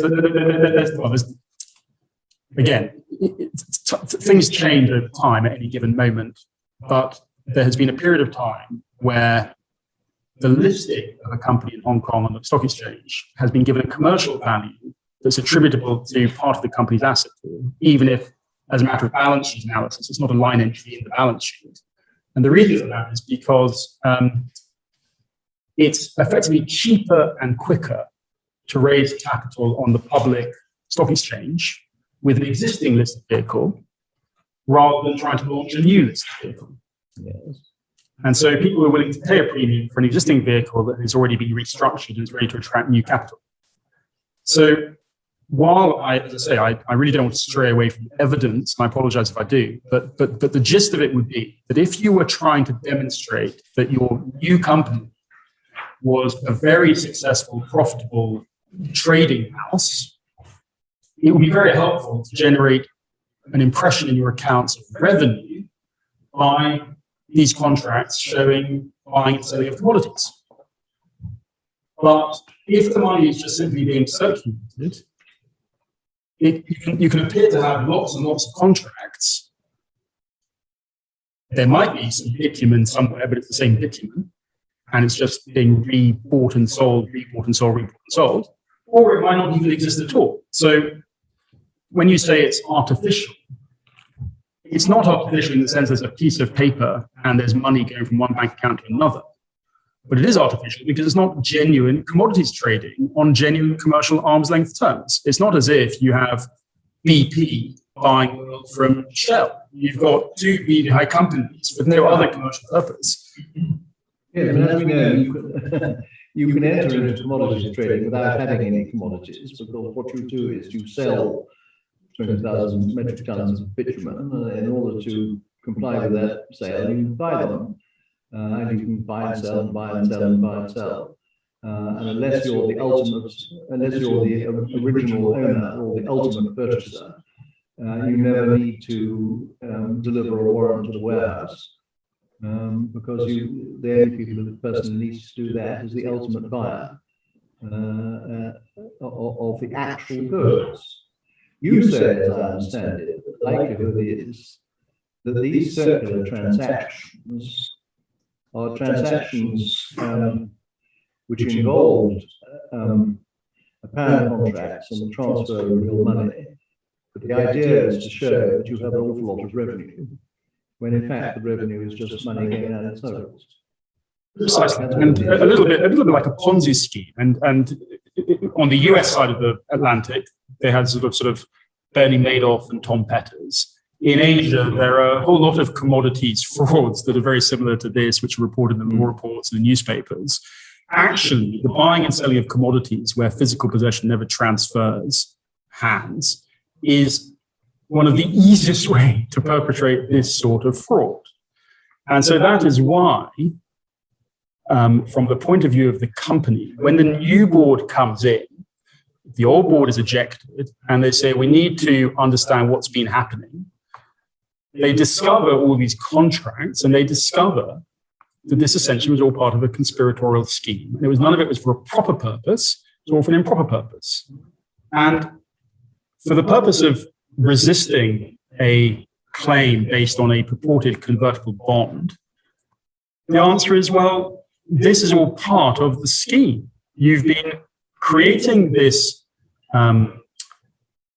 fraud. And of course, you want to remain in control of the company to prevent its detection, investigation, and claims to be made out of it. But the new board is now in place and saying, we're investigating and we are going to bring proceedings to sue the wrongdoers, the former management. And this bond was a device that you perpetrated to give you a degree of control to prevent that happening.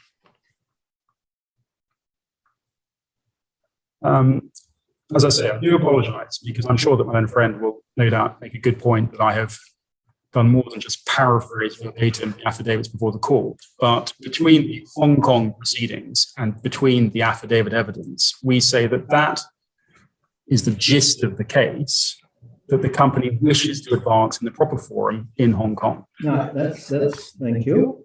Now, the next item on the program, this exercise that Mr. Lai has performed, he chooses to select 3 circular fund flows. But if, for instance, you look at the first fund flow, page 321, it starts with a purchase by the two Titans of a cargo bitumen from Matt's Joy. It's page 321, top left, items A, 1A and B. You with me? Yes, ma'am. Now, and those payments, you need a magnifying glass to be able to see it, that they took place on the 20th of April, 2017. Okay? If you turn over the page to 322, and you look at Grand Treasure, you will see that there are two payments to Titan Group. Well, there are actually three, but if you look at Grand Treasure, the first payment, B1B, is of 30 million Hong Kong dollars. The second, B1A, is of 3 million Hong Kong dollars.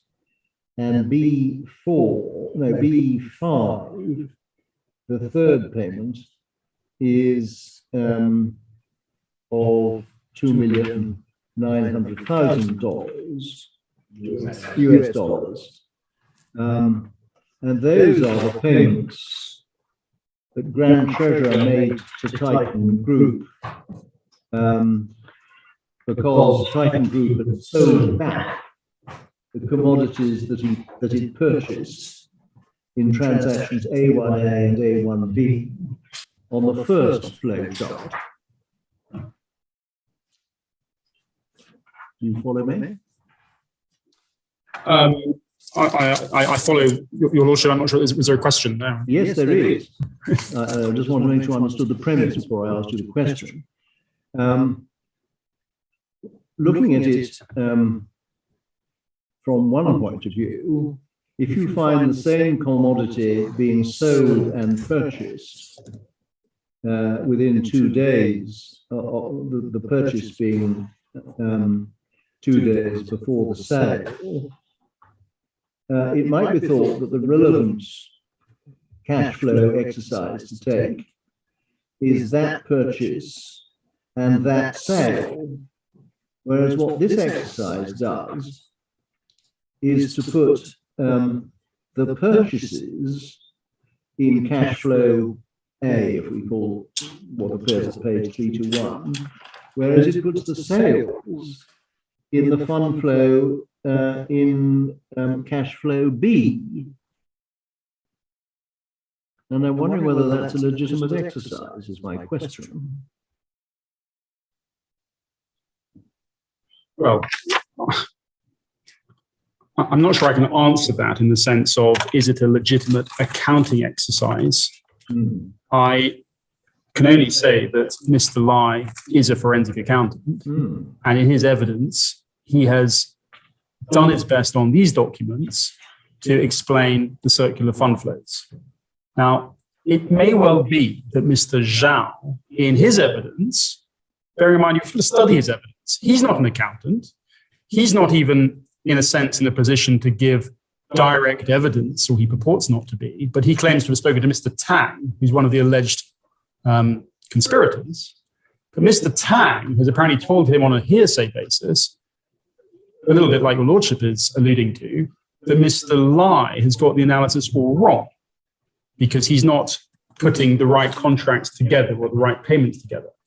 So that is a dispute on the evidence. But in material submission, it can't possibly be said that the judge analysed that dispute. No, but that's why I'm doing it. Well, you complain the judge didn't, but that means it may be necessary for an appellate court to do so. Obviously that, in a sense, is consistent with my submission that that's what the court should do, which is look at the conflicting evidence and rationalize it. But we still end up where I as I say, I don't. Bear with me 1 minute, please.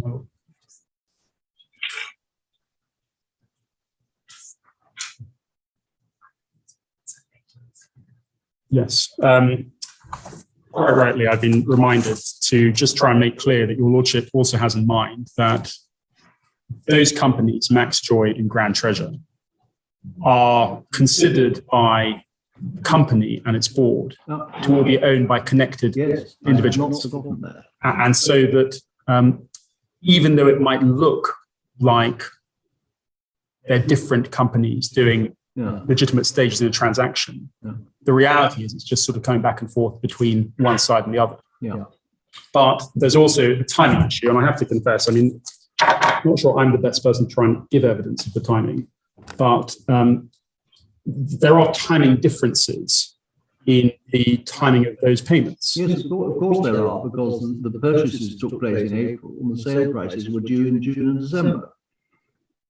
Right. But then it's quite hard to track if they're not back to back. But they're plainly back to back because they're exactly the same quantity and exactly the same commodity. Well, on the assumption that that all exists and is a real commodity.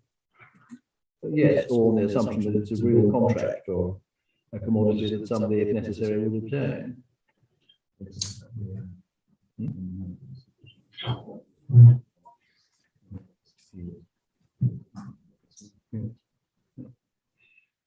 Right. I'm afraid there are a number of these questions. Probably has been time to ask me, and I'll fail to answer them, but I'll be able to get some instructions overnight. I should ask them now when you may have time to answer them rather than time when you haven't. In Appendix 1 at page 329, Mr. Lai referred to a number of transactions beginning in February. And the transactions that he relies upon in his report, if you see paragraph 51 at page 325, are transactions PT 2017-4 to PT 2017-6. Just take it from me that you can find all those in 51. And BG 2017-4. If you look at the PT, well, let's look at all three transactions. If you look at PT 2017-04, that appears at page 330.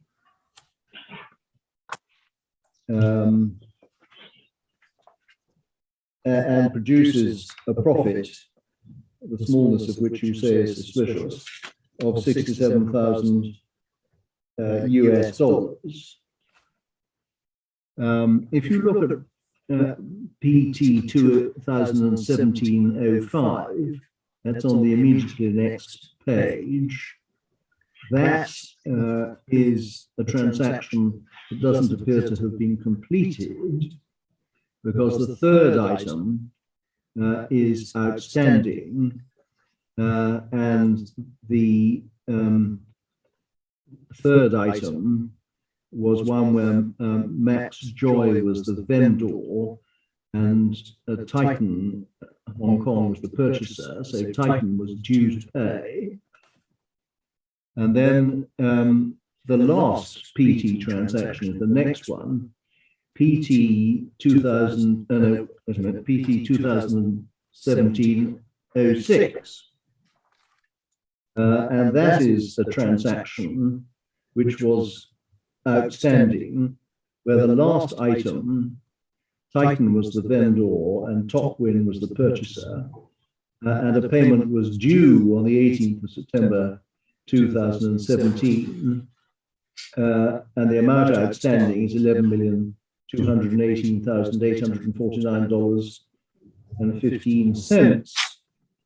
So the bottom line of the PT transactions is that there was due by Titan under transaction 5, $422,000 odd dollars, and there was due to Titan under transaction 2006, $11.2 million. My question is this: why, looking at these transactions, should one infer or assume that the result of them all was anything other than that there was a bad debt from Top Win, or the loss of them? Well, that actually, I think, is the conclusion of the characterization of the company's loss, because a bit like any pass the parcel or Ponzi scheme, if the chain stops and somebody's left holding the last liability or the last unsatisfied claim, the bad debt, what then happened was this company did actually present a petition for the winding up of Top Win for it to pay that claim. Top Win then went into insolvent liquidation, didn't pay. And that's why, as I understand this evidence, the position that is explained at paragraph 53 on page 326, sorry, 326, page 326, you'll see the paragraph 52, as discussed above, among the 4 commodities trading transactions involved in the 3 cash flow cycles, there were 2 outstanding payments set out below. These 2 payments had led to a net bad debt loss to Titan Group of 10 million. 53, the net outstanding amount, 10 million, can be considered to be the loss of the Titan Group in the above fund flow cycles and or the manipulated commodities trading transaction and bond subscription. This amount basically tallies with the sum of the amount retained by Top Win and or Union Loyal in the second fund flow, i.e. 0.64 million, and the bond subscription money, 10 million or 10.64 million. The difference of 0.15 million is due to the rounding off and or the insignificant sum retained by the entities in the transfer. In short, the above shows the subscription money of the convertible bonds was sourced from the Titan Group as a result of the 78 million or 10 million US dollars being applied for the subscription of the convertible bonds during the rounds of round robin. The 10 million for the purchase of the convertible bonds plus 0.64 million retained in Top Win Union Loyal, which were taken out from the commodities trading transaction chain, were finally outstanding and became bad debt. And that's why it may well be that for the purposes of any future trial, the parties are like ships in the night, because this side says, if you view that one contract chain in isolation, why are you complaining you suffered a loss? Because what you paid out got paid back. And we say that's looking at completely artificially perpetrated fraud, because you've been cycling the money around when we're the ones left holding the final bad debt. And they're not in the authorities, in the sense I apologize for even saying it, but there have been judgments from the Hong Kong courts on similar such frauds, where the no loss argument has been rejected as being an artificial way for a conspirator or fraudster to try and get out of the liability that results at the end. And now, I try not to put my case too high, because I don't think we can say this is so crystal clear that this court could say it's a slam dunk victory for the company at the trial. What I can really say is, with the benefit of all the investigative work that's taken place to date, there is a dispute here that is genuinely put forward, sincerely put forward, and it is sufficiently substantial to survive summary judgment or to persuade the court of the low Tallington Lakes threshold of arguability. And that would be even the case if your lordship was to say, well, it looks a bit shadowy. Well, let's take it in stages. If I know you said they're not, but if all these transactions in the appendix were regular transactions, but Top Win was a bad debtor for $11,218,549, all these figures would look the same. I'm not really sure I can answer that question, but I suppose I can acknowledge the premise. But why can't you answer the question? Well, because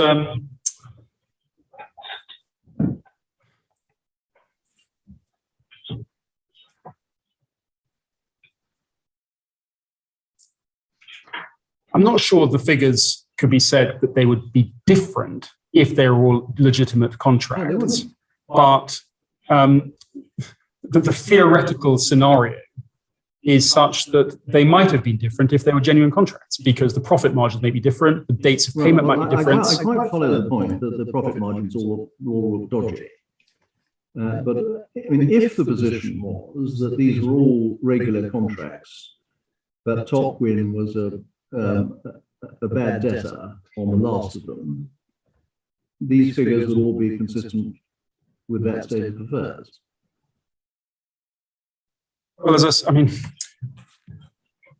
if these were arm's length parties that were conducting commercial commodities trading, and if all that actually happened was that one of the commodity traders in the chain, for some unrelated reason, as an unconnected party, found itself in financial distress, it might be that Titan would say, okay, we just have to be the one holding this contract that has not been paid.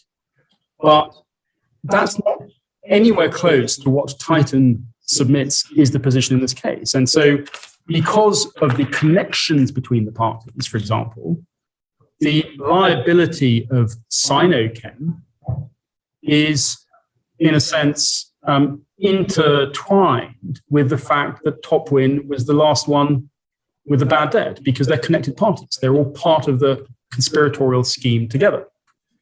So I'm not trying to be difficult or obtuse. I mean, in a sense, your lordship has got a fair proposition, but it's quite hard to tell just by looking at the accounting whether it's one or the other.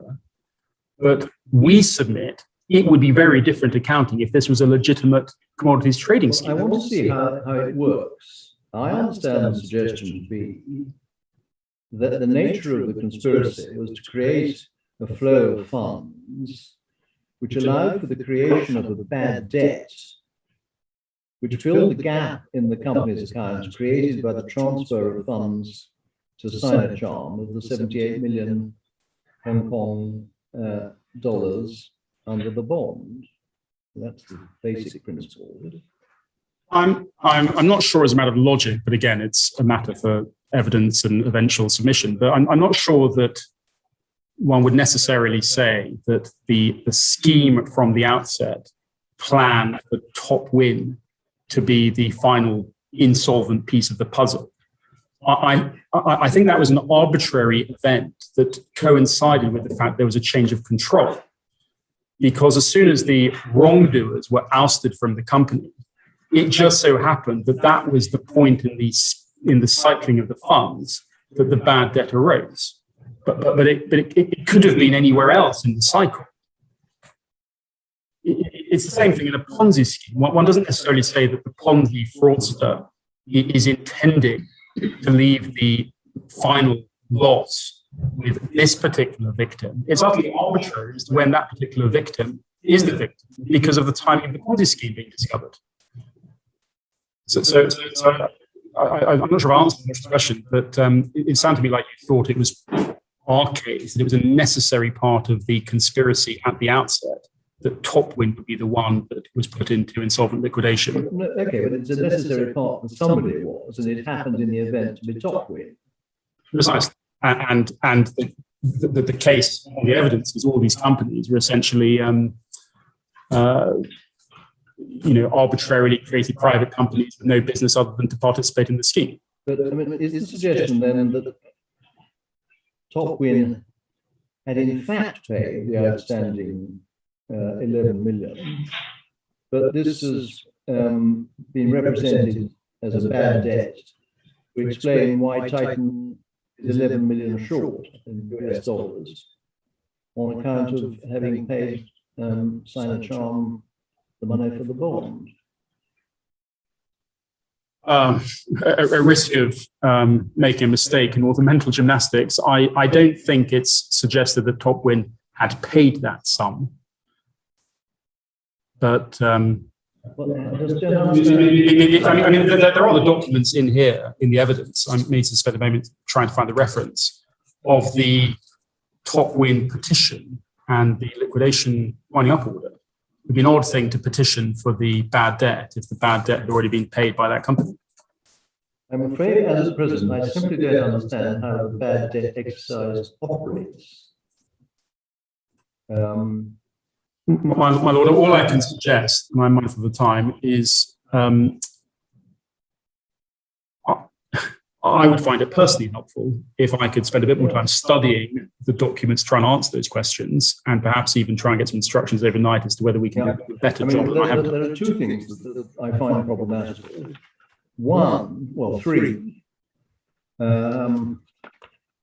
One is that all these companies, which you say are Mickey Mouse companies, but they're not part of the Titan group. So I don't quite understand what exercise of dressing up the Titan group's accounts is potentially applicable. Well, I can try and answer that, but again, I may. Well, let me just tell you my problems. That's problem number one. Problem number two is that on the 20th of April, the Titan Group had purchased all the commodities with which we're concerned. On the 18th of April, the Titan Group purchased the commodities with which we're concerned. On the 20th of April, it sold them. I can't work out in my own mind what Machiavellian plan the cunning conspirators had to deal with the fact, if it be such, that Sino Charm had been financed by the money paid to Max Joy and Uniloyal to pay the amount due under the bond. I don't quite understand. If I say to myself, what were the conspirators thinking about on the 21st of April, I can't work out yet in my mind what the answer is. And lastly, so that you have the whole set of questions, if you look at paragraph 51 of this report, there is a chronological summary of the consolidated cash flow charts of the Titan Group. And I perfectly understand the purchases and the sale prices in relation to the contracts with PT and BG, which are all vouched by the documents.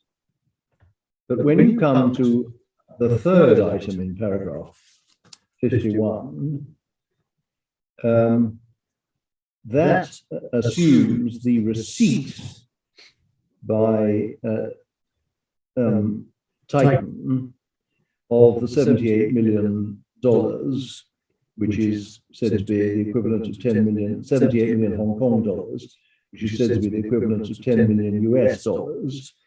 And that reduces, because it's a receipt, the then outstanding debit balance in the previous line of 10 million odd United States dollars. So it comes down to $46,000.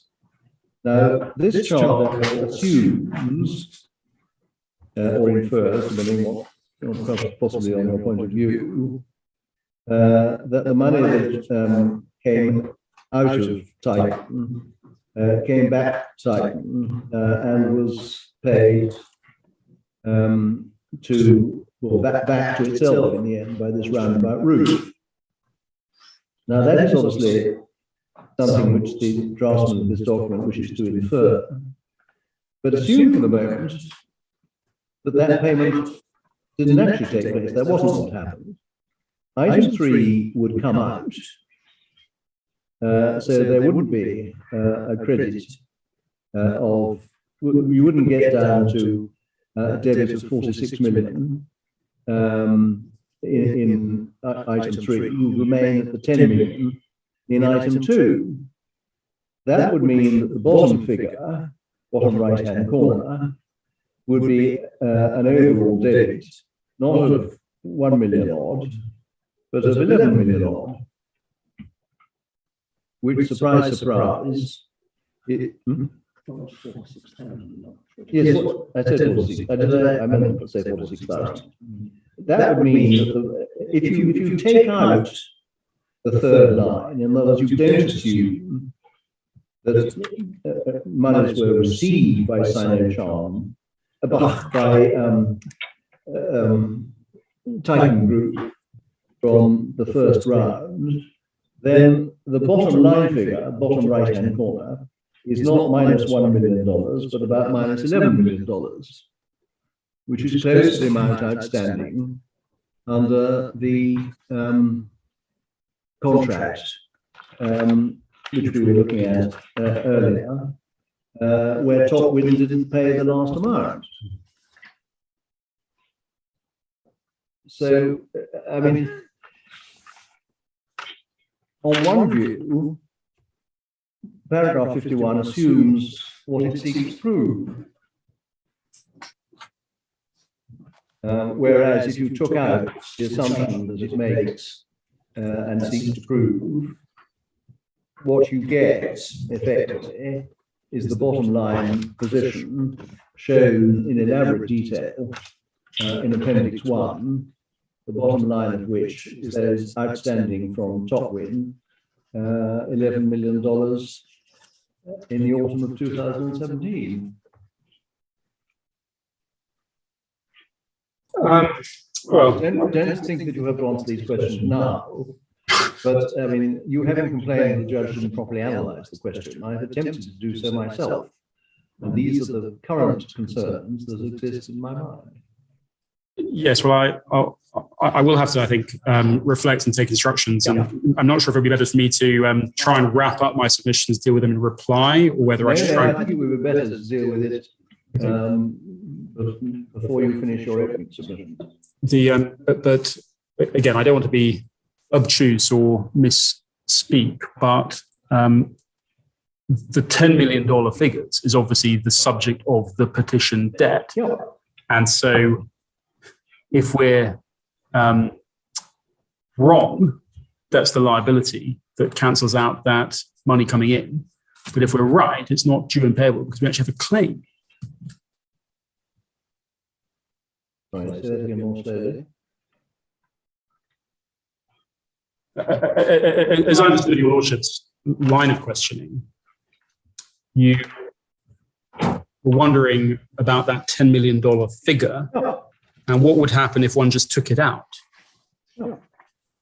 But that is what Mr. Lai is trying to explain would happen.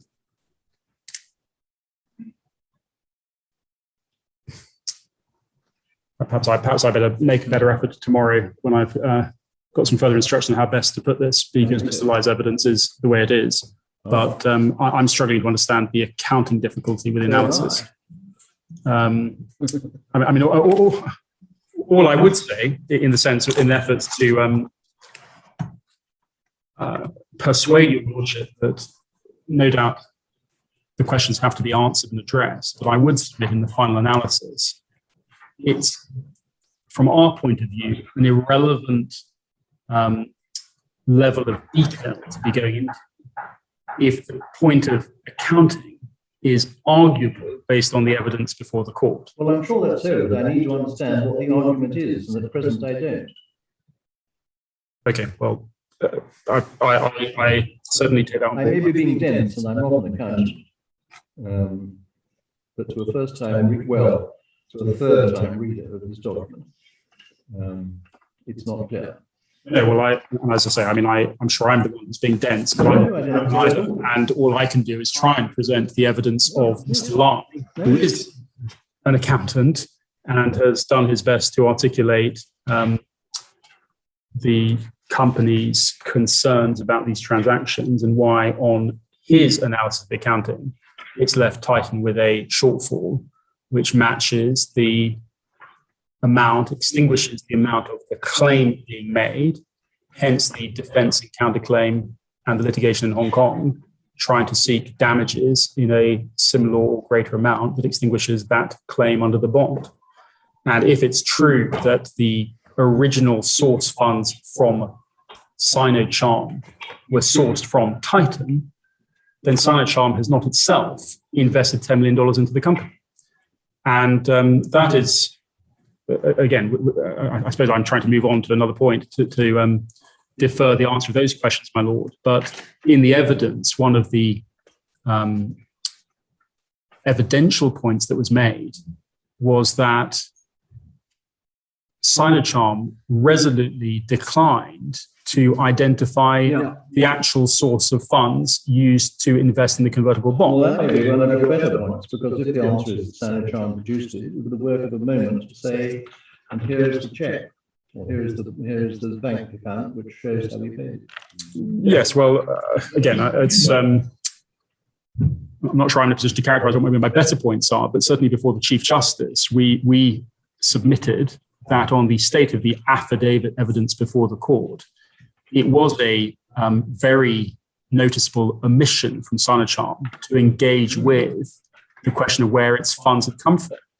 And it was so deliberately not addressed in quite bullish terms, because I think the evidence which we footnoted says it's none of our business. We said, well, the Chief Justice, looking at that evidence, should properly have viewed a degree of caution and drawn an appropriate inference in that situation. But in a sense, I mean, that's what a trial will hopefully facilitate, the resolution of all of the disclosure of documents necessary to get to the bottom of this accounting, with the benefit of forensic accountants who can review all the data to explain what is the appropriate accounting methodology for the money coming in and out. Break for 5 minutes, if we may. Yes, of course.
Yes.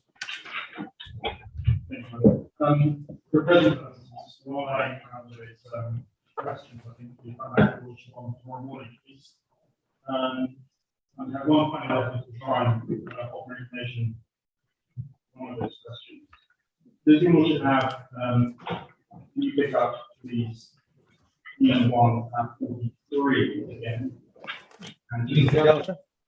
D for Delta, B1, I picked up 43, page 1367, 1367. Contrast. So 1367 is the sales and purchase contract, which I think we've looked at some of the other ones where we signed a chart as so if you look at this one, this is again April 2017. The sellers of wind require a signed chart. And again, this is signed by the signed chart representative apparently, and then you can see it on the side. The as I understand the opportunity to perpetrate this. This is mixed aromatics as opposed to bitumen. This one is part of mixed aromatics. But the logic is that if one doesn't pay the signage charge anything wrong with the cycle, but uses the money to relate to signage charge under these contracts to buy the bond, then probably is always short of money. You will not receive money to sign on to be paid. And this contract they gave in April. So it can be used, this contract, to essentially make it look to an outsider that doesn't have to sign on with the bank accounts. And this signage on is paying profit. But actually, signage on uses the money receive is the funds and actions from private securities to invest in more, leaving without receiving funds. Now, in a sense, for the first money you lease. What's the total consideration for the sale and purchase contract? This is the unit price is 4,000 odd the unit. 4,770. I think it's right in the pages, but this is the least amount.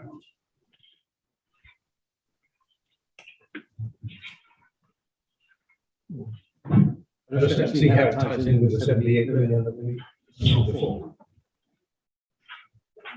It's not part of the illustration on page 321. So I'm happy my best tomorrow morning. I certainly see it as part of the sale purchase contract on the 2017.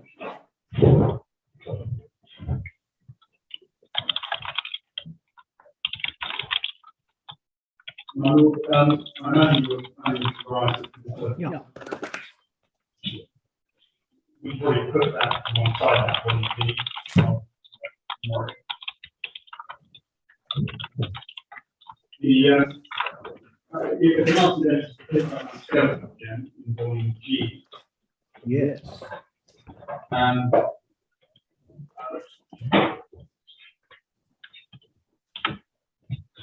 I've essentially gone through the points that were in paragraph 26 through to pages 34 in my board submission. So I'm going to have a look at the details of that. Because we do say that despite acknowledging existence, the judge simply hasn't gone through the exercise engaging with the right evidence. And I take on board your lordship's desire to engage with it now, but we would say that it follows the judge hasn't done what he should have done in the first instance in engaging with it. In terms of the detail of the dispute and some of these questions which you put into me, it may help by just asking lordships to look at page 14 of the skeleton to see how it's looking rightly in terms of these points. And just a point to flag up, which I'm sure you'll just have. Paragraph 44 of our written submissions, we identify the fact that,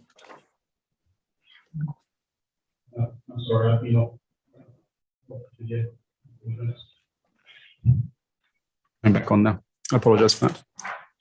At 44 on page 15, we've summarized the company's case as it was put to the judge and is maintained. And there's the funds flow issue, which is one way of categorizing part of the argument, the proper purpose issue, but also the common control issue. What the judge didn't do in his judgment is engage with the common control issue at all.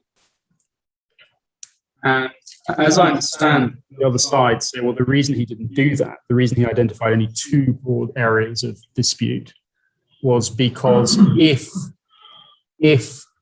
the judge was unpersuaded that there was any evidence or any legal argument on the improper purpose point, then the common control issue would be academic. Whereas we submit that the common control issue needs to be grappled with and addressed by the judge by reference to all the evidence. And it's quite a large amount of evidence to do with Wei Bing and Tang and their connections with the other individuals. And, for example, the WeChat messages that have been produced, the various connections between the individuals socially and professionally and so forth. But all of that evidence, whether it's circumstantial evidence or evidence derived from inference, needed to be addressed by the judge because it also informs the funds flow issue, because it makes it more likely than not, and at least more arguable than not, that this is all part of a fraudulent scheme if all the participants in it are connected or owned by, beneficially or indirectly, the conspirators. And there is nowhere in the judgment the judge deals with any of the evidence about any of those issues. He doesn't descend into that evidence at all. He doesn't even identify it in his paragraph 36 as one of the 3 issues to address. He just identifies 2 issues to address. And we would suggest to your lordships that when you've recognized that additional error, but actually review the totality of evidence, there is at least enough there in combination with the pleadings in Hong Kong to identify an arguable case as to those connections between the parties. Now, in further detail, but in a sense, probably doing no better in writing than I can try and do in my oral submissions, paragraphs 48 to 60, there's quite a carefully crafted set of written submissions that try to explain the company's case about the flow of funds issues. But I acknowledge your lordship's questions, which I'll try and answer tomorrow morning. And if you then have a chance to look at our skeleton argument from paragraph 61 to 65, we address our case on improper purpose. Mr. White in his skeleton in reply seems to suggest that the statement made in our paragraph 61, which is that for the purpose of this appeal, we don't challenge the judge's findings about the purpose as stated by the board at the time. He says, well, in light of that concession, as he characterizes it, we ought to withdraw the appeal. But we respectfully suggest that's a complete misunderstanding of the nature of that sentence.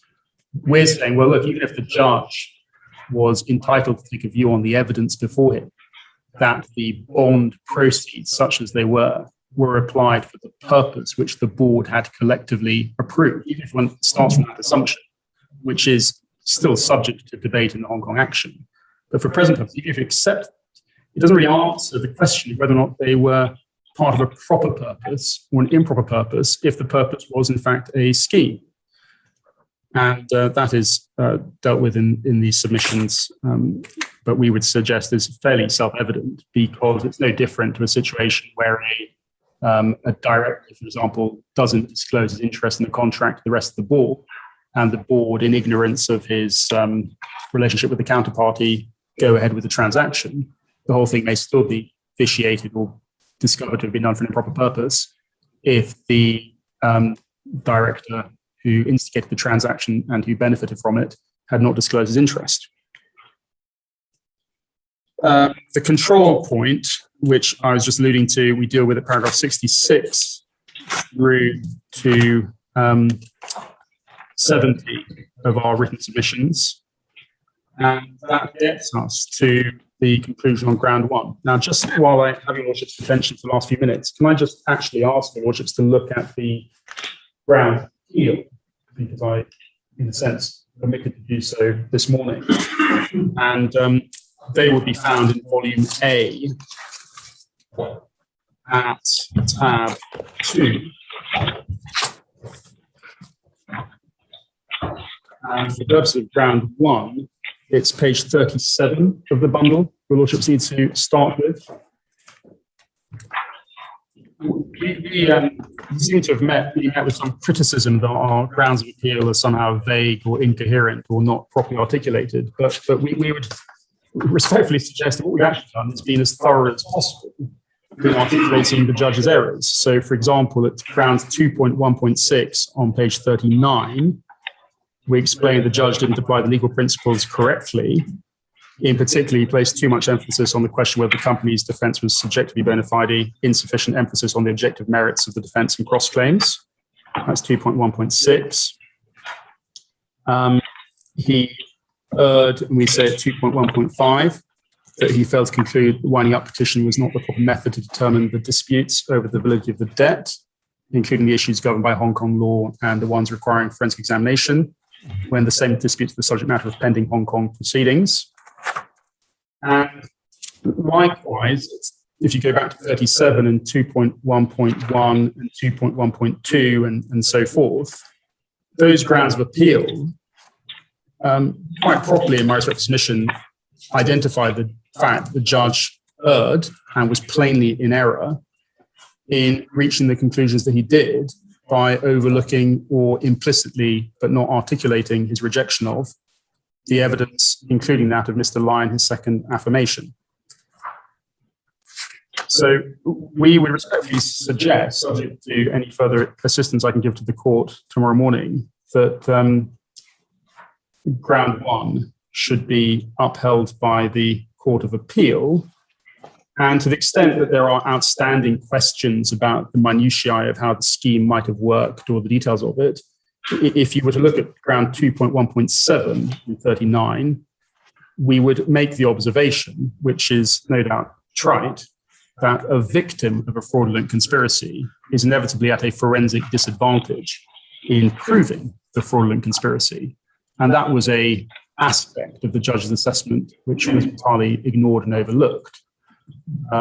Clearly, none of the current board were participants in the fraud and hardly likely to have received a recorded confession from Mr. Wei Bing or Tang. But the judge didn't appreciate the difficulties in gathering evidence. He seemed to just take the view that the position was incredible, even though you were in the process of investigating and gathering evidence. My lords, ground two is very closely related to ground one, so I don't propose to labour the point of ground two, but you'll see at page 40 that we do submit that he was wrong both as a matter of procedure in this case and as a matter of substance in allowing the petitioner to rely on various assertions and affidavits relating to unpleaded matters, while at the same time excluding, ignoring, or rejecting the evidence of the company. Now, I don't think the Lordship needs to go through it right now, but there are a number of authorities, including the textbooks, that it's quite trite that a petitioner is not entitled to deviate from the pleaded petition at the trial or hearing of the petition. And so, as I said at the outset, the court's focus should simply have been on the statutory demand and whether or not there was a dispute, but not gone down the path of assessing alleged insolvency or assessing the post-petition dispositions. My Lord, just before we finish, for the purpose of ground 3 and ground 4, ground 3, we maintain it in the sense that we maintain the judge got this wrong. But it's fair to say that I represent the board of directors of the company. For the purpose of the appeal, it's quite correct to say that we are not representing actively either side of the shareholder groups that are debating who was or wasn't properly characterized as the creditor or the holder of those redeemable shares. Having said that, the board do have amongst their group representatives of the shareholders like Mr. Lai. And I'm instructed that the absence of the shareholder separate representation was not intended to communicate a concession on the part of that party. There's been no express admission or concession, but actually a desire to contain and save costs at the hearing of the appeal. Now, part of that reason is because our case for the company is that it's actually utterly irrelevant. The reason it's utterly irrelevant as a matter of law is that if the debt is disputed, it matters neither here nor there if any other creditor or contributory believes the petition should be granted. If, on the other hand, the debt is crystal clear and it's not even arguable as a dispute, we do acknowledge that it would be difficult on the evidence as it was put before the Chief Justice as it stands today to say, well, there's a dispute between the views of supporting or opposing creditors or shareholders, such that there is a collective view that this company should not be wound up in the best interest of all parties. So it becomes something of a non-point. But as I say, it's not an abandoned point. It's just that we maintain the judge got it wrong. There is a live dispute between those entities as to who is the correct holder of those redeemable shares, what their status might have been.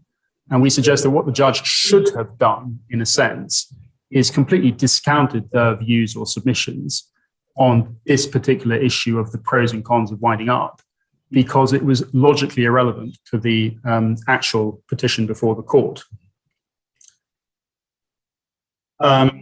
It's irrelevant because you say if the debt is disputed, the company can't be properly disputed. The company can't be wound up because the matter will have to be determined.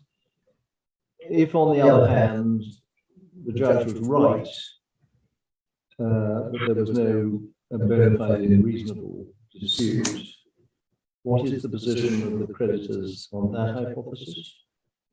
Well, the position is that there was a dispute between one camp who are opposing winding up and one camp who are supporting winding up. And as between the two of them, the court is left in a difficult position because it can't truly adjudicate who is actually got the right standing to express its views to the court. We would say that the difficulty for this court is that one side of that dispute is not here, but you can't infer from their absence that they somehow have conceded their position. As I say, my understanding is that they're actually positively litigating in a different forum that issue. The result, in a sense, is that their views are neutralized as being no weight really one way or the other. The consequence of their views being neutralized is that you fall back to the scenario, which is that if it's an undisputed debt, the court, absent some other circumstances, such as an adjournment for restructuring purposes or an adjournment for litigation elsewhere, whatever it might be, the court is left with the case law that suggests that ordinarily it's ex debito justitiae, that you would wind up on the basis of an undisputed debt. But as I say, it takes a little bit of mental gymnastics, for which I apologize, to understand that we do have as a ground of appeal because we submit the judge got this wrong. But it, in a sense, is academic and irrelevant to the substance of the appeal. So do you want to decide whether he got it wrong?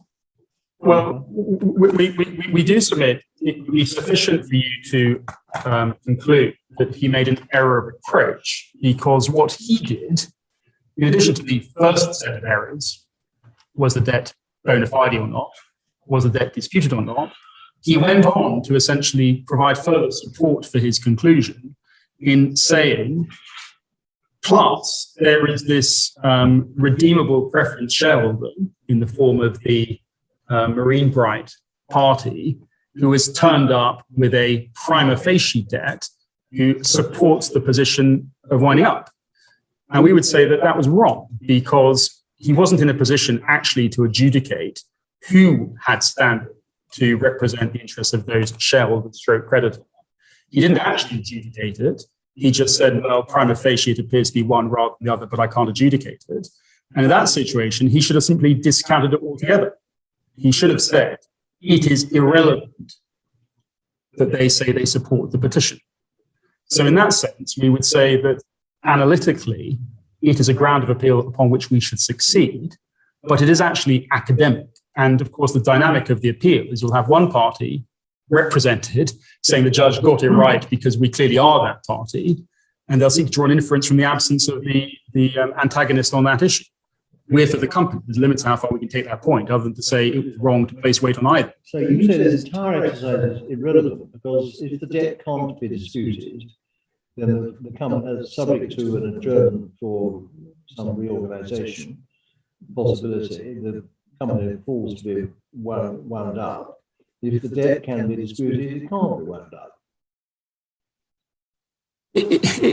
Yes, so it's a regrettable scenario that is academic. What scenario? It's a regrettable scenario that is academic to the outcome of the appeal.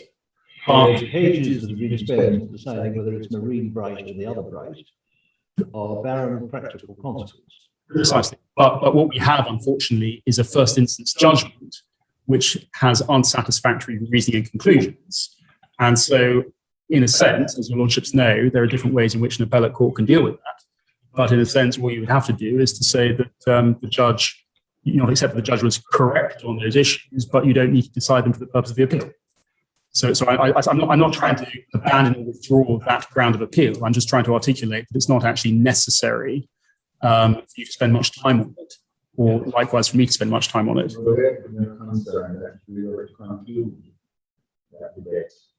Is disputed when the fact is disputed. Couldn't boil it out. The person still hold the judgment on the other basis, but on which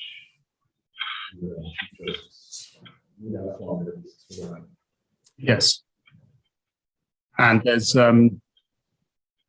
yes. I hope I made that position sufficiently clear, but no doubt if my learned friend takes issue with that, I can try and clarify it further in reply. The final issue relates really to one of discretion.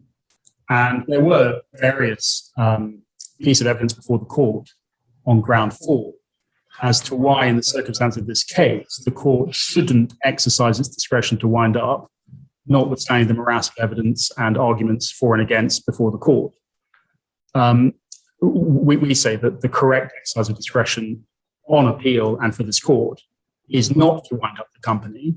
And that's because there is some evidence of a potential restructuring that could be facilitated if this petition was not hanging over the company. Likewise, if there was sufficient time to facilitate restructuring, then that could, in the ordinary course, ordinarily be achieved. But I acknowledge, of course, that in most corporate restructuring scenarios, it's the company who comes to court with the initiative of appointing a supervising restructuring PL and so forth.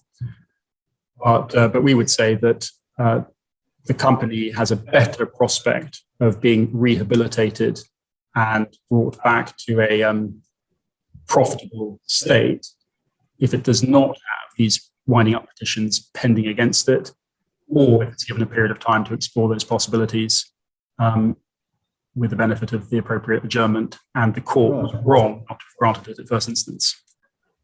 Right. Thank you very much.